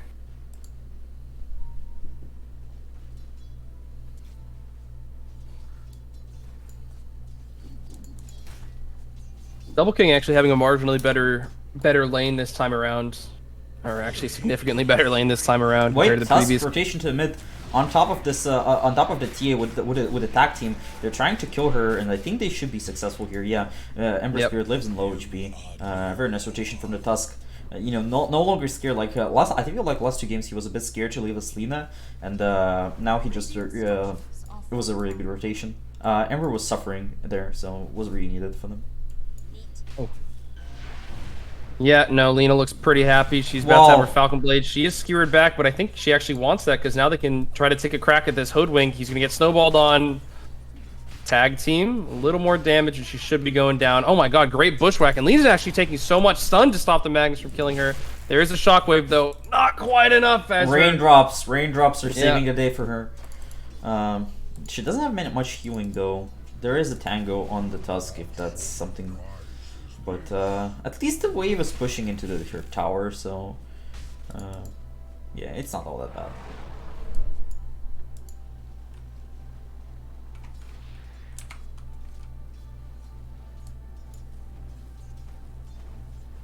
Yeah, Selena is actually top net worth right now, which I guess she got like 2 kills, so understandable. Yeah, not too surprising, but no, she's doing quite well. She's got her Falcon Blade as well, and her she's salved back up, so she should be able to just walk into this lane and dominate it. Yeah, Lina gets way stronger in lane with levels, and you know Hoodwink we're here to stack right now, so. One thing is like it's hard to catch Magnus with Tusk because he has this cure. Another reason why I would prefer, I think, Clockwork top, but too late to think about it. Right. Bottom lane seems to have calmed down as well now, just from the previous little bit.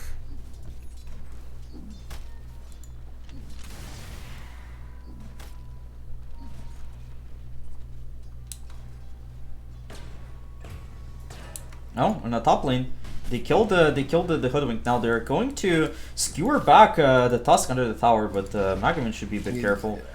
Yeah. He's just a little bit tanky.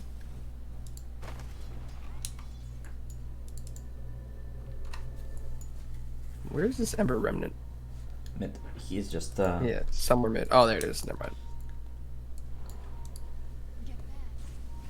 Nice little chill game aside from the top lane with massive kills going in the favor of Double King and a Fromoosh for the Dire side C-dub. Slowly whittling away the raindrops on the Magnus. Yeah, we're seeing that Lina should get level 6 in like 2 more waves. So it should get a bit scarier, even scarier for the Radiant team. It's not like they're doing that great already. In the bot lane, they're trying to go for the Clockwork on the Radiant team. Snapfire doesn't have a Scare Blast for another second. Uses it now, but it's not enough to kill off the CK. I was about to say for Snapfire, it's a little scary actually. There's a lot of burst on the Radiant side here, just through the tree and right clicks. It's not even it's like more even so. Like there's so much healing from the Trent with level 2 Leech Seed. That gives you so much healing. They're going for the Magnus on top with the Laguna Blades to secure the kill. Magnus will fall once again. Yeah, good job. Double King having the game of his life right now. I don't think he could ask for too much of a better lane here. And then Ember hitting level 7. He's going to find this Invis rune, and it looks like he might make a gank here unless he gets gone on by the TA. He is going to root her up, and he's got Tusk coming in as well. They're trying to find the damage, but he's just taking a lot. There's another refraction charge there to save the TA, and looks like it's going to be a kill for the Hoodwink. Yeah, but bottom at the same lane time, though, Mortimer Kiss is coming out for a huge gain for the other team there. A bit of a vexation. Like that's the problem. Like as I said, like Ember Spirit does damage with fists and cooldown. Like his other spells, like they're level 1, they don't do any damage really. So you know, it's like what does it actually do? Right.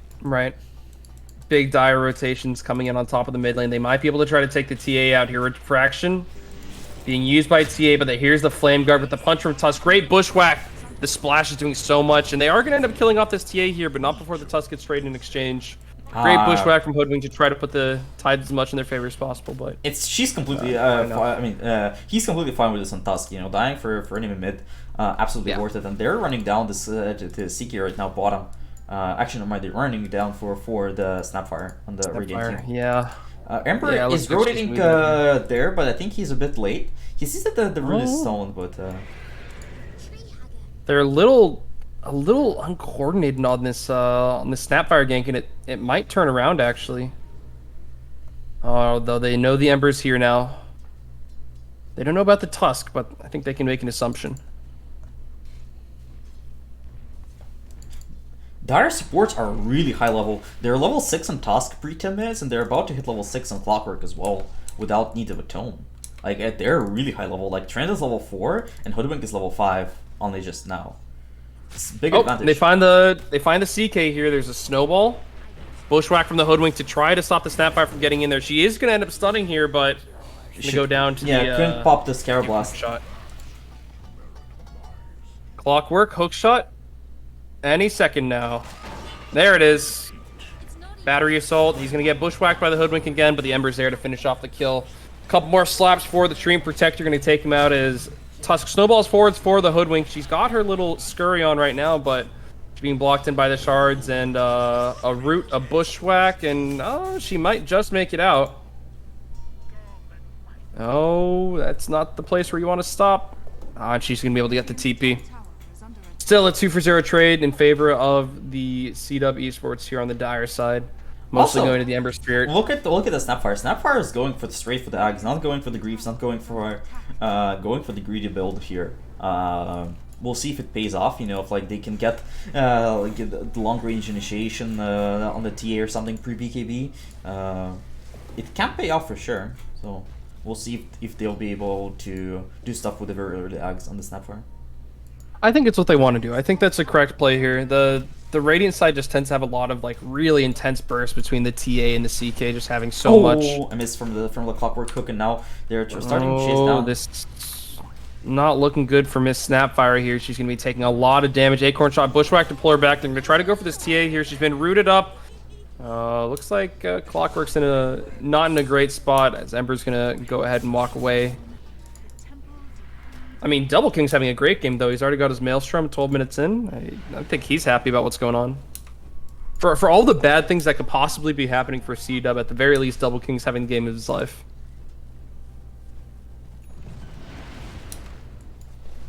Well, in the mid lane right now, they're going on a TA, and TA gets really low. Is safe. There's RP here.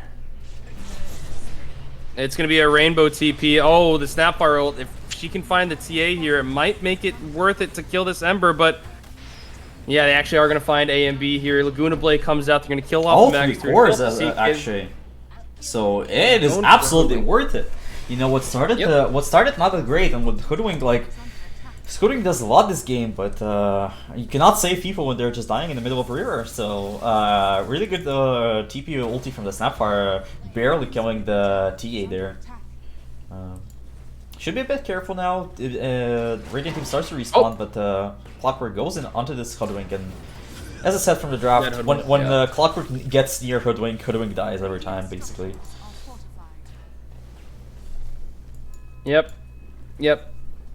No RP now, and Alien Mana Banana is just like a little bit alone in this mid lane. If they have enough people to actually make this initiation happen, it's going to look really, really good for C-Dub. There's going to be a TP in on the tree now. Stun for the TA. She's been, oh my god, crowded by everybody. Great ult from the tree. They're rooted all, but I don't know if it's going to be enough. Alien Mana Banana doing his damn best to try to splash back and kill everybody, but it's going to be a 3-for-1 at the moment. They are chasing down this Magnus, though. I don't think they'll get him through the Treant armor, level 4 armor. Like it's a lot of heal. Yeah. Not even heal. It's the armor itself is the biggest versus the Ember. Now Treant manning up, although they are winding up a Hoodwink shot. Not gonna hit anybody, and Afromush might just be in a bad spot. Although Mark is coming back, gonna dodge the bushwhack here. They're looking for the Treant. It's gonna be close. Oh yeah, they're gonna have it. There you go. All in all, the fact that, like, the difference in this game is, like, this game they're prioritizing killing TA so much. TA has 4 deaths, and like, you know, even though she's the first on net worth, last game, like, they completely ignored her and, like, allowed her to get just too much. In this game, I like that they're paying way more attention to getting the TA and not allowing her to stomp out control. Like, they already took the mid tower, they're taking the bottom tower, they're applying a lot of pressure. Yeah. And right now they're trying to initiate mid again on the TA, but good word from the Radiant team scouts out the rotation, and TA should retreat to the entrance safely. The problem is, like, because this area, like, bot half of the map is completely inaccessible, like, TA and CK are kind of fighting for farm right now. There's just not enough space for all of them. And 500 gold till snap. Ags, they're popping a smoke, but they popped smoke on the same ward, so I think Radiant knows that they just smoked. Dire team will still go into the Radiant triangle. We'll ward it up, but shouldn't be able to find any kills here. Maybe the CK, if CK goes incorrect, yeah, he goes to a tree line. He'll stay safe and escape as well. Yeah, and Magnus is on his way out. Oh, and he realized that he stopped body blocked somebody with illusion. Nice plays. Nice play there. Whoa, hey, the bounties, my friend. Okay. The bounties are the death. Yeah, bounties 100%. It's what, like 120 gold for everybody on your team? That's worth the death. Is it? Yep. I mean, Yeah. Because your death gives what, 600 gold or maybe 400 gold to the enemies, maybe 300. Sure, you're not farming, but I don't know. well, Snapfire is finished with her eggs now. So, and you know, she's finished way before TA is even close to BKB. She's going for Blink next, so no BKB in sight. CK is really poor. He's just getting the armlet right now, 60 minutes in. I actually didn't realize he's that poor. I thought that he wasn't set pressure, that they were mainly fighting the TA, but I think, yeah, he joined some fights and died in them. He's 1-5. Like, this CK suffers right now. Radiant's top tower is under attack. And he's sitting in trees, like, there isn't really anywhere to go on the map. Like, the only safe place they have a farming, TA gets that, and there's nowhere else to go. Looks like they're going to start a fight here, though. The entirety Radiant team smoked up. They're going to collapse on top of the Dire here. TA going to pick up a kill with her Desolator onto the Snapfire here. Big Triangle with the Blink Dagger. There's going to be an RP now, and that's going to be so much. It's going to finish off the Ember Spirit. It's going to finish off the Clockwork, and Tusk is trying to get out, but there's just no escaping now. Yeah, great turnaround from they got caught off on the Snapfire, you know, and the Snapfire is the best initiation that they have. They also missed the hook shot, and after that, it just a bad execution from them. They tried to finish off the tower, but TP's in time from the Radiant team, and like sure tower taken, but who cares? Oh, one team fight now. They're getting a Roche of that. So, yeah, just a misplay from the Dire team. They were too close to the tower. I think that they just didn't think that the Radiant team would defend. I think they thought it's a free tower. Right. And but I mean, as Lina, I was saying before, for Lina all the bad is, things that are happening. Yeah, Lina is under ward right now. She has BKB, but you know the. Yeah, but I mean, for all that horrible team fight, looking at Ember Spirit taking a lot of damage, it's actually going to be Aegis down on Alienated Banana. Hi, yeah, that's not worth it at all. I think like that's just a death for on a TA for nothing. But now they started turn, but the Lina comes in. They have BKB on Lina. Oh, Alien Man and Banana going down, Lil Nick going down. They're going to trade it all for a Clockwork. They actually haven't quite gotten the Magnus yet. Lina, BKB running out. She's going to get jumped on top by the CK. Bushwhack plus the stun. Pingus in with the right clicks. They're actually going to take out Double King here. And now Argius, it's a 1, 2, 3 versus 3. 3 versus 3. Argius is going to be taking a lot of damage. It's going to be him going down. Bushwhack not going to be quite enough to save him. And, what, 3 for 2? 3 for 2 in favor of the, Yeah, considering they had an Aegis as well, like, it was looking scary for the Dire, so the fact that they were able to kill the TA twice, you know, the TA doesn't have defensive items yet, so it's acceptable to the ton of magic damage they have in the Snapfire and the Ember there. Yeah, but your Lina's dying. Yeah, I think it's completely worth if your Lina is dying for both of enemy carries, both the CK and Lina, I mean, and the TA, sure. Why not? I guess, yeah, the 3 cores and Aegis, so it's probably fine.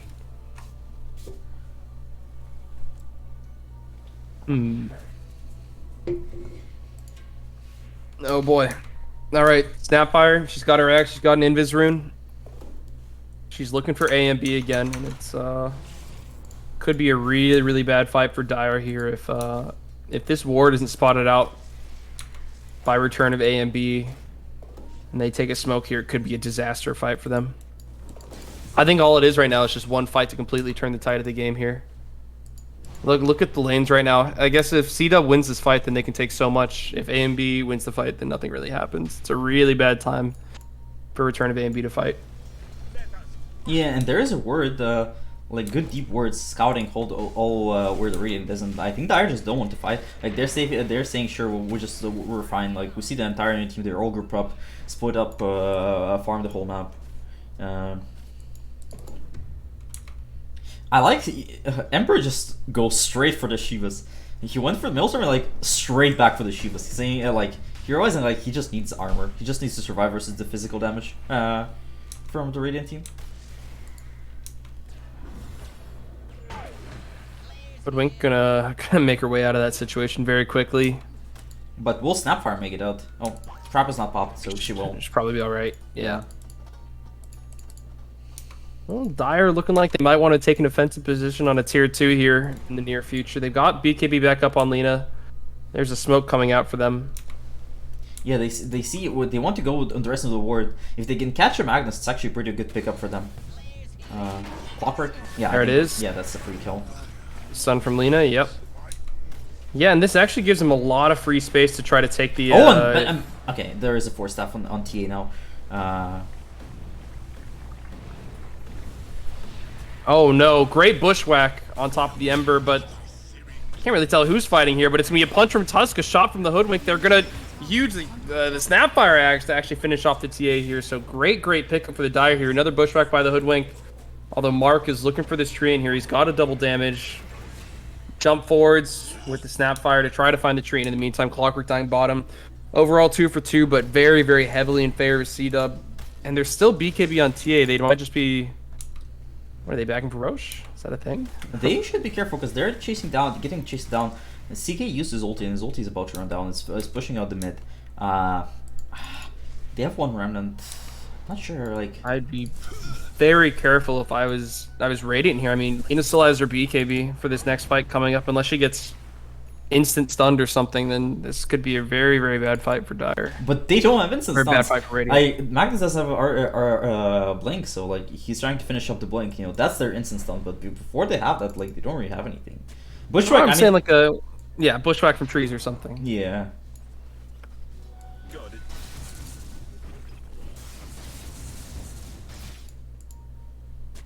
Looks like it's just going to be a big back and farm kind of move from everyone.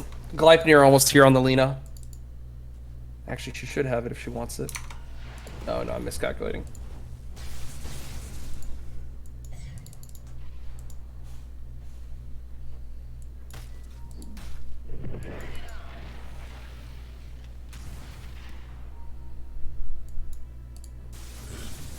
Ember Spirit's almost done with his Shivas. Shivas is really good versus CK because it slows down the attack speed of all the illusions, and the illusions are kind of not doing that much. There's also a lot of healing coming in from the Griefs, coming in from the Trent, so Shivas is a really good pickup this game. It means that he's susceptible to getting like stun rooted and stuff because he's not going for BKB or anything, and he's not even going like he's going for KNS after that. So right, he just plans to outplay him, you know, respect. Okay, yeah, Giga Chat from Ember Spirit, just don't get stunned. What are you talking about? Yeah, just slight dodge it. Yeah, that's fair. That's fair. Radiant team smoked up, running into the Dire team. They have the blink on the Magnus now. They want to skewer somebody back. They see Ember, but nice dodge. And what's going on in the bot? Oh, they're going for the Hoodwink. It's an easy kill on the Hoodwink. Clockwork sees Trent, and I think they will go for Trent as well. Yeah, with the Shivas coming in. Actually, get kind of stuck in the tree line. I mean, into the cogs. Oh! Whoa. That was really close to being even worse. They're trying to get on top of the TA here. Double King running for his life. He's going to escape with 150 health. TA back to invisible. The splash is going to easily finish off the Snapfire, and Ember Spirit's looking like he's next. No more slights to dodge. Double King going to TP out. Wow, pretty disaster fight for Dire. Yeah, I mean, it was so close. I felt like it would be good. I'm not sure to what Lina lose so much HP. I didn't really see her being attacked. She got splashed by TA for the most part, and she also took a big Hoodwink shot at the start of the fight. I see, and her career with the Gleipnir died. That's really unfortunate for her. Ooh. 2 minutes without a Gleipnir there.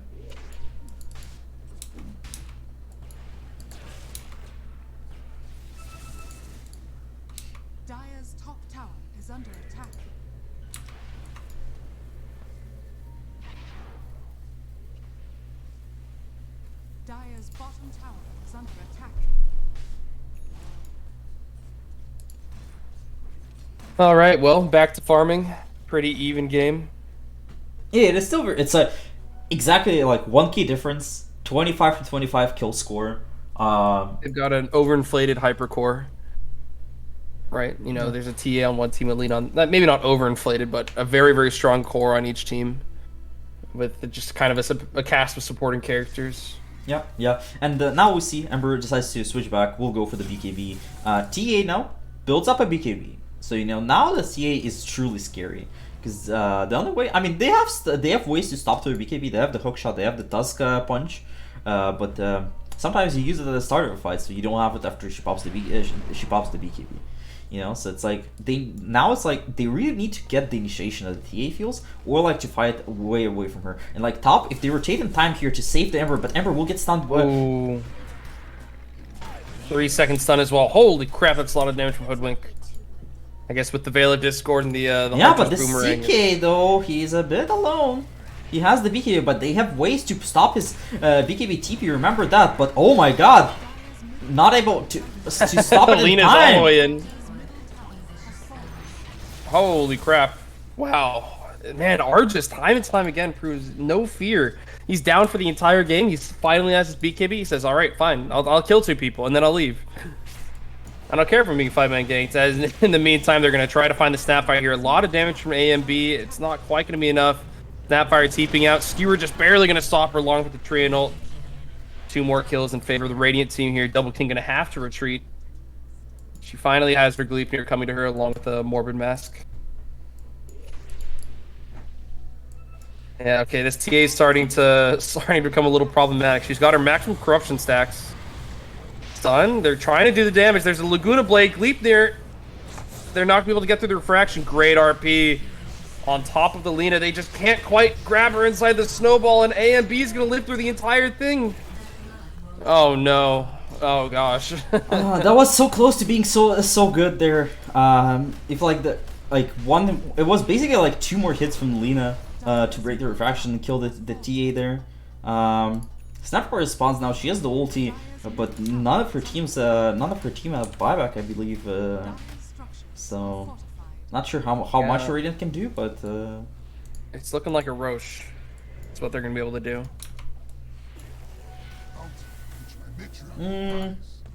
Yeah, with a TA they might have enough time.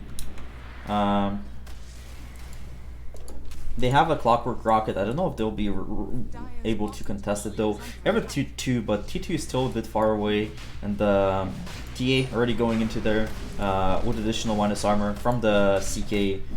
Roche down to 2 armor. We'll go here pretty quickly. I wanted to go to whom did they give the shard? I think it will be to TA again. I think so. I think giving TA shard sounds pretty reasonable. Yeah. Although she had to drop her recipe for Daedalus. She's a little confused now.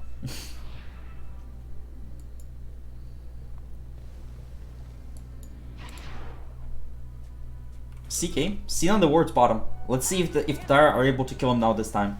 Snapfire throws out the Tusk, but able to escape, pops the BKB. 8-second BKB. Oh, let's see they're if looking for Snap. Okay, good counter initiation from Clockwork. There is no RP yet, so it's not that bad right now. Lina gets the stun off, but it's not enough to kill. The CK still lives, and now the TA starts to deal a ton of damage, and this is looking like it's not going great for the Dire. Yeah, absolute disaster. Ember tries trying to find escape. Mark here. It's so much damage. There's a skewer. Oh no. Hey, well at least Snapfire's alive. I mean, I think Double King is just getting caught so far forwards. It was such a horrible fight from them. They didn't know about this Radiant Vision right here. Saw everything going on that Dire thought they had the advantage on. Yeah, like they had those 2 wards. They thought that like everything is controlled, but really nice ward allowed. Like if the CK gets caught here, I think it's like a free kill after that. So yeah, just unfortunate for them. And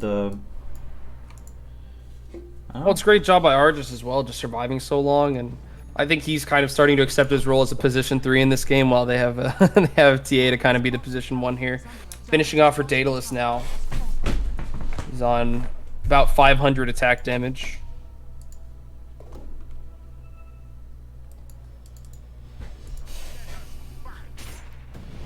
Oh, Skewer back. they're gonna find the Tusk again. Holy Jesus! Yeah, quick 900 damage crit to finish the job. It's looking very, very bad for C-Dub here. They need to just try to get Double King in a position to actually do some damage, but like I think he had the problem in the first game as well, where he just didn't really have it. He was just kind of stuck doing the most he could, and it just wasn't enough. He's only got that 1 damage item in Gleipnir, and he's got the Morbid Mask, it's got the BKB, but it's not actually gonna hurt the TA that much. Initiation from Snapfire. They're gonna try to kill off the Stream Protector here. A Q. He's gonna get his ult off before he dies, but now TA is getting a little deep. She's gonna get punched up, stunned for a second, third time. She's gonna lose her age here, although she still has BKB force. There is an RP on the mag. You should be careful. Stunned again. There's the BKB. She's gonna be able to get out, and in fact, turn on to Clockwork. Gleipnir here from Lina to try to do something. She doesn't have a BKB anymore, but AMB needs to be careful here. He's out of his BKB. He's out of refraction charges. Instead, they're going to bushwhack on top of this Tusk, and TA with her 1 million attack range. Huge RP to take out the Tusk, the Lina, and the Snapfire, and no buybacks on any of the Dire team if Radiant decides they want to go for the end tier. Dire might just have to roll over. They're actually going to find the stun onto the Ember Spirit. Silence from the TA. Pull, and another stun from CK here, and C-Dub probably debating right now whether to buy back or call GG, because it's looking really, really tough here. They don't really have any buybacks. The only one they have is the Emperor. I mean, they have Emperor Tusk, but not the Snap, not the Lina. And even if they do, like there is still a BKB up on the CK. I think it's looking like a GG here. It's looking like GG. They're gonna have to try to fight at the Ancient here. And there's the buyback from Ember. They're gonna try to do what they can. Immediate skewer into death. There's a buyback on the Tusk, and there is Lina respawning in 15 seconds, but they just can't seem to find the space and the damage here to do what they need to do. Tusk going all the way to the back lines along with the Ember Spirit, although Ember Spirit going down very quickly. Now TA more than happy to finish him off. He's actually going to slight dodge just once, and it's not quite going to be enough to finish off the Ember Spirit. Snapfire going down very quickly, though. Still nobody on Radiant dying. GG going to be called from the side of C-Dub here. Yeah, and as the TA. A and B are going to the grand finals of the TDL Pro Series 11, while the C-Dub will end up going to the bronze finals, which is like between the third and fourth place. So congrats on A and B, you know. They're in the money. Yeah, I mean both teams are still battling for the money, but A and B guaranteed money, guaranteed top 2 finish, and yeah, I would wish them good luck in the finals. I'm not sure who they're playing, but yeah, good luck to them. Amazing showing, and amazing, especially like game 2 and game 3. Clinical performance from A and B on the TA there. If I had to give an MVP to the series, though, it would be Argus. I mean, I think the mental composure to understand what your role in the game is and act accordingly. And he still was showing out and making most of he could out of any situation where it seemed bad for him. Like that Morphling game, he just farm, get a triple kill every now and then. Same thing with the CK game. I mean, I think he played out of his mind this series. He played very well, but like you can't deny that the TA is the biggest reason they, stopped so much game 2, and like this game it was literally the game of the TA versus World at some point, and she delivered. Like obviously, like Kurun played amazing. Magnus has amazing RPs. CK did the best with what he was given, because like it wasn't a good CK game at all. But like just really good play from the AMB there. Yeah. Anyway, with that being said, we're done for the day. We're wishing the teams good luck in the finals and the bronze finals, and see you next time.